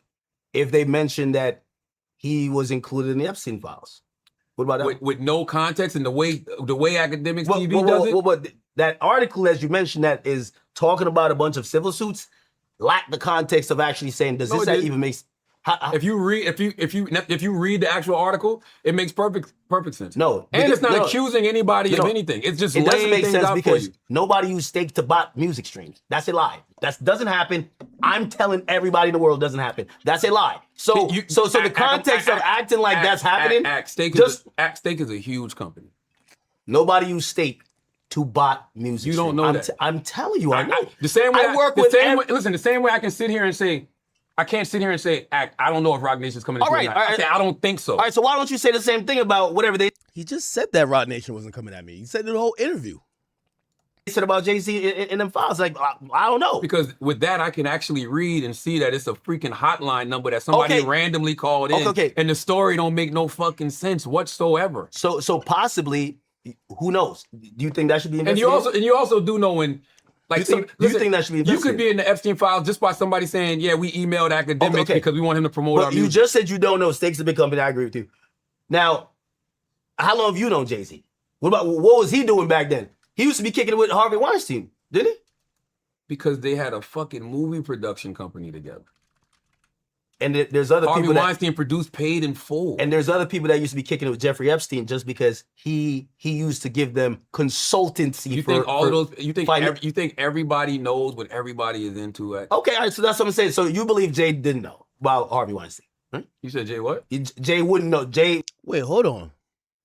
Chat, hold on. Give me 1 second.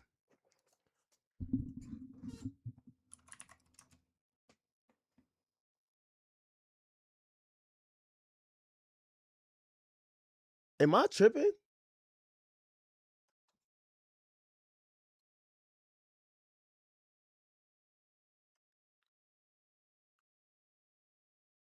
They're telling me that the video on Charlamagne's page is longer than mine.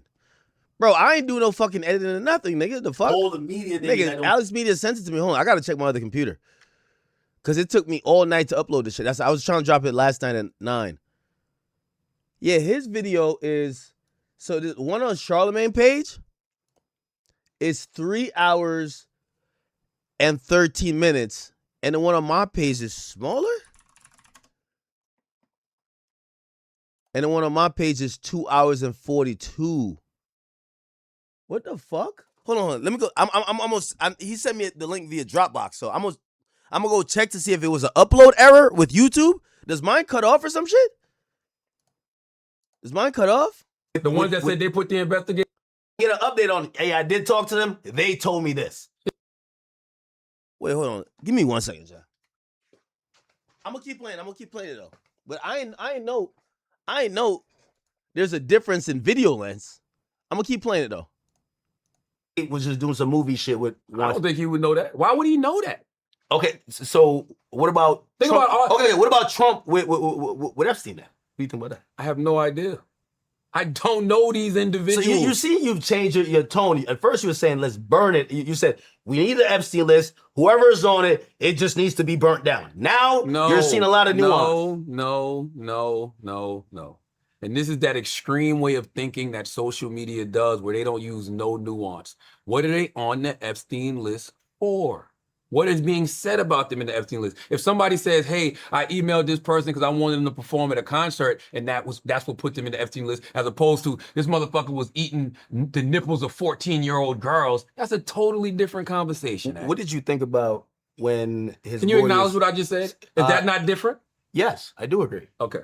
But what I'm saying is that you seem to take a definitive stance when Jay-Z's name is involved, and in other situations that is convenient for you to keep it hazy, you're like, I just don't know. No, I read the Epstein files just like you did, and I know that he's not in there the way fucking them motherfuckers in Europe is in there that are actually being accused of. Yeah, that's kind of odd. No, it's not Alex's fault. The version I have on the upload computer is 3 hours and 13 minutes, which that matches Charlotte's version.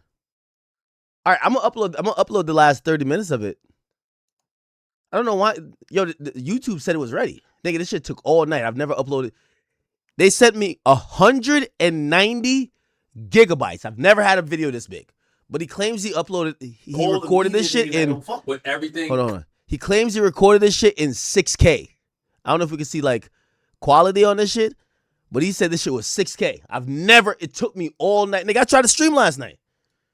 So, all right, I'm going to have to upload, unless I could replace his video file. But we're going to switch to Charlamagne's version then. And by the way, I still got to cross-check his version with our version too. I haven't even talked to my team about it. I just like, it took me so long to put up. And Charlotte was saying, because I postponed the time from last night. I said, bro, this shit not even done uploading yet. So we were supposed to drop at 9. And I was like, yo, let's drop at noon. And he was like, bro, you sure? Like, for real? So I haven't even gotten a chance to cross-check it, but whatever the longer version is, that's got to be the version. I didn't know that my version is shorter. What the fuck? But I can't blame Alex because the version that I got downloaded is I downloaded from the Dropbox he sent me is what the fuck? What the fuck is going on? The version I got downloaded is a full version. All the media niggas I don't. Okay. Fuck. Do y'all know if I could replace this video? Maybe I could replace this video. I'm telling everybody in the world doesn't happen. That's a lie. So the context of acting like that's happening. Steak is a huge company. Nobody use steak to bot music. You don't know that. I'm telling you, I know. The same way listen, the same way I can sit here and say, I can't sit here and say, I don't know if Rock Nation's coming. All right. I don't think so. All right, so why don't you say the same thing about whatever they said about Jay-Z in them files? Like, I don't know. Because with that, I can actually read and see that it's a freaking hotline number that somebody randomly called in. Okay. And the story don't make no fucking sense whatsoever. So possibly, who knows? Do you think that should be investigated? And you also. All right, so 220. Let's just switch to his version. See the guy 220. So it's 220.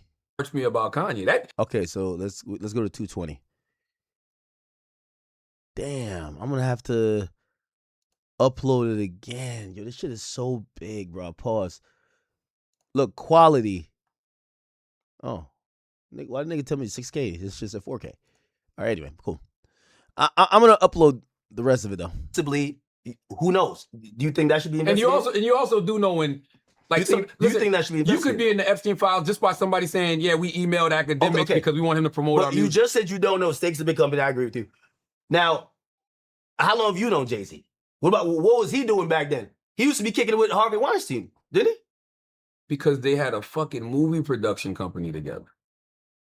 And there's other Harvey people Weinstein produced Paid in Full. And there's other people that used to be kicking it with Jeffrey Epstein just because he used to give them consultancy. You think all of those? You think everybody knows what everybody is into? Okay, all right, so that's what I'm saying. So you believe Jay didn't know about Harvey Weinstein? Right? You said Jay what? Jay wouldn't know. Jay was just doing some movie shit with Weinstein. I don't think he would know that. Why would he know that? Okay, so what about Trump? Okay, what about Trump with Epstein now? What do you think about that? I have no idea. I don't know these individuals. So you see you've changed your tone. At first you were saying, let's burn it. You said, we need the Epstein list. Whoever is on it, it just needs to be burnt down. Now you're seeing a lot of nuance. No. And this is that extreme way of thinking that social media does where they don't use no nuance. What are they on the Epstein list for? What is being said about them in the Epstein list? If somebody says, hey, I emailed this person because I wanted them to perform at a concert, and that's what put them in the Epstein list, as opposed to this motherfucker was eating the nipples of 14-year-old girls, that's a totally different conversation. What did you think about when his Can you acknowledge what I just said? Is that not different? Yes, I do agree. Okay.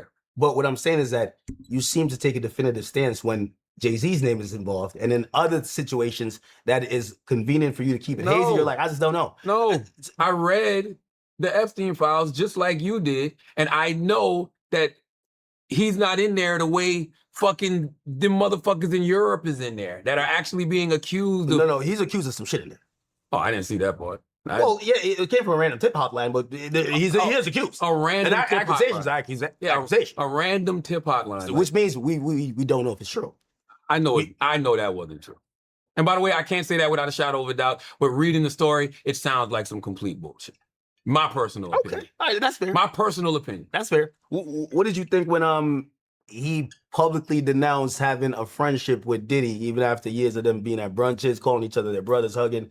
When he got under fire, I thought he did a snake move. He put out a statement to his lawyer and said they were never that cool. Hey, I don't care, bro. Like this is supposed to be about us.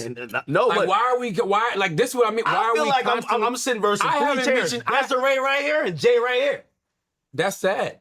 You shouldn't feel like that. Like you should pour out that shit that you came in here in that bottle with. You shouldn't feel like that. Like that shit is crazy to me. Listen, Charlotte, you're man. Academics. Yo, Charlotte, let me tell you. You got real ops that you should be concerned about. Yo, Charlotte. Not them individuals. And by the way, those ones.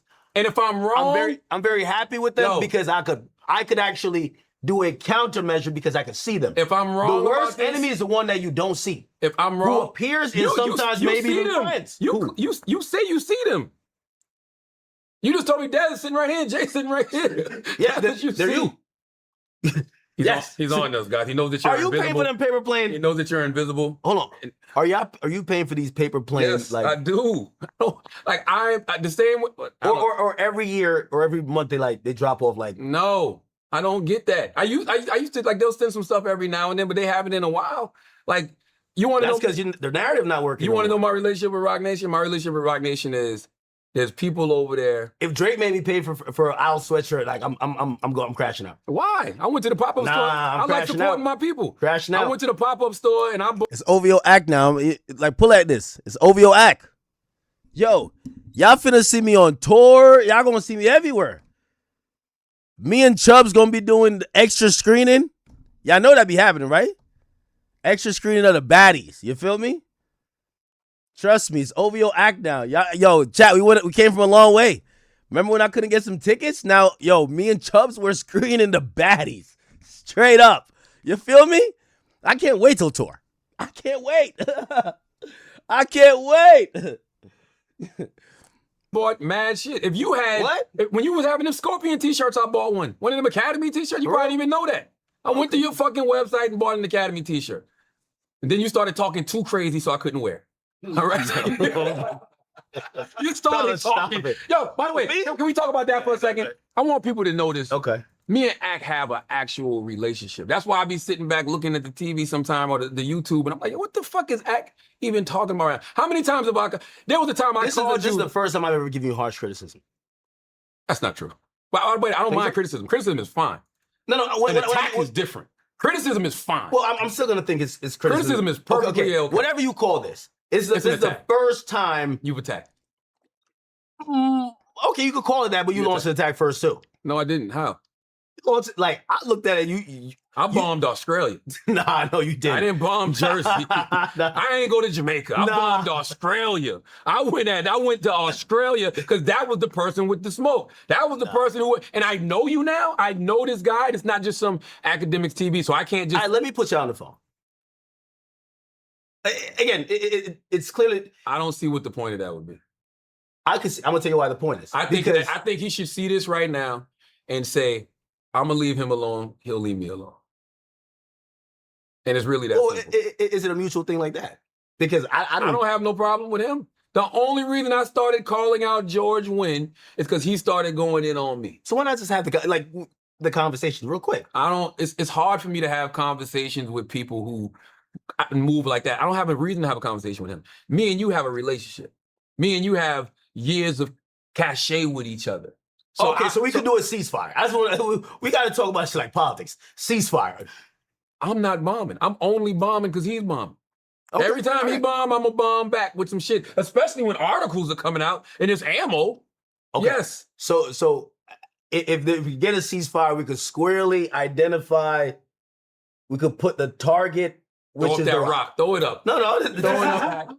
Do it the fuck up. If you throw it up, it's okay. I'll throw the rock too. It's okay. But we heard Tory Lanez father said. So check it out. At some point. So check it out.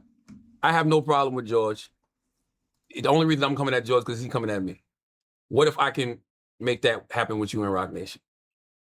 Yeah, I want open discourse. I don't want. I'm always down to talk shit out. I'm always down to figure out a mutual ground. If I was able to set up a meeting where it's me, you, and a higher up there, it's not going to be public, of course. It got to be Desiree. I can't talk to like some other page show. They're going to just have in the room recording. Be like, yo. I don't know. I'm not going to sit here and say I can make anything. Yeah, I wouldn't talk to nobody at Rock Nation. I don't know who Emery is. I don't know what none of these niggas do. I don't even know them. If it's not Jay-Z and if it's not Desiree, listen, man, let's get up when we get up with each other, man. I'm not trying to talk to no other nigga, man. Like, yo, I only talk to bosses, not second in command, straight up. Like that happen, I'm going to say if I try. Because there's really no reason to have these issues, Zach. I really believe that. You don't need this kind of smoke in your life. I don't think they do. Do you think motherfuckers want people outside of their house? If you're telling me this is what Rock Nation is doing, why would you want that? Why would you want to go to war with a multi-billion-dollar corporation? Yeah, but not because. Why would they want to go to war with me? I got niggas cutting their hair, man. The fuck? Why niggas want to go to? You don't go to war with me? They could be $1 trillion corporation. They're not going to silence the voice. And you like Jay.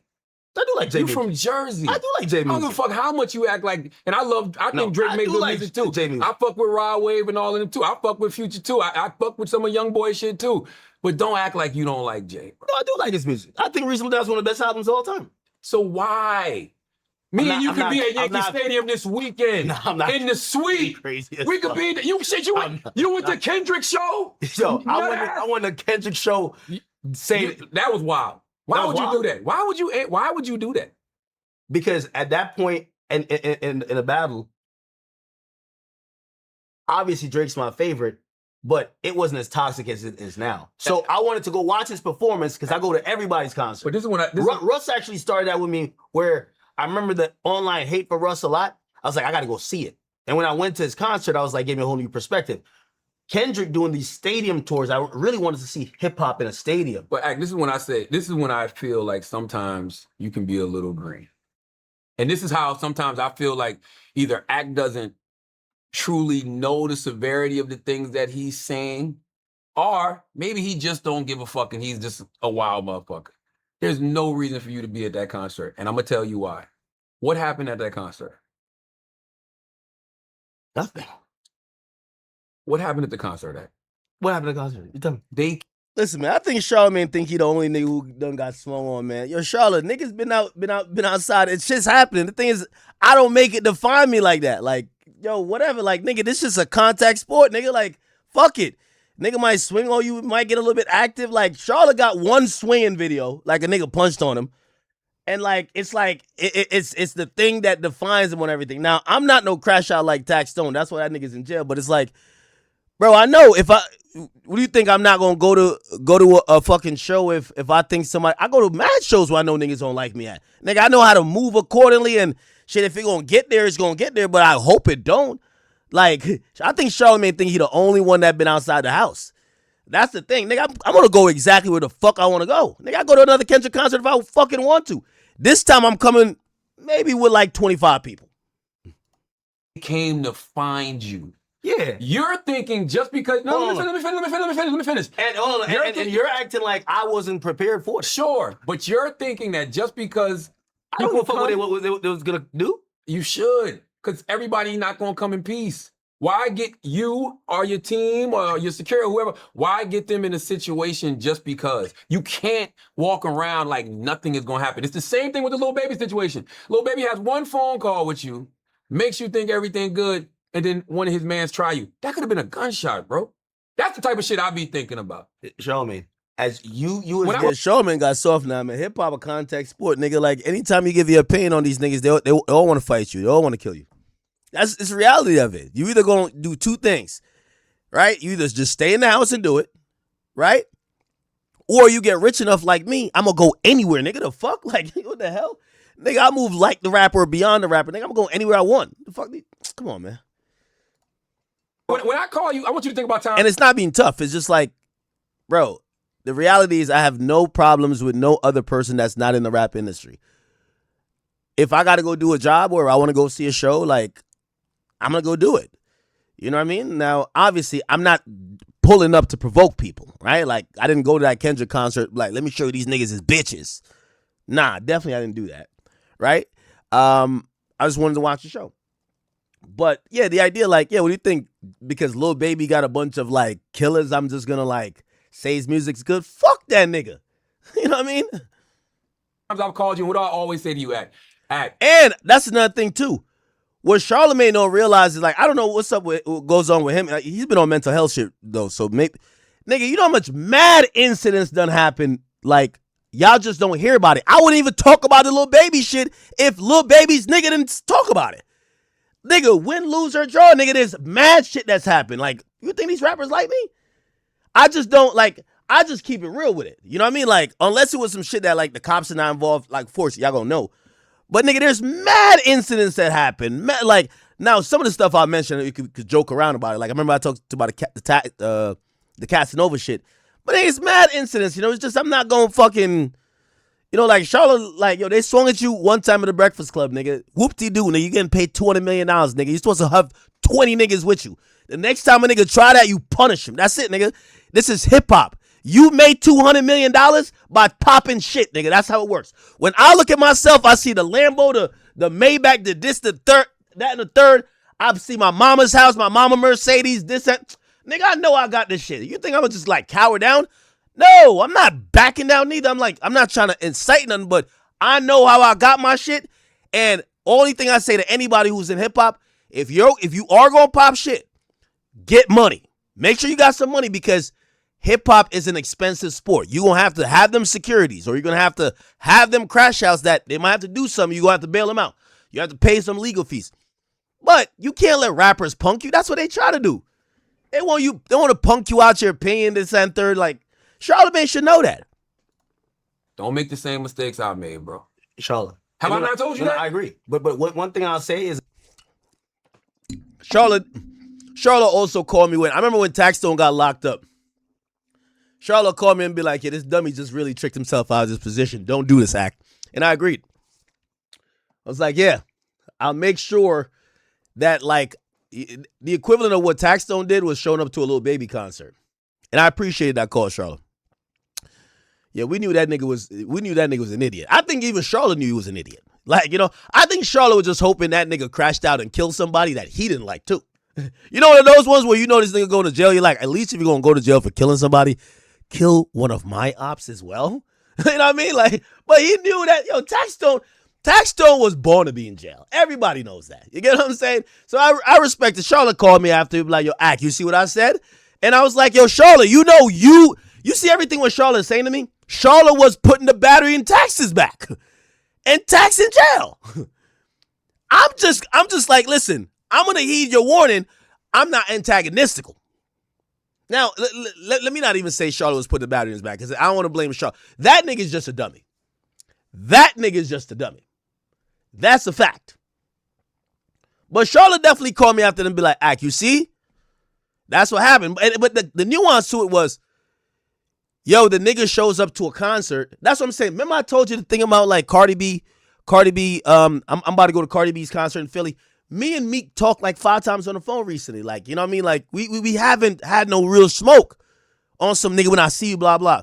Nigga, this is going to be in Philly. I know Cardi calls me and said, Ak, just to let you know that he going to be here. You feel me? Nigga. Yo, I made it to, I ain't going. My first time seeing Meek Mill will not be in Philly when he finally get all the Dream Chaser goons to come out with him to like do Dreams and Nightmare. No, I'm good. And it probably would have been nothing, but you got to learn when to avoid shit. You know what I mean? Like, I'm not going to be like, oh, let me stick my chest out. I'm not even needed then. I could go to any, Cardi B say, come to any show. You could go to my show in Montana. I'm not going to be like, nah, I'm not pussy. I'm coming to, no, you got it. You feel what I'm saying? It's cool.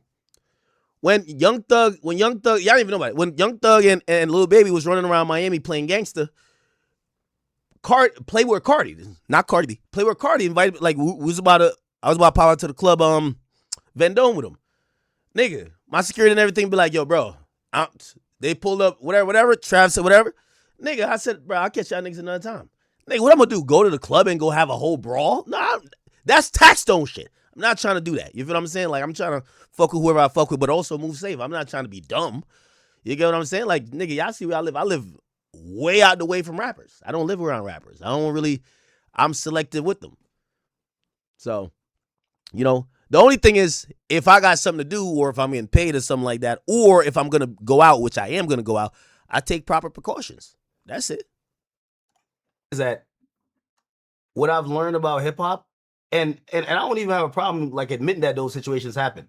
I live my life as how this culture and my job, like, it's gonna be how it's gonna be. Honestly, It don't have to be. I'm not saying I moved up. Your Charlamagne is good talking like this. Your Charlotte, you made your money popping shit, nigga. Like that mental health. If Charlotte started on mental health from day one, that nigga would have been nowhere. Like, I'm gonna give you out the good and the bad. It's like, yeah, nigga, like it is expensive to be someone who's a little bit antagonistical, or like, you know, you kind of are polarizing.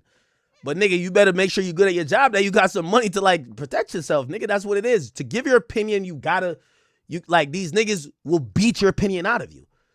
Like, nigga, I seen Trap Lil Ross at Complex Con. Trap Lil Ross don't talk crazy like me. Nigga, I'm in Central C booth. I see Trap Lil Ross, like, that's my man's.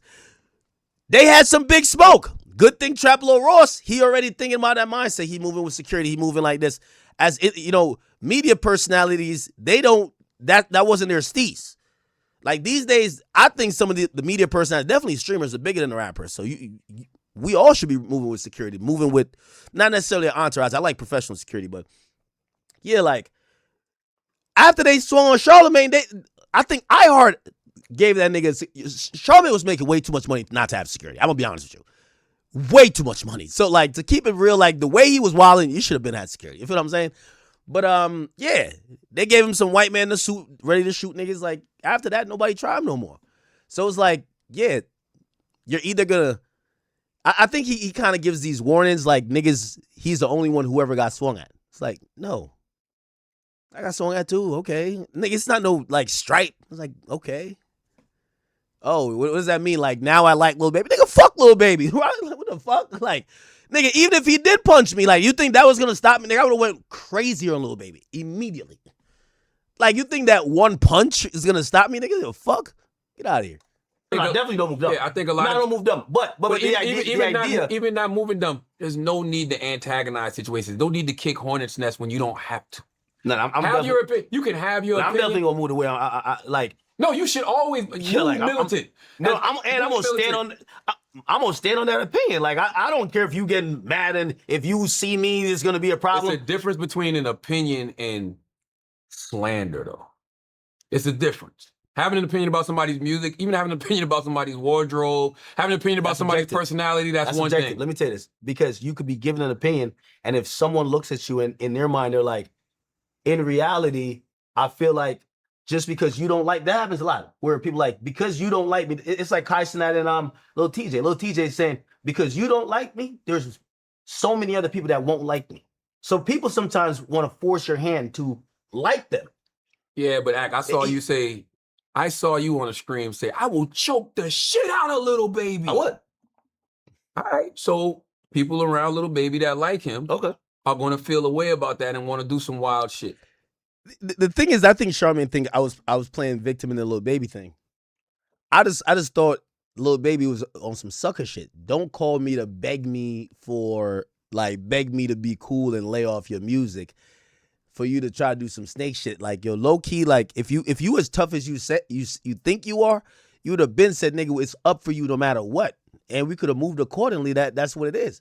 Nigga, you copped a plea. You copped a plea and then your label paid me for music promotion and then try to do some sucker shit. I can't respect it. So I'm gonna air you out. Like, I'm not playing victim. I'm just saying, nigga, you basically had to pay me to get off your ass. Like, nigga, that's not gangster, nigga. A gangster nigga would have never have to, like, rock his op to sleep. Like, no, if you that tough, you'd have never been like, nigga, you was on the phone, quiet voice, still murmuring and shit. You had to do all that with Rod Wave on the phone, nigga. You would have said, fuck that nigga Akademiks. So I don't respect him on some gangster shit because the nigga copped a plea to me. You can't cop a plea and then tell your label to pay me for music promotion if you really don't fuck with me or you hate me and then try to get like, oh, we got our get back. How you get your get back, nigga? You paying your ops? You apologizing to them? You exchange it? Come on, bro. That's not gangster. So, like, when I look at that, I'm like, yo, I don't care what y'all say about him. I seen his true character. Nigga, call me an internet nigga, a bitch nigga, whatever. I made him fold. Nigga was on the phone with me, nigga. Yeah, nah, I shouldn't have said that. Nah, I mean, like, bro, you would have been stood on it. Nigga, you have to apologize for dissing me on your album, nigga. So when I see you doing the other shit, I'm like, the gangsters who I think I know, they never apologize for doing the gangster shit initially. All right, whenever I see that nigga. That's all I was saying. Yeah, that's my point is, why provoke things like that? That's totally different than Lil Baby's music is whack. Two things can be true. That's completely different. And that's what I've always tried to get you to avoid. I picked up the phone. I remember one time picking up the phone and saying, Ak, yo, you go too hard on women, yo. And I literally said, don't make the same mistakes that I made. That's what I said to you. And that wasn't, you did mention that, but that wasn't why you called me. I can't remember why you called me. But I can tell you why we were on the phone that time. Wow. This was before you launched off the record, and I was getting ready to launch Black Effect, and I was trying to get you to do an Akademiks podcast. Because this was like I remember because it was COVID, because I was down in South Carolina at the beach house cooling. And I remember picking up the phone and calling you, and I forgot who you might have been wilding on. And I was like, yo. Yeah, Charlotte describing why I don't care about deals anymore. So I don't do none of them deals. The reality of it is that Spotify paid me, like, we got an offer from Charlamagne, nigga. Spotify paid me like 10 times more than that. You feel what I'm saying? It's like, here's the thing. The reality of how things are is like, I'm going to be honest with you, Charlamagne can't offer me enough money for me to get on no Black Effect. Matter of fact, Spotify can't offer me enough to stay with them. That's why I'm good with all deals. You feel what I'm saying? Like, nobody could really offer me enough money to be repping their brand where I got to worry about how I got to move. Because if one day a clip blow up and you'll be like, damn, yo, Akademiks canceled because he told Ruri, rest in piss. I don't want to get no call from no company. There's no company calling me. And here's the thing. I only got with Spotify because I needed, like, I still felt like I needed that cosign, and that big brand name was whatever. Nigga, I've made more money not being with these niggas. Nigga, I would never sign no more deals. Like, every deal I see niggas sign, no, except this Netflix deal. The Netflix deal is kind of crazy. I'll be honest with you. I see the Netflix deal, I was like, Okay, Charlo, you got it. But other than that, anybody else deal, I'm like, yo, I'm getting it by trapping. Yeah, I've never signed no more deals. I don't want no company. Well, Netflix could holler at me if they're giving that budget. But Spotify, I'm good. I'm good. I told you, you'll hear what I said to him. I stopped even talking to my agent and my entertainment lawyer. I know y'all want y'all 20. No, they get 15% for me.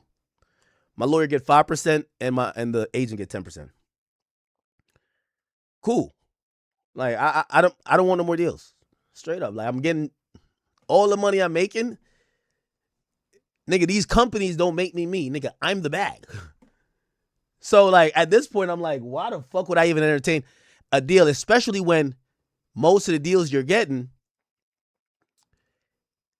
That's why when like you got to watch out for cancellation. Right now, nigga, I'm tweaking on niggas. There's no cancellation. Who you gonna get me canceled by?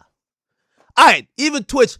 I think I could probably get back on Twitch. I don't even know if it's worth hollering at them because they still so pussy and safe. It's like you get back on there like niggas is like trying to like, bro. Right now, I don't care what I say. Who y'all gonna get me canceled by? Who? And I'm still getting more money. Shout out to Kick. I'm always shout out to Kick, shout out to Steak. But like, shit, I left Twitch. Nigga, I get more money on Kick. I ain't gonna lie. To keep it real, the reason why I haven't even even tried to get back on Twitch, nigga, Kick is like, hit me with it. Like, I'm like, I never seen this over at Twitch. I'm good. And they the most PC. So I'm like, I'm straight with y'all niggas. I'm good. So that's kind of what I've been on. But yeah, I'm not really like some of these partnerships and shit like that. I don't do them no more. I don't do them no more. Like, I personally think, with all due respect to Charlamagne Joe, I think I got the biggest voice in hip hop. But for y'all to put some money and book me or put me on like some deal, y'all gonna have to pay me so much it's gonna sound stupid. You know what I mean? But I do respect Charlamagne's like $200 million deal. I like that. $200 million is, when I start breaking it down to month, because I love comparing everything to me, I'm like, okay, all right, Charlamagne. Now I don't know how much of that 200 Rock Nation fronted, but it's all good. Now, you know, I'm happy for Charlamagne. I think we all doing good, man. We all doing great. Back, you going too hard on. I'm gonna be honest with you when it comes to like career wise. I gotta say honestly, I'll tell you this. Yo, I had one bad week on Spotify. I remember told me, they said, yo, don't mention nothing about Spotify for the week. It was like, yo, they was hiding. Man, I don't want no company like that, man. Fuck out of here. Like, I rock with y'all niggas, but like, bro, I gotta keep it a bean with you. Like, I'm so secure where I am in my career, nigga, and what I've accomplished and my actual worth is like, bro, like, it's not like I'm happy to be with y'all, nigga. Y'all should be happy to be with me. Fuck out of here. Like, I think it was after, like, my bitch was acting up at Komodo and she was trying to fight some bitches. I broke it up. Then they reported it like I was fighting a girl. And I was breaking up my chick trying to fight. She's drunk. Anyway, essentially, I remember, like, because actually we were out there for some Spotify shit. They were like, yo, don't mention Spotify for the week. Just chill. And I was just like, all right, nigga. Like, yo, what the fuck? I'm cool, though. I'm cool. So now that's why you see, yo, I'm living my best life right now. No deal. I don't want no deal. Someone just brought a deal over recently. Before I could even talk to my nigga to be like, yo, let's get an offer, I said, I'm good. I don't know what they're offering, but I'm good. I don't want to be with nobody who gonna think that, you know, oh, need to act like this. And no, I'm good. I have zero regrets. Every single thing. I think the way I played it was the only way that I could feel like I was being true to what I'm doing that I love. I respect that. So like obviously not everything turned my way. What I've learned is like I just got to take the good with the bad. There's some good. There's a lot of bad. I'm with you, but depending, like, you know what I mean? Depending on the energy that you put out, that bad can be really bad.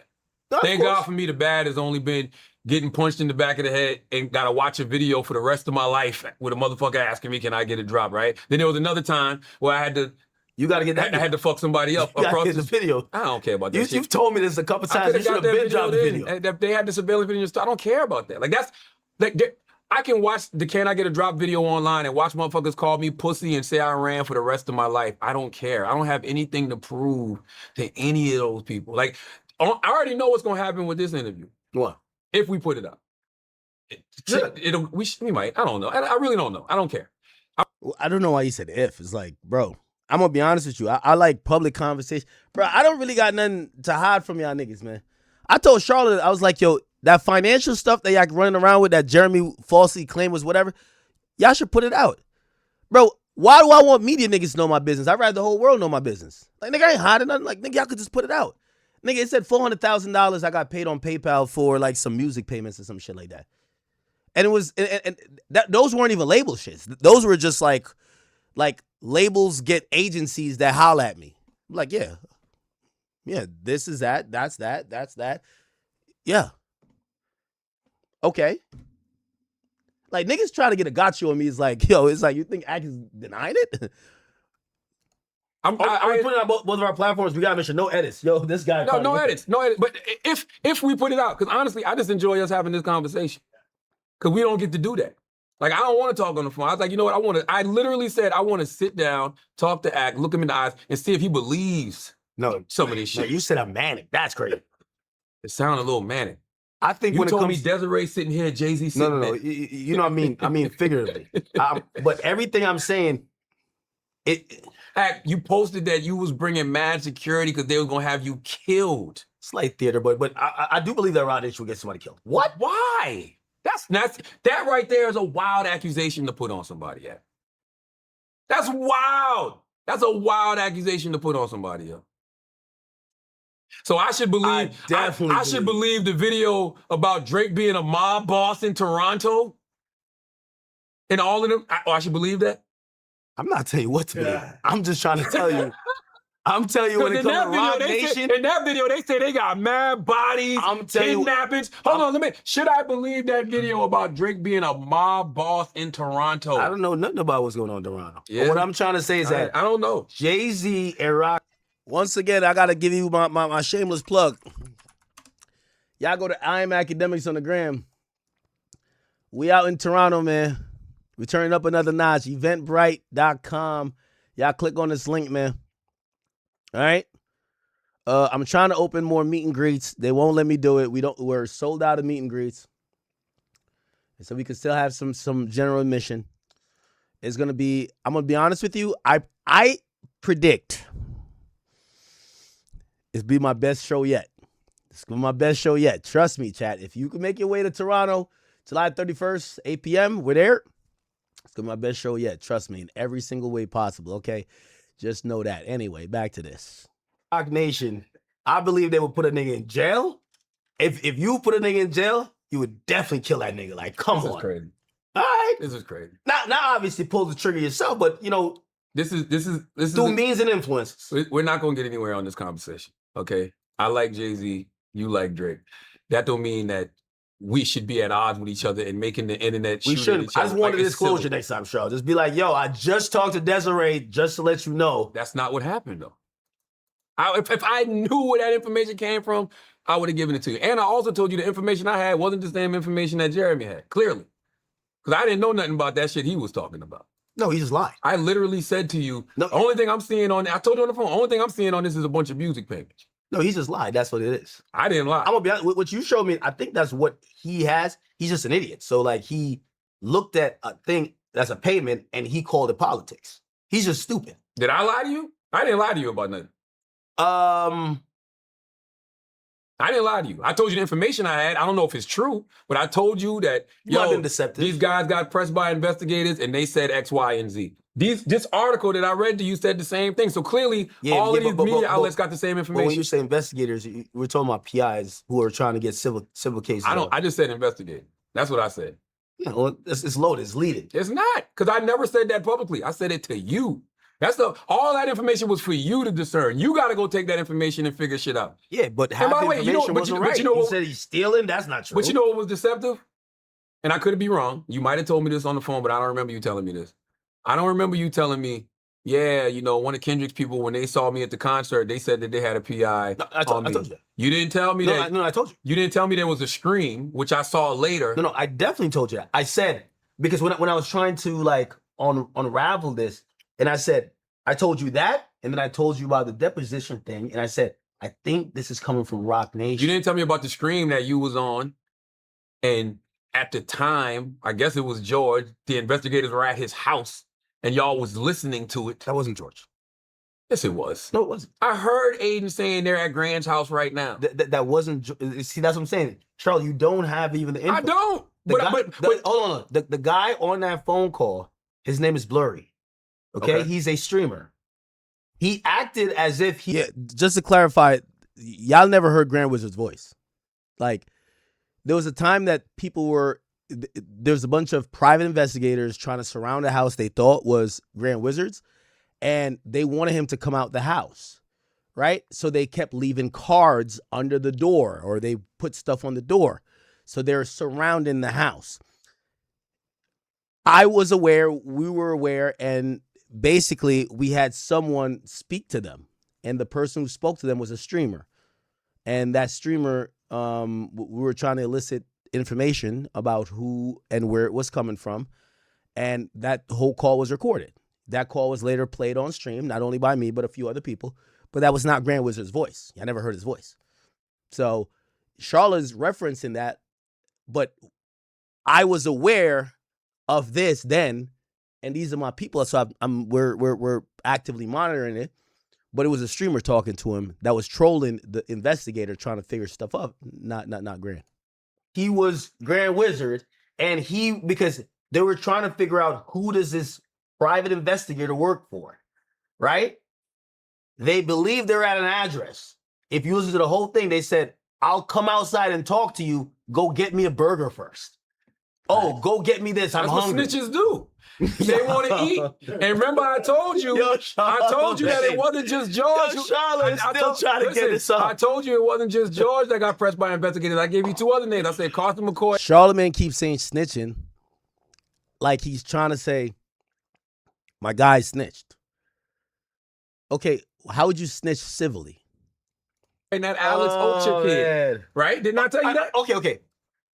Where do you, because I've heard this a couple times, or could you at least be like, By the way, Lazarus, you're good for this whole clip on all the Facebooks and all that type of stuff. By the way, I got to put you on the Academy because I want you to upload it. And then Drill, Drill,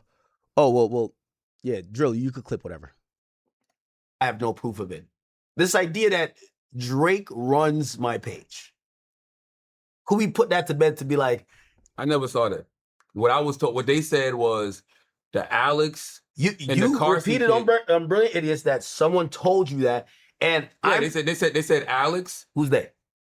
The information, the people that sent the information. I gotta ask Lauren. They said that the Alex Ocha kid and the Carson McCoy kid used to run Akademiks TV, and they gave it to George and Drake.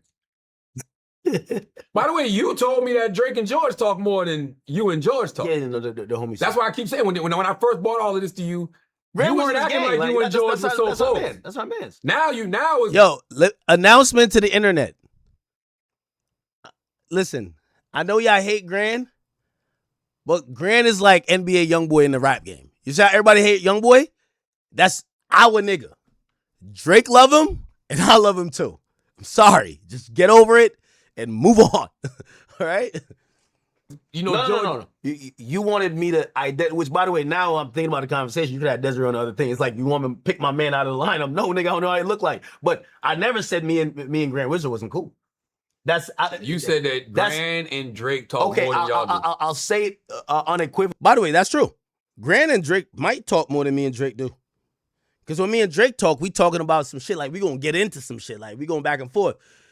Grand and Drake, like, Grand is like an AI, like literally, like he's gonna update what's going on. Hey, you seen this? Da. Yo, watch. Look at this. Look at what blah blah blah. Yeah, he does that for me. He does that for Drake too. Drake's our nigga. Like, what the fuck? It's OVO act. What the fuck you think? Typically, for the whole world to hear, that's like my right hand. Okay, I can't say that. You see how Drake said I'm his right hand? I'm Drake's right hand. Which, by the way, Chad, remember when you know when Drake had said you're my right hand and I didn't wish him happy birthday? I ain't gonna lie, Drake. I see how Drake moved with his friends because he like on my birthday he was like, oh shit, like he was going crazy. But so he loves birthdays clearly. But yeah, I'm Drake's right hand man, and Grant is both of our right hand mans. What's the problem? That about anybody at Rock Nation. Okay, well, listen. I'm being honest. I can't say that. What they say about you? They'll probably say that's my man, and I'll say the same thing. Those my peoples, but I can't say that's Drake that said it about me. I said it about Grand. Yeah, I can't say those are my right hands, but they have assisted me with a lot, especially when it comes to design. Like, I think I told you this before. I love how the paper plane look. So if I love how the paper plane look, I'm gonna reach out to the person who created the paper plane. Yo, Emery, I want somebody to design this Black Effect logo. I'm about to launch this podcast network. You know, can we make that? Can we get that to happen? I got you. So the person that designed the paper plane designed the Black Effect logo. The Black Effect, that's a Jay-Z and Beyonce song. Yo, I want to name my company Black Effect. Got that from this song. Can I get permission to do that? That's the extent of relationships. So Rory asked for permission to. So Rory asked for permission to marry his wife, and Charlamagne asked for permission to make his company's logo. Fine. I got people up there, one person in particular, who I really look at as like a big brother, but you wouldn't even know who that person is. Like, that's not a person that's a public figure. That's why I wouldn't even say his name now. But he's not even, you would never know who that individual is. And he don't even deal with any of this type of shit. You and Desiree, like, I love Desiree. Okay. That's the homie. I love Desiree. That is a complete fact. I think she's the worst thing that ever happened to hip hop. I think. Yeah, he loved Desiree. Man, Desiree is the worst thing that ever happened, nigga. A certified snitch who comes in and like she's in everybody's business. We don't know what she does. At least Jay, we love his music. Who the fuck is this bitch, nigga? That's not a person that's a public figure. That's why I wouldn't even say his name now. But he's not even. You would never know who that is. Listen what he says about Desiree. Hey, add this to the Damori Hadley docket. This is what y'all need to know. This is what you need to know. Individual is, and he don't even deal with any of this type of shit. You and Desiree, like, I love Desiree. Okay, that's the homie. I love Desiree. That is a complete fact. I think she's the worst thing that ever happened to hip hop. I think half the shit going on is because of her. I think you're wrong. I think that she's one of the best things to happen to hip hop. By the way, that's perspective. I think she's fucked up Jay's legacy in terms of. I think you're wrong. In how people perceive him. I think there was a time where 99.9% it was all love for Jay, and I think now people look at him as a very slimy, scummy, that's untrustworthy person. Well, he's selling out arenas all over the country. 140,000 people are buying his merch. That's not everybody in the world. I wish you could come to the show. I'm gonna send you video from the show. I would never be at that show. I'm gonna send you video from the show so you can see people singing songs word for word. I'll go to 10. You shouldn't go to any of them. Yeah, I'll go to 10 Kendrick show before I go to a Jay-Z show. You know why? Kendrick is gonna have some dirty Crip niggas pull up on me, nigga. I'm gonna look at them, nigga. They're gonna be like doing all this, throwing this shit up, and I'm like, yo, smile, nigga. Like, stop all that fucking Crip walking for a second and talk to me. What's up with y'all? Yeah, we good. Like, yo, Kendrick don't got no like Illuminati shit going on. Desiree Perez and Jay-Z, they'll get you killed. Facts. Don't go to Kendrick, Lil Baby, Rock, Jay-Z. No, I'm not going to. I want to go to Lil Baby show. Like if I go to a Lil Baby show, clearly I want to fight, right? Like, why the fuck would I go there? Kendrick show, I probably wouldn't go again, but like, I never talked to Kendrick. All I know, like Dave Free, like he need to take like his fucking tetanus shot before I get around him again. Dave Free is unhinged, okay? Dave Free been balling since Drake said the baby is his or baby isn't, whatever the fuck Drake said. I'll go to both of them shows before I ever I'll go to a Lil Baby show and I'll go to a Kendrick show before I go to a Jay-Z show. A Jay-Z show is you want somebody to put something in your drink, stick you with an AIDS needle, fucking hell no, I would never do that. Lil Baby show, but I'll go to 10 Kendrick show before I go to one Jay-Z show. Because I think miss out. Listen out. At least if I go to Kendrick show, is a couple Crip niggas trying to get active. I go sneaking one out the country. Huh? Sneaking one out Hell the country. nah. Mm-mm. I don't know. Only thing I can tell you is, If I was in a venue that Jay-Z performed, I would think I'm getting poisoned. Like this was a trap. Like listen, hell no. your perspective is your perspective. My perspective A lot of people is feel my like perspective. And that's cool. There's billions of people on this planet. I do have a proposal for them though. Okay. I think their entire PR is fucked. Whoever they got trying to run narratives weak as fuck. I think they need to come holler at me and George. We could probably do something for them. You want once again?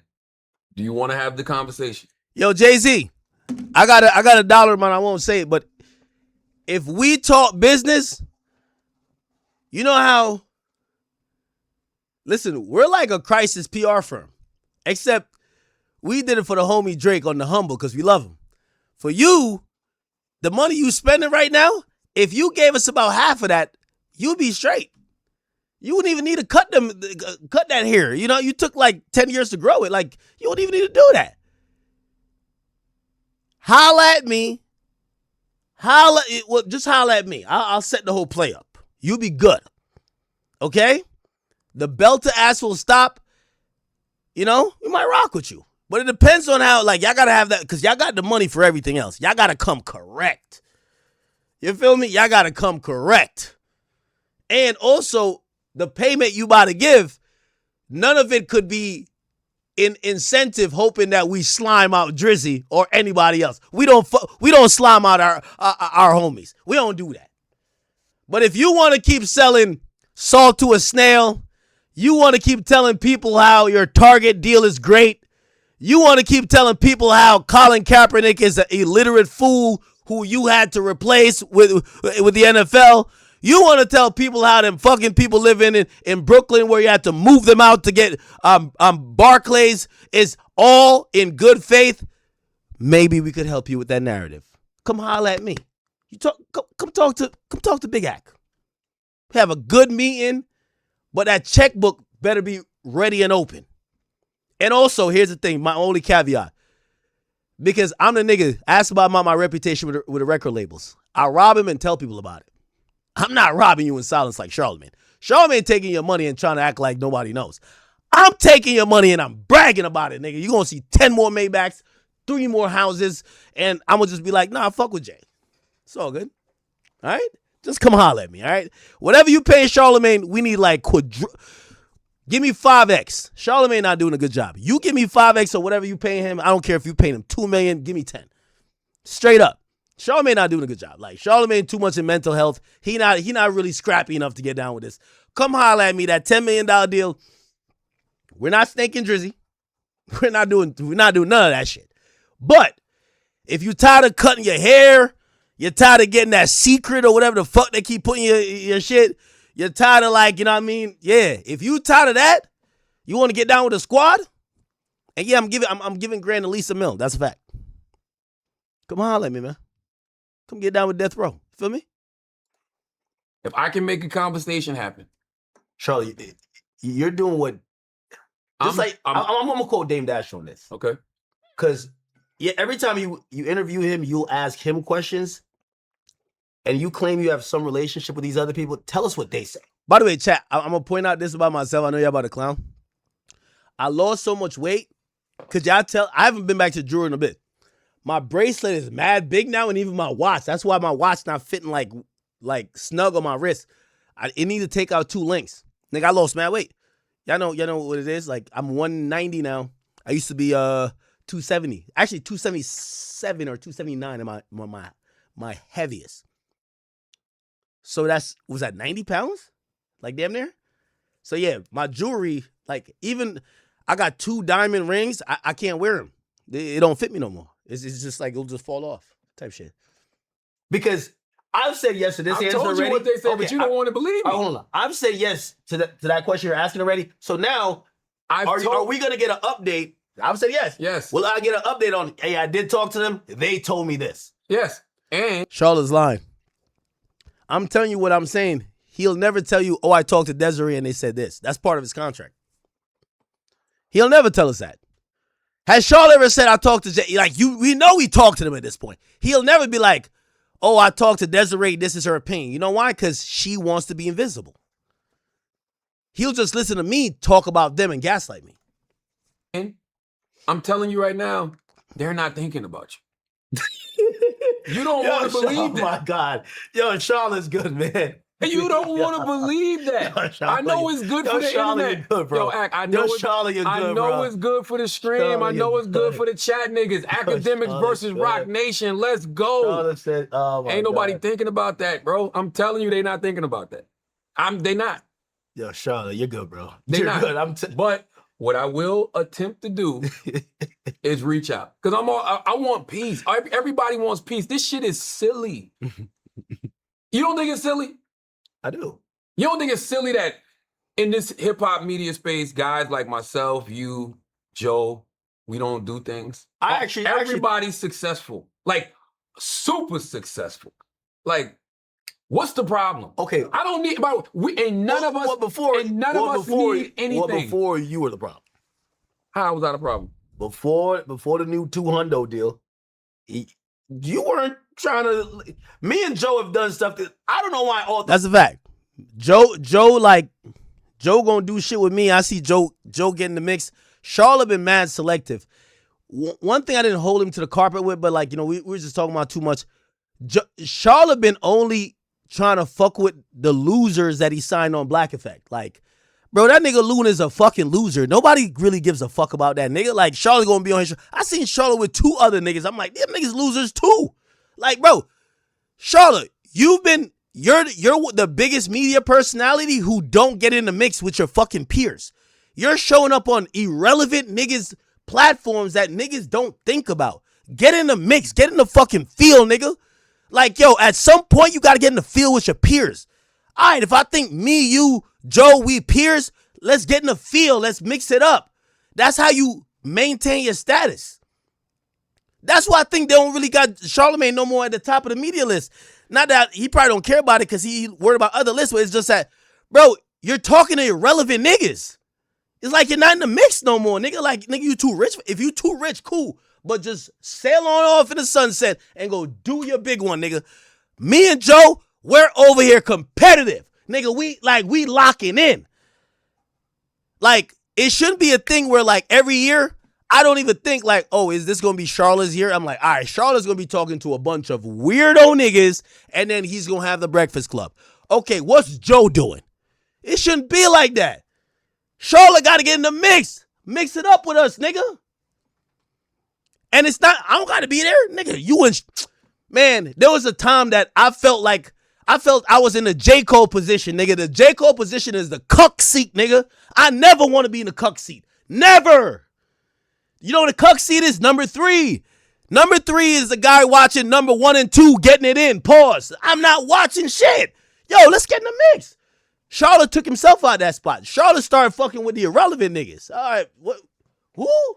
I seen Charlotte recently. He ain't want to shout out Trap Lil Ross, Poetic Flacco. He ain't want to shout out to none of the other big name people. He ain't want to even shout out to no Jump or nothing. All I heard him say was like, Chick Smooth. I'm like, bruv, no disrespect to Chick Smooth, but nigga, you not in the mix no more if that's what you all think is popping. I'm watching you sit down on a podcast with that bum ass nigga. That nigga ain't popping. Okay, and by the way, chicks, I ain't dissing. I'm just saying, like, there's much more than that. He's trying to, like, create his own world. That's not how it is no more. You got to mix it up.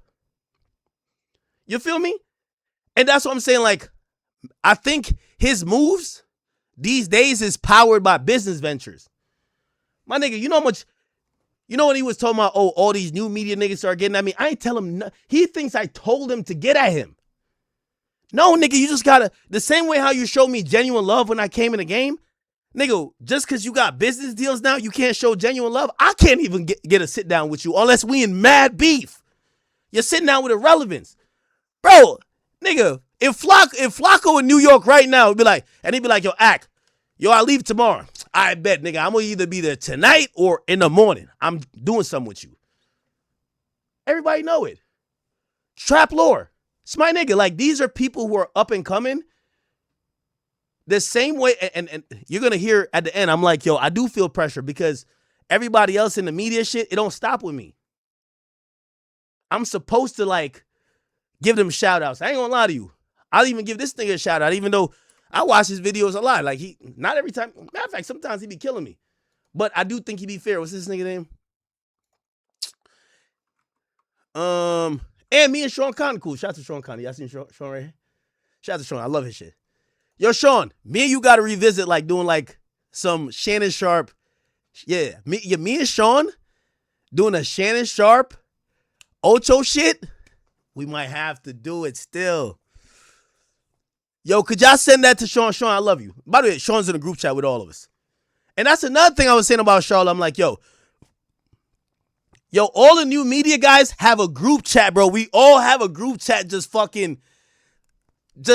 chatting in there, bro. Like, Sean, me, like, I be watching for I fuck with you. Me and you, we gotta do some shit like that. Cause you got so much of an independent thought too. You're gonna provoke me to give like real opinions and engage. Love that. Who's this thing I've been watching recently too? I watch everybody. I watch Flacco. Flacco's killing it. Killing it. And that's what I was saying to Charlotte. I'm like, yo, Charlotte, you went from being like my OG to now you're like playing like these selective politics according to your business. And I'm like, I get it. Because you're trying to do deals and shit like that. But I feel like I'm in the position that you used to be in. So now, nigga, I'm showing love to everybody. Like, all of these niggas. But what's the nigga name? Wait. Who do y'all watch? Y'all name the niggas y'all watch.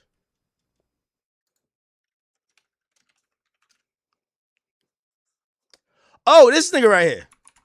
I think I dissed him back in the day. I don't even remember. But I've been watching him recently. Low key. Like, he been having interesting videos. And one thing I kind of do like. Oh, no, okay. Is that like his other page? I don't know. I just see his shit pop up on my shit. I like that he talk about streamers. He's kind of talk about everybody. Yeah. Hello, Yassine. I watch this nigga. I'm like, okay. He's a little fair, and like I could tell, like, even if he might say something that's not for me, I'm like, he's genuinely coming from his perspective on what he see. Fuck with it. Get it, whatever, not tripping. By the way, he's not a dick rider. He's done a video where I seen it recently. It was just like, how somebody, Charlamagne finally cooked that. Like, nigga, I'm not tight about it. It's whatever. Like, I think he's been doing good videos. But yeah, no. Like, in this new media, and this is the last part of the interview, but that's the only, like, pressure I kind of feel. I'm like, I represent the internet the media turned to the internet era. And whether it's a Flacco or anybody else and how they do shit, they kind of look at me like, damn, I ain't gonna lie. Like, you did this internet shit first, and you also crossed over with, like, this other world. And I just want to be an example for them because I'm not going to be the biggest all the time. We the biggest now. But they're going to bring their platforms up. And I just want to be a good example for them. And, yeah. So, yeah, I'll be watching all these niggas every day. I watch all these niggas. Like, I watch all these niggas. And I watch some niggas that's not exactly in hip-hop either. Like, I watch a pretty good palette of people, honestly. Let me see. I don't really watch stuff on this account, but let me see if I see anyone. But anyway, yeah, I just wanted to say that. Anyway, let's go back. Three of us haven't done stuff at the end of the year. I've already said this. I said this on the Angie Martinez show. I think Charlotte at one point boxed out the rest of the game, bro. That's what, and I gotta be honest. I think he boxed out because him and Joe got into it. It's not like him and Joe got into it and then him and me would do stuff. Like, him and Joe got into it, me and him would talk on the phone, but we never do nothing publicly. You get what I'm saying? And I know he was kicking up his Black Effect stuff, but he was just putting on a bunch of lame-ass niggas. I got to keep it a bean. Like, yo, other than the established niggas on Black Effect, it's a bunch of lame-ass niggas on there. We got to keep it 100. I completely understand why Joe was upset with me. Because in hindsight, I realize how much my voice can impact things when it comes to business. If I could go back right now, when Joe was going through his shit with Spotify, the conversation I had on air, I would have had to Joe, like we do, because me and Joe used to talk all the time. I would have just said that to Joe. With however I felt about his business and how he moves and him and his team moves, I would have said that to him. On air, I would have been like, Spotify, y'all need to pay fucking Joe. That's just the reality of the situation. That's what I would have done in hindsight. But listen, we've all done that to each other. We've all grown together in this business. I've known Joe for 20 plus years. Like the first time I met Joe was in fucking Columbia, South Carolina, because he got family in Sumter. He came to the radio station I was working at, Hot 103.9, and we went bowling and all types of dumb shit afterwards and went to the club. Like that's I know him in a real way. So it's like those conversations, things like. I think Charlotte recognized this after kind of seeing. Let me tell you, when niggas start doing this, it's like they recognize a little bit that, bro, your handle on the culture is losing a little bit. And Charlotte, like I'm telling you, that's a GOAT.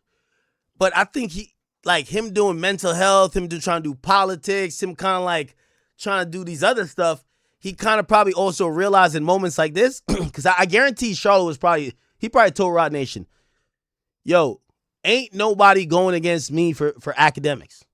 And that nigga probably looked up and said, what the fuck is going on? And probably realizes, yeah, tap the fuck in, nigga. Like, Charlamagne, I aspire to be like Charlamagne on a business level. You get what I'm saying? Like, he's doing mogul shit.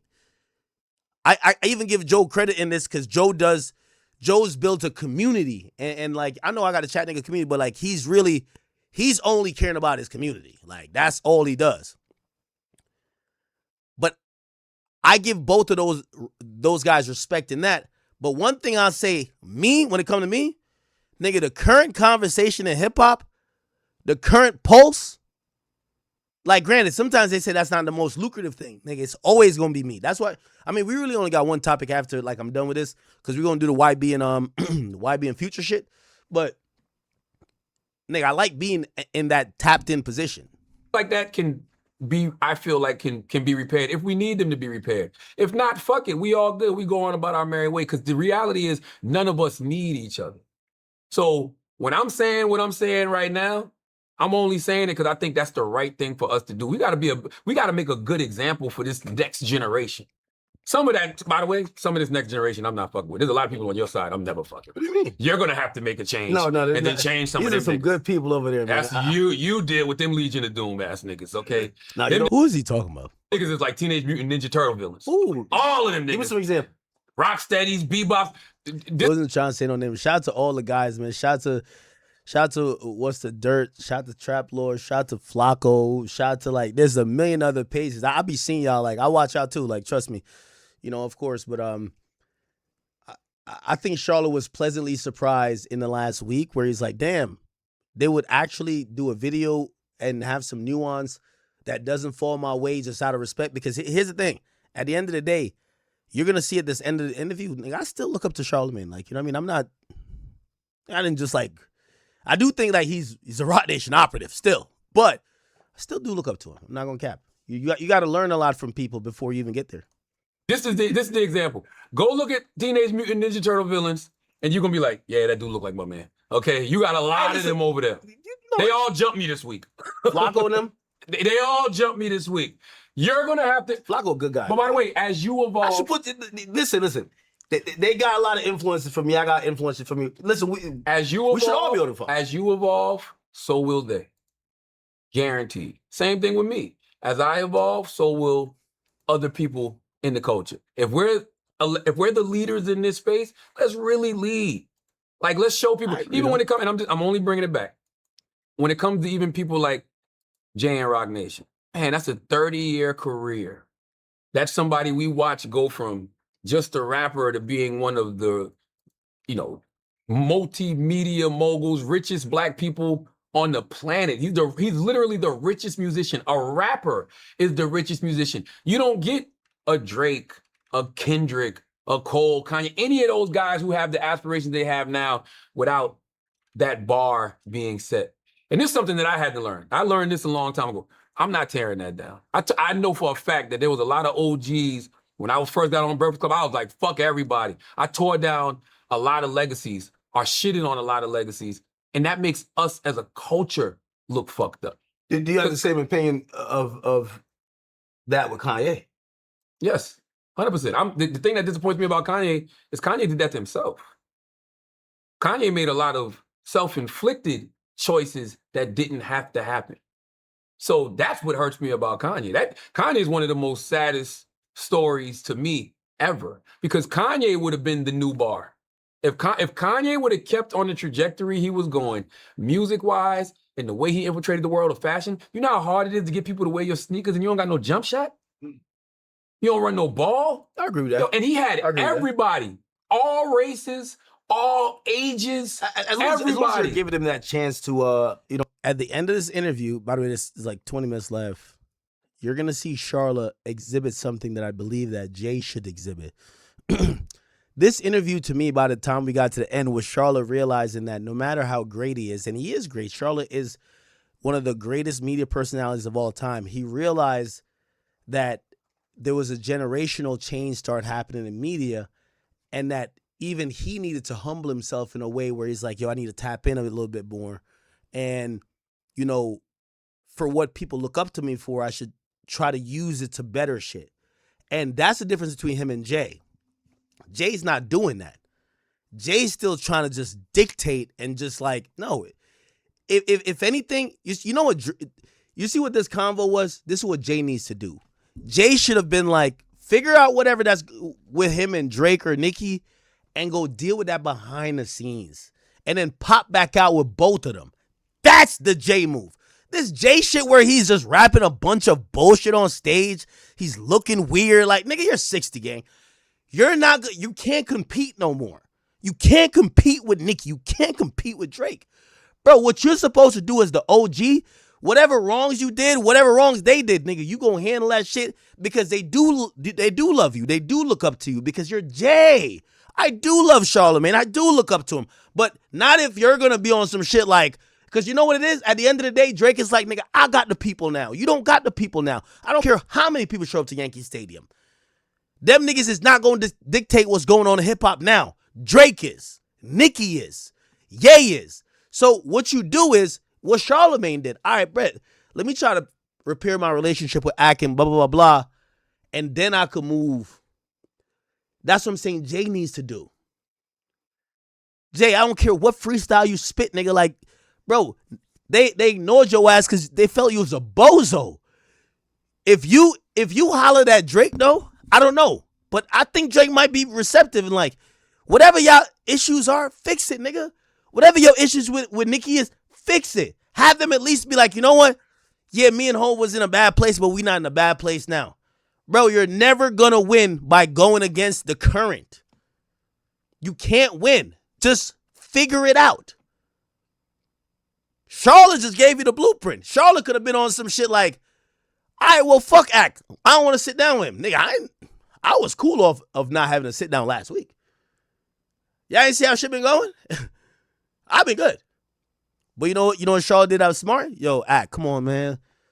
Like, yo, nigga, what am I going to say? Nigga, of course, like, I got respect for, like, what he's done, like, shit, because I learned a lot from him. I guarantee Drake does have some respect for Jay. For what he's done. Maybe not for recent actions. Nigga, figure that out. But figure it out privately or figure it out. And you know the best thing? Imagine if Jay had popped out with Drake rapping a song. Over, nigga. What you think? You can't turn people on Drake. It never happened. You can't even turn people on Nicki. You can't turn people on, yeah, you're not the guy no more. You could only do that when you're the guy. And when you were the guy, they were non-factors. That's the end of my advice. But of course, with Rock Nation, all they're going to do is play police games. By the way, they sent 2 takedown notices to Twitter. That Reed Smith, whatever, like, company. Jay, let me tell you this. You got to fire Desiree Perez. She's a bozo. She's not cultural. She's a fucking rat. She doesn't understand that your cultural equity, yes, you're one of the greatest musicians, but your cultural equity is because niggas have looked up to you and they feel like a fuck with you. She moves like a legal pawn. She moves like a Karen. She dispatches lawsuits. She dispatches law firms to get at people. That's not hip hop, gang. So like nobody is trying to like give you the benefit of the doubt. You got to fire her. I'm telling you the truth. I know she helped you with mad shit. Either fire her or take her powers. Because this is what I'm telling you. It's not a me thing. It's not a Grand Wizard thing. Your PR will never be good when you think, it's not even you, because I think you old as fuck. Nigga, she thinks that she could use legal maneuvers to actually control shit. It's only getting worse. Trust me.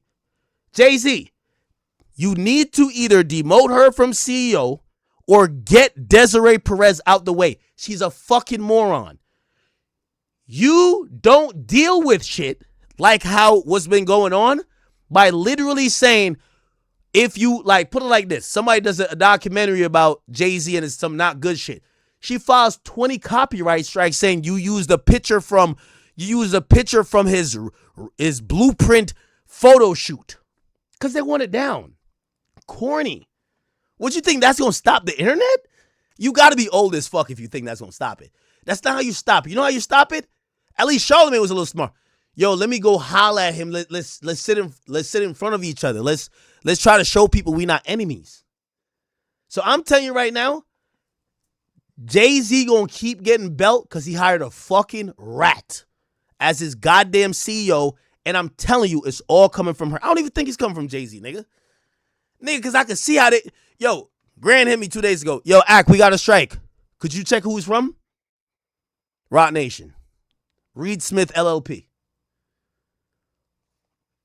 They copyright struck a future flyer for Jay-Z because the tweet was going viral and the caption wasn't favorable to Jay-Z, but he used his flyer.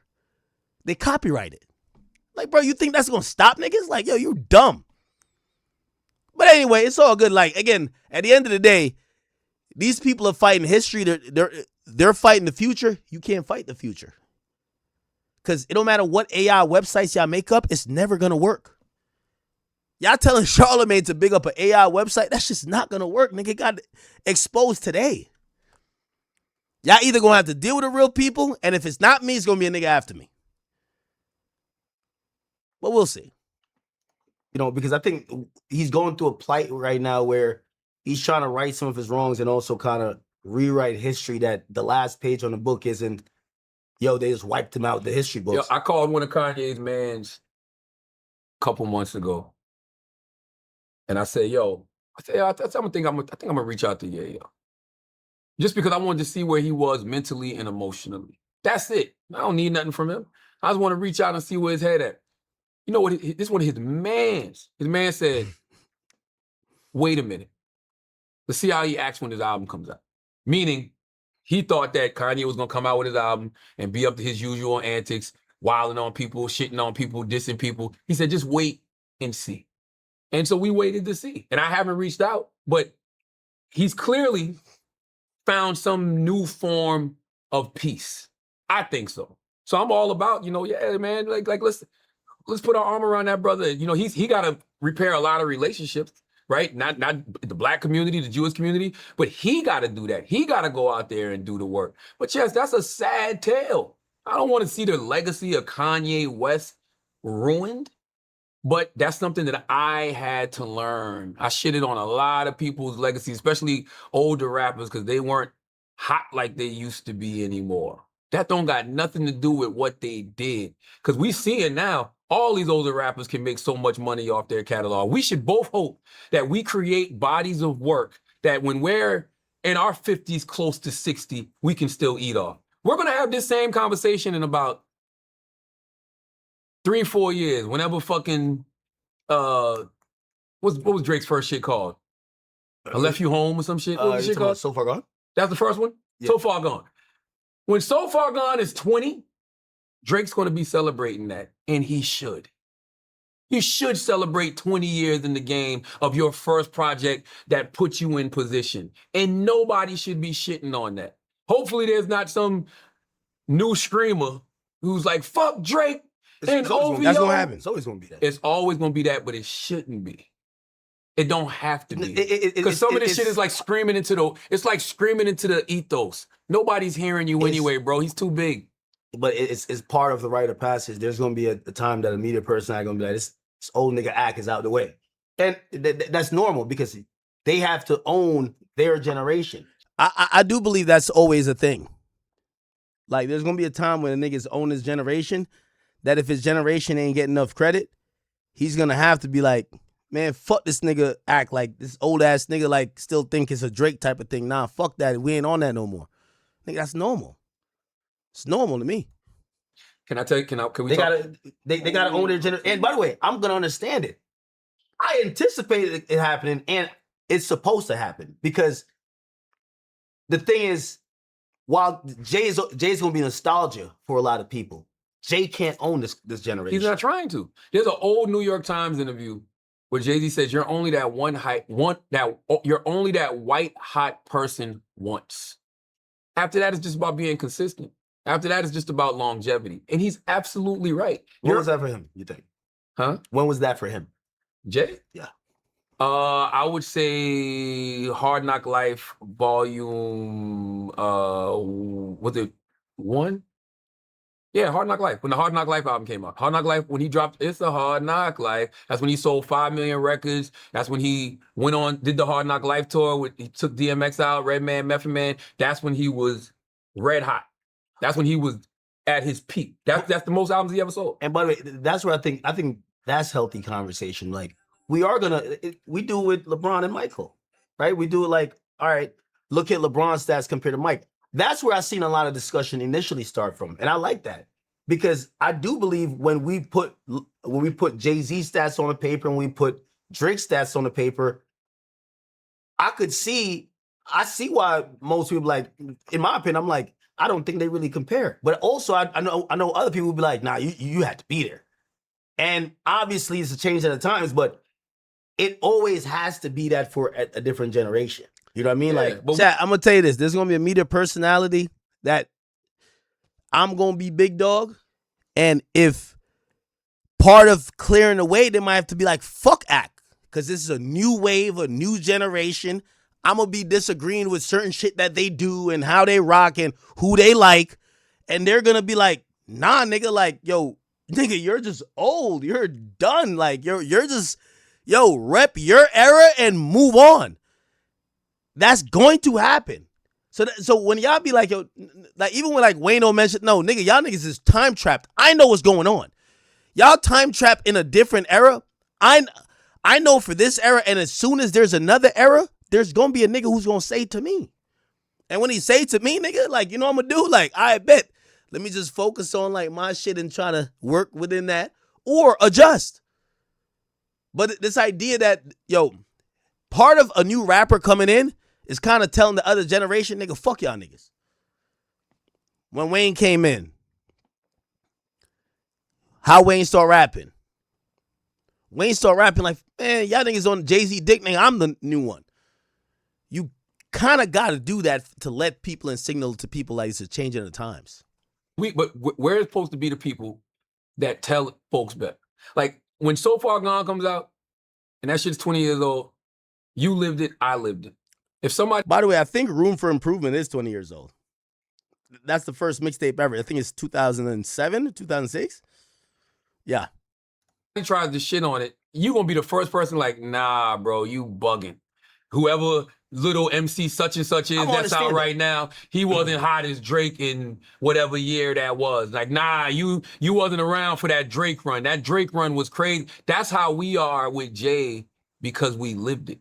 And I feel like we're supposed to be that as leaders in this space. We're supposed to be the ones that tell the story. Like, I always see them give you flack because when you I'm like, damn, I didn't know Jay-Z wrote Still Dre.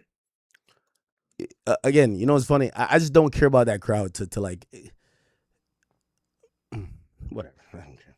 I didn't give you flack for that because I understand that people learn new things all the time, and you learn new things, and it makes you look at things and be like, damn, you know what? Flack for that? If it was Drake, I'd be wildin', right? Like if it was something like, yo, you ain't know Drake did whatever, I'd be wildin'. Jay-Z, my nigga, I'm gonna be honest with you, I just think it's inconsequential. What? See, we got two different algorithms. Yeah, we definitely got two. They kill you for that all the time.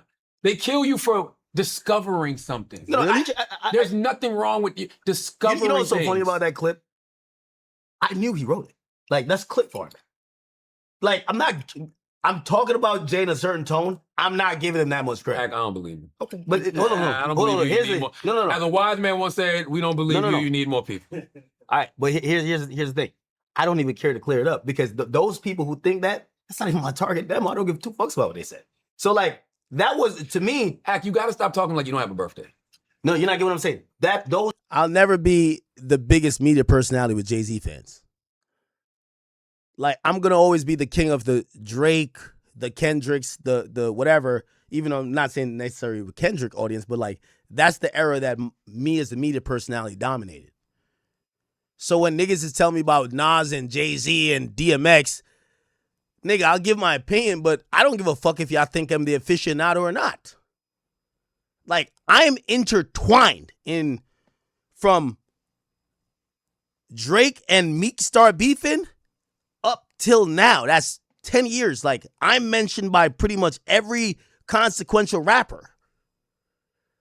So, like, when niggas talk about, like, Jay-Z, I don't care. Like, who gives a fuck? Like, that's not my era. Like, who gives a fuck? Those people aren't, like, I relate to the people, you know those media people you said, oh, they were killing me this week? Yeah, that's my ilk. That's my ilk. And whoever who tunes into that ecosystem, I don't care. Like that other ecosystem, I'm never gonna tap into. And by the way, maybe the ecosystem after me. You don't know that because they'll never respect you. They'll never respect you. No. I give Charlamagne a little bit of credit with this. I thought about it. I was like, yeah, you never know. When I'm 60, I might want to talk about hip hop, not just only one era. So I might want to talk about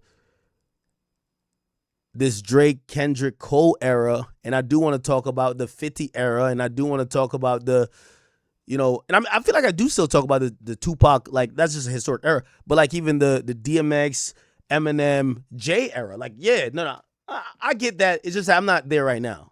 When Akademiks is not on bullshit, and he's actually being an observer of the culture and like really talking about music, I can listen to you all day and be like, all right, yeah, I see that. Like when the Drake Kendrick shit was happening, before it turned into we gotta pick a side and it was just about music, I don't think there was anybody more entertaining to listen to than you.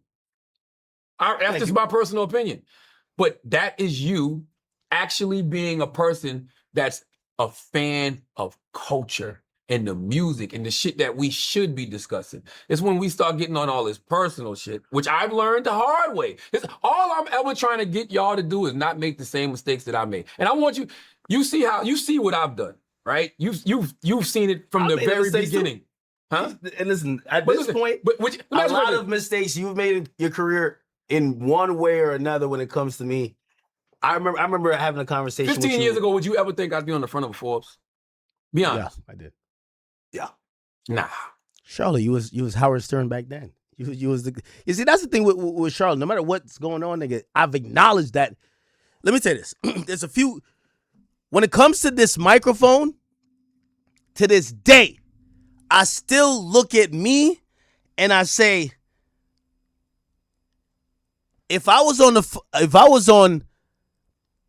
the mic with Charlamagne in his prime, with Star in his prime, are they eating me up, pause? Or am I like trading jabs with them? Them niggas is legends, bro. Like them niggas, to me, when I listen to them, I'm like, yo, these niggas, trust me, to this day. And when he says that, I always knew that Charlamagne, he was always really crazy, but he wasn't a crash. See, Star's a crash out. Like, ain't nobody really got more talent than Star, but he's a crash out. Like he's like, it's almost like Tax Stone. Like he'll get arrested for saying some dumb shit. Charlotte is gonna do all of that, but not go the extra mile. But he's still funny, so whatever. Those two has always been like, you know, whatever. Now, Charlotte, every time I talk to Charlotte's always kind of like, he always kind of like framed that discussion in terms of shock jocks. I don't know if necessarily all the time. There was some shock jock stuff that Star did, but yo, Star's amazing, my nigga. Like, yo, Star's a guy, I'm telling you, Star's a nigga you could listen to for. Remember I came in this game, nobody knew my face. So it's the same thing with radio. To be on this microphone right here, this shit right here, with nobody seeing your face and people could listen to you and just their mind has to create whatever you're saying is amazing. these two guys to me is like they're one of the best. By the way, Joe's up there too, of course. Like Joe's a different monster, but like Joe has a cheat code. Joe has been a rapper, not in terms of clout, but Joe's wordplay is beyond anything. These are the people when I listen to the, shout out to, Ice Ish, shout out to Queen's Flip. I'll even say rare one, but I'll say shout out to even Mark, whatever. Even the crackhead Mona on Joe Budden podcast. When I listen to Joe Budden podcast, I listen for Joe. Joe's a wordsmith. I used to do a show called Everyday Struggle with Joe and study even him. I study Charlamagne. I study, like, these are people I don't have no problem admitting I study. Like, these niggas is great. You feel what I'm saying? And, yeah. To kind of double down on that point, I always felt that Charlamagne was going to be, he was definitely the Black Howard Stern for me. So when he says, do you think I would ever be on the cover of Forbes? I'm like, early on, I thought the media personality was bigger than the rapper. And bigger than, not more famous than. Bigger than because it's a bigger brand because you would last longer. Average rapper's lifespan would be like 4 or 5 years. You're not a legendary media personality if you haven't spanned 10. So you already have to double a rapper's time to even be considered in the same legendary thing. A legendary rapper could do 5, 6 years. To me, you're not a legend in media until you did 10. And that's why I always thought that he was going to be up there with the Howard Sterns. Yeah. How? We never saw that. We never saw no hip-hop. We never saw a hip-hop media personality do that. Because I still believe, to a certain extent, without a few exception, media is bigger than the rapper. So why? It's the reason why all the rappers are now streaming. They're coming up. Media always outlasts the rapper. A average rapper run, they're done in 5 to 6 years. Not in our space. And me and you have had these conversations before. A lot of times, man, especially when you're a shock jock, you look up and you think you can go farther, but you don't realize there's a glass ceiling there. So there's a lot of people that I used to get a lot of inspiration from. The version of me that I was definitely inspired by the shock jocks that came before me. But I saw how they ended. I saw the plane land and the wheels didn't come out. They also weren't as smart business-wise as you are. Like you figured out ways to kind of pivot and leverage that they might not have done. But you got to allow yourself to grow and evolve. And also, one of the things, and this is why even this week, I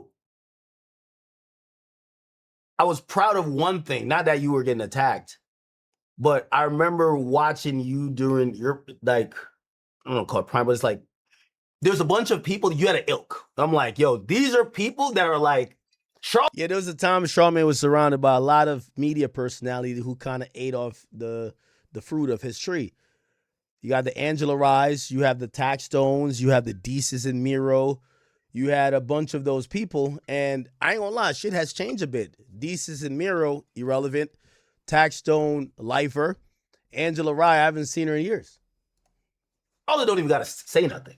This motherfucker is gonna say something, this person, and it was clearly people who was just inspired by your greatness or who were friends with you or whatever, but they were in the business with you, and I was just like, you gotta be so great that there's gonna be offshoots of you that are going to always rock with you. And to a certain extent, even bring it back to Jay, I don't believe everybody on some page shit if they defend Jay, right? I do think certain people, Jay is so great that, of course, they're going to be endearing to whatever he has going on. They're going to be like, nah, what are you talking about, And for me, I've always tried to find that. And I think these days, online, I see a lot of people who they have a YouTube channel, or they stream, or they just put out short videos. A lot of them, at first, I remember, like, even this one guy, me and him, a lot of people like, yo, he sounds just like you. And I remember I almost caught myself, like, with the audience, like, nah, check him real quick. And then I remember me and you had that conversation at one point. And, lo and behold, one of the greatest things I did was embrace him. But tell him what I told you. I forgot this. I told him that, I said, Ak, you need to find your own Yeah. voice. I said, because right now you're trying to sound like me and you're trying to sound like this other person. I said, but when you find your own voice, you're going to be out of here. And that's what I really meant, because I didn't want you to be a second-rate version of anybody. But you know what I learned bigger than that, and even with like even people that came after me too, is that a lot of times when you've seen someone come up, there's no real blueprint how to do this shit. So people copy the best thing out. I agree. I and did that. I agree. And they copy, or at least are influenced by the shits that's working the most. Agree. And you always got to give people grace. I remember Quincy Jones had this one saying where it's like, you know, most he's talking about musicians, he says most start playing like someone else before they actually find their own pocket. And I don't think that's the case anymore with me and you. And even the person I'm talking about too, I think they're own man too. I hear a lot of little wannabe yous. You know what I'm saying? I hear a lot of people that be trying to sound like you. Really? You know what I mean? But listen, here's the thing. I don't I never give advice, and you know this. I don't tell you anything that hasn't happened to me. Everything I'm telling you is just based off experience. And there's a lot of narrative that I see that I don't like. Like, I hate when people be like, yo, Charlamagne be trying to son Akademiks. Have I ever tried to son you, Ak? Well, I can understand why they would say it, but they only say that because of the position that they look at me in. And then when I'm talking to you, we're always having conversations. No, you've given, and to be fair, yeah, and I had a little context to that. I've always said, respectfully, Charlotte has been to many rooms before I got there. Pause. I'll give you an example. When I was doing my Spotify deal, Charlotte, who was going to stay with the Breakfast Club, he was approached by Spotify before they came to me. And Charlotte told me what they offered him. I respected that. I did. He told me, he said, yo, Ak, they want me to leave the Breakfast Club. They want me to come to Spotify. This is what they offered me. That would be the money for me to basically go do the Breakfast Club on Spotify. I'm letting you know that you could do what you need to do to get your situation. And I appreciated that. I thought that's sincere. You don't got to tell me that.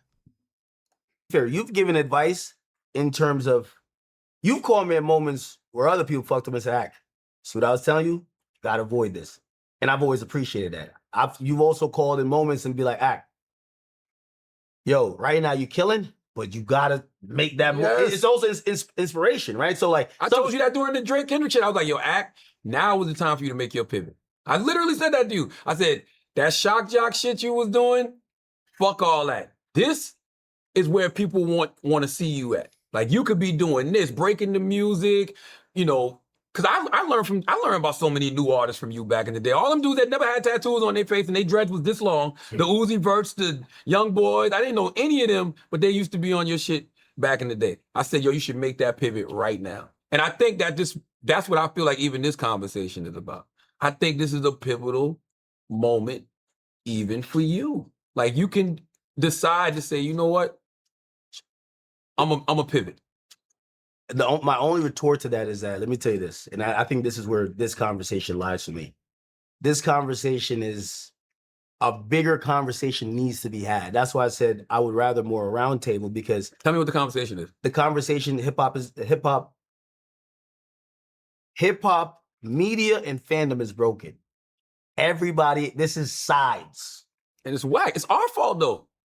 I think it's our fault, Ak. It's our fault and the artist's fault. Not necessarily. Because the artists don't talk. So being that the artists don't talk, let's talk. Like right now, people think this is a Jay-Z versus Drake thing because it's me and you. That's weird. The artists put something in the air where the fans are battling it out. Put it like this. It never used to be like that though. Yeah, but I'm going to give you an example. And I'm going to use dancehall culture. People are so shocked these days. Vybz Kartel served a long time in jail. He's now doing concerts with his biggest rival. Bounty Killer, right? No, Movado. Movado, okay. Kids used to go to school and argue over them. People are getting stabbed. It was it appeared so serious. What I think both artists did was that they realized that their moment of even the biggest beef in that culture, it elevated the culture, even elevated them. Not only has years passed, but they had to squash it too for people to kind of look at it like, I get it. That's your favorite. That's my favorite. I do think that Drake and Kendrick, as long as they're at odds, you're gonna have that divide. These are the two guys with the biggest audience, and it starts with them. Like, people know it could that just be rap though. Meaning, if we, the media figures, didn't act like it was something. No, I'm not. I really think it's the rappers. It's the rappers. You got Kendrick. Kendrick has made it where his fans feel like Drake and what he represents is some bad shit. And Drake fans and Drake too has made it seem like Kendrick is, and what Kendrick fans represents bad shit. It's not gonna be whatever. Anything else, I think that the audience would also be like, oh, that's just rap. no, It's but just rap. But even the media too. The media guys have picked their side. They're like, you could tell who's clearly on Kendrick's side or who clearly is endearing to Drake. But it starts from the artist. Like, the artists aren't kind of making it seem like, all right, this was just sport. They're making it seem like this is really Tupac and Biggie. Yeah. They are kind of making it. So that trickles down. So that's why we, as media figures, got to know how to move. And me and you was going to talk way before this past week. But when you get online and you start talking about, I'm gonna go personal. I'm gonna start talking about people's families and blah blah blah. No, I didn't say that. I said I'm not, when I'm into it with people like that dude Ruri or whatever. He pulled up to my house and dropped some in my mailbox. Yeah, I posted him and his child that's personal. My point is, when they were saying about you, I'm like, trust me and Charlamagne, it's not what you're thinking it is, because when it gets there with me and anybody, I am going to the But this is my point, and I just got to say this clear. When conversations start getting like that, it's like, oh, you and that going to meet up? Drop the low. No. You know what I'm saying? That's what Jay said? No, Jay's probably right. No, Yo, bro. y'all got a little hair student back there. No. Yo, chat. I think Jay was trying to get a drop. No, stand down. But no, my point is, it's like, but those are the stupid conversations that happen. I don't want an inbox full of academics shit. You understand what I'm saying? People say, yo, act did this, act did that. I don't care about none of that. I'm like, listen, I don't give a fuck about none of that. Like, I know that guy. Me and that guy gonna sit down and we're gonna have a conversation. You know what I'm saying? And the world is gonna see them two dudes ain't got no fucking issue. Cause I agree this is necessary, right? And that's what I'm saying. If the rappers could all I could heard do all that. week, that's not your friend. Act not your friend. That ain't your boy. I don't know why you act like that's your guy. That's not your guy. You hear how he talking about you? You must be tapped into my phone. That's what I heard. You see what I'm saying? And that's silly to me. They don't know the conversations that you and I be having. They just don't know that. But I think now that they do. So what are we going to do from this moment on? How are we going to pivot to use our individual platforms and influence to just make this whole landscape better? Because I think we can. And I'm down to make the round. Like I said, I'm down to go, yo, Joe, let's go sit down and have that conversation. Whether it's just me and Joe, me, you and Joe, whoever it is. Like, yeah, media-wise, I really feel like it kind of got to feel like how it probably felt years ago, where everybody's just kind of in the mix. It's not, these days, I could tell. all the white boys doing it. Right. Like the Rogans and the Theo Vons and the what's some other dudes' names? Alex, Andrew, to an extent. Like, they all doing it. What are we doing? You know what I'm saying? Hey, listen, what are we doing? Hey, listen, I've always had a good rapport with pretty much all the important people in the media. The ones that are, yeah, but all. You gotta stop. And I want you to stop having that mentality. Who? What? That's coming from a place of trauma because of how people used to treat you. What do you mean? When you say all of the important people, like, don't look at folks like that, because when you was on the come up and you Nah. I'm never talking about my niggas who's coming up in the game. I'm talking about some of the niggas who've been on for like 20 years who used to shun people like me. I'm talking about them. I'm talking about Rosendweeb. I'm talking about Ebro. Niggas irrelevant. was at Rutgers doing college radio and you wanted an interview. You said you reached out to mad people. The only person that hit you back was me. Yeah, and those people not being tapped in, I'm just merely mentioning that. That's why they're not. But you being you being a big dog, you should always pay it forward. Because you don't know, you don't know who that next act gonna be. No, of course, no, forward. I'm talking about like some of these guys who Dinosaurs. Like the Rosenbaums. I'm talking about them. That's like, different. That's yeah, different. I'm talking about them. But like, no, going forward, like, I'm gonna be honest with you. Like, when Complex said, okay, you're the number one guy, you know, it's that list is only as important as what everybody thought about the list. I think it was the second time they put me one or whatever. What I felt this time was much different than the first. I felt I was like, I can't have the happy to be here moment anymore. And then I started. I don't know if I'm struggling to explain it, but the first time they appointed me as number one on that list, right? I was like, yo, I feel like so much conversation has been, yo, is Ak hip hop? Is he whatever? Da da da. So it was one of those like, all right, good. Like I'm kind of like, all right, niggas now know these are my peers. I'm in the league, and this year I won a championship. When I got number one this year, I didn't feel that no more. I didn't feel like I had to be number one ever again. That's why I got everything I need to get off my chest when I was number one that first time. I then felt that I was looking at the Trap Lord Rosses, the Flacos, like the other new creators, and I was just like, yo, they're taking a similar path to me. The pressure on me is, how do I be the person who's pushing it forward for them?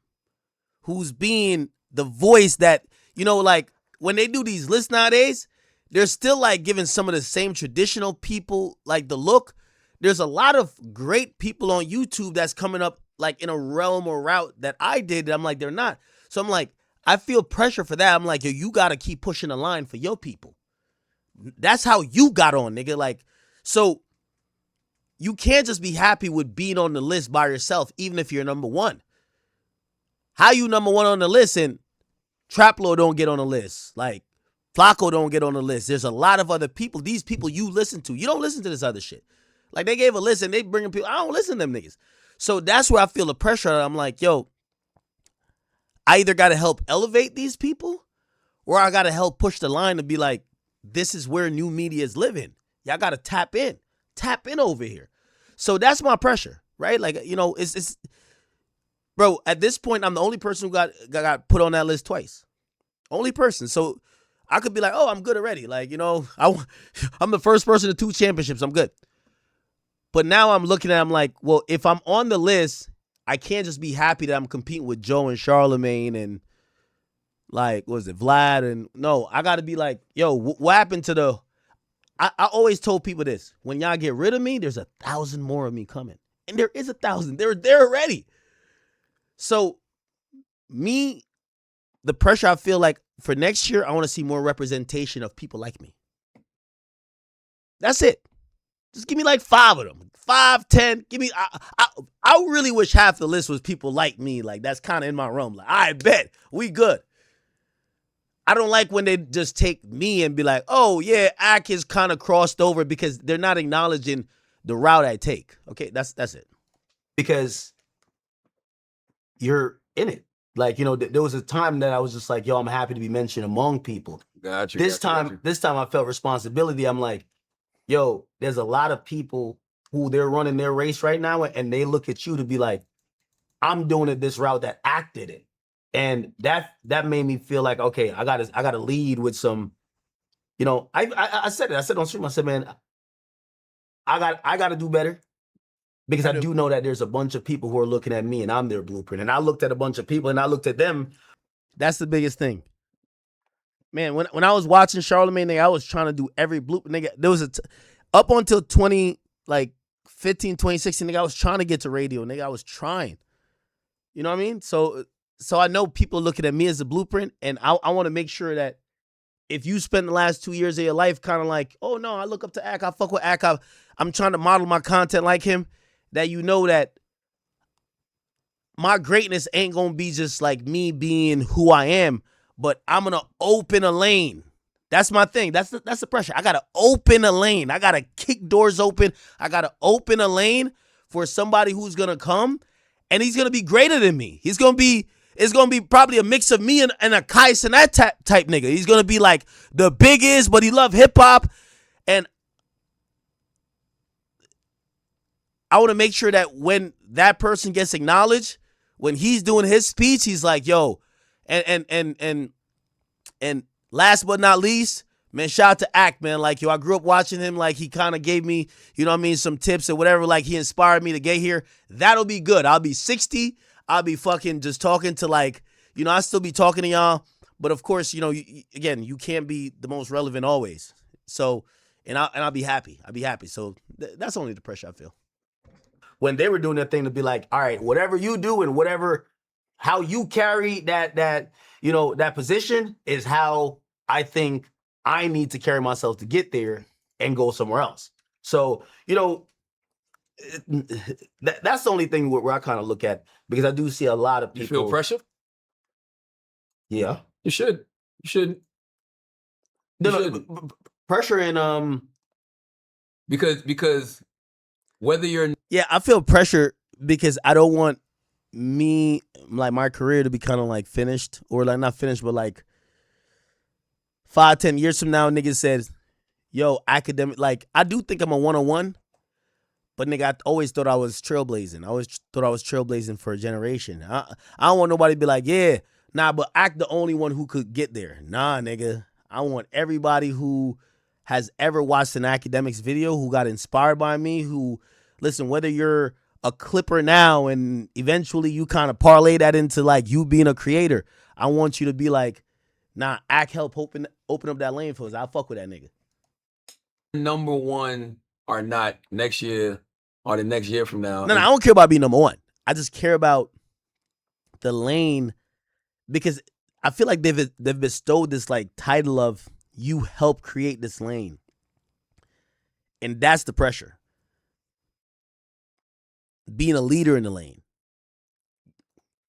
As long as you're still doing what you're doing. no, not pressure with that. I feel pressure with like, man, I get on the phone with a lot of these guys a lot. And I remember you getting on the phone with me. True. So like when they're picking my brain and shit like that, and I'm trying to help them navigate, I'm always trying to make sure I'm giving them the best advice, but also that they're looking at me and being like, all right, he's still setting the bar. You get what I'm saying?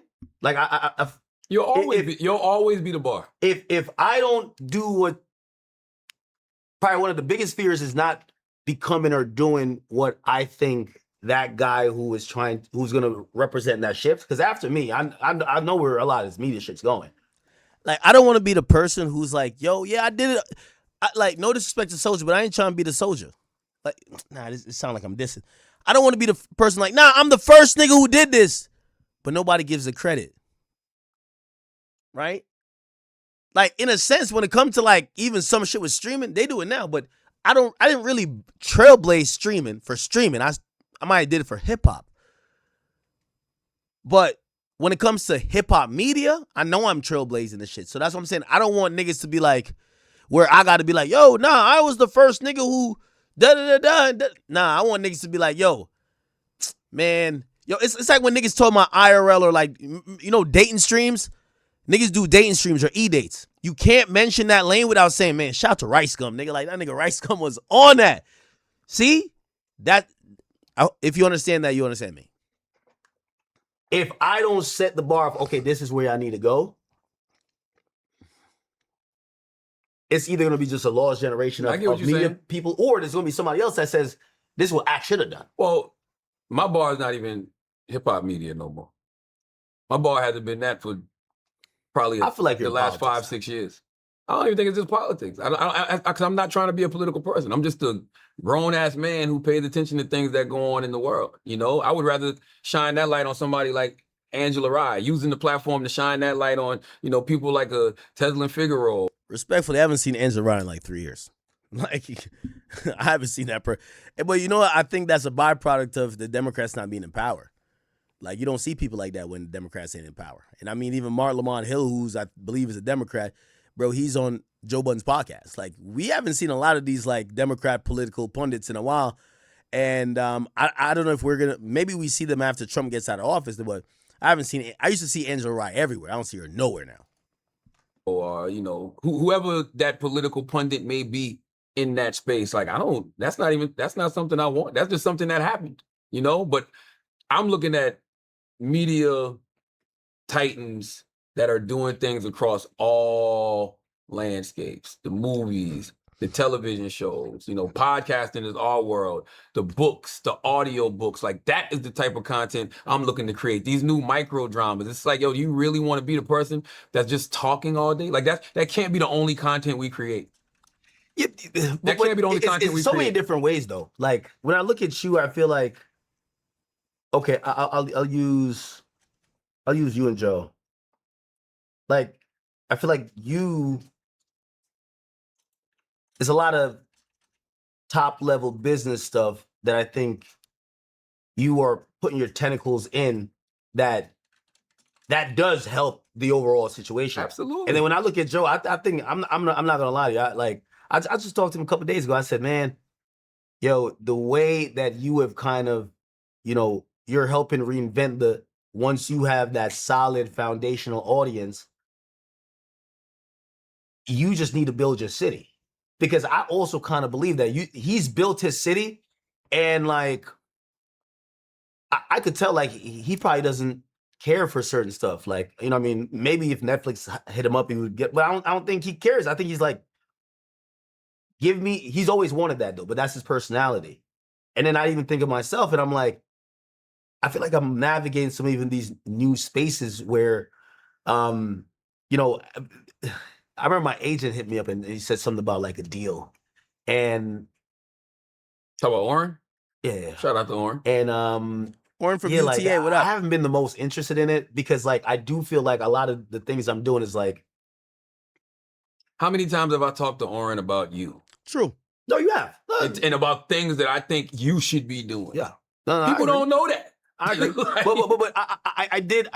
So where I got to also with the deal stuff, man, most of them deals didn't feel sweet after the headline went away. Like it was no hype because in reality, like I'm truly in the place of I don't think there's a deal that could really fulfill me beyond just the headline and everybody posting and the deal doesn't do it for me I get it. anymore.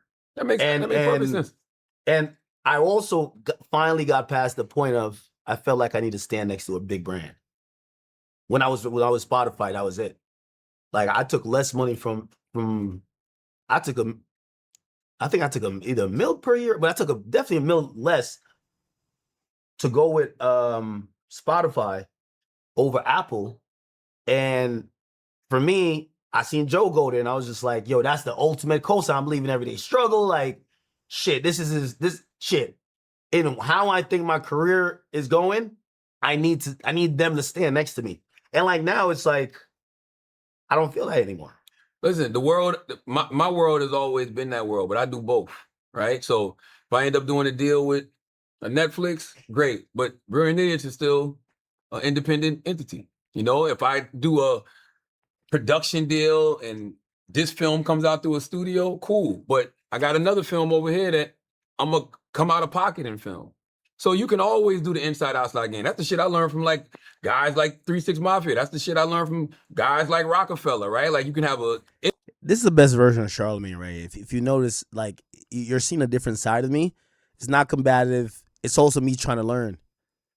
You feel me? Like, it's me also trying to learn. Like, I got my little ways, but I'm trying to learn. independent arm, and you can have a corporate arm that's attached to a larger brand. You can do it all. That's all I'm saying. Like there's nothing we can't do. My point is, why aren't more of us doing it, and why aren't more of us doing it together? Because from what I've learned in my time in this game, the people at the bottom are competing, the people at the top are collaborating, and that's what we need to be doing That's more good, of. sir. You're the leader of the space. You got a 200. Let's get it together. Let's get it on the round table. That's just one deal. Remember that.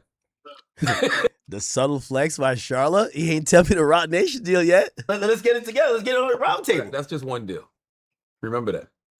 I want y'all to think about that for a second. That's not the book imprint. Oh, You understand what I'm saying? That's not the audio scripted. That's not the movies. That's not the Crystal franchise. That's not none of that. That's just one situation. There's so much that all of us could be doing. And to your point, the reason I'm in the position I'm in is because I pour into other people. I don't want to be the only person. I want my man over here to be rocked up. I want my chick over here to be rocked up, and that's what's happening. You can look at people that I've stood next to, or been business with, partners with, whoever. You can look at it and see. I want that for all of us. All of us should be doing that with each other, and we can. So Put that together, man. let's go, man. Put that together. My guy, So it's a ceasefire, man. I'm telling you. I ain't never was bombing. No, you're bombing. I was on You're defense. bombing. Okay, You're a bombing. I was on defense. We gonna fix all of this, man. We're going to get it together, man. Obviously, let me tell you this. One thing about media, this is why I usually have reverence for media and media personalities. I got no problem going at it with Lil Baby. Nigga like Lil Baby or whoever else is the rapper, a rapper career is half the time as long as a media person career. I got to be, if I'm going to beef with like a Charlamagne or a Joe, I got to prepare to beef for 15 years. Charla is going to be around for 15 years. Joe, 15 years. Do I want that? Lil Baby, he's a retard. Like he might go to jail in 2 years, or he might be just done in 4, and we just talking about him like an aftermath. What do I rather do? Beef for 15 or deal with a nigga? He might seem hot at the moment, but he might be out of here in 4.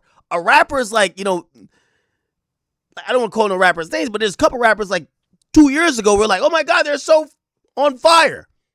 Today we're like, man, they kind of flopped, they kind of fell off.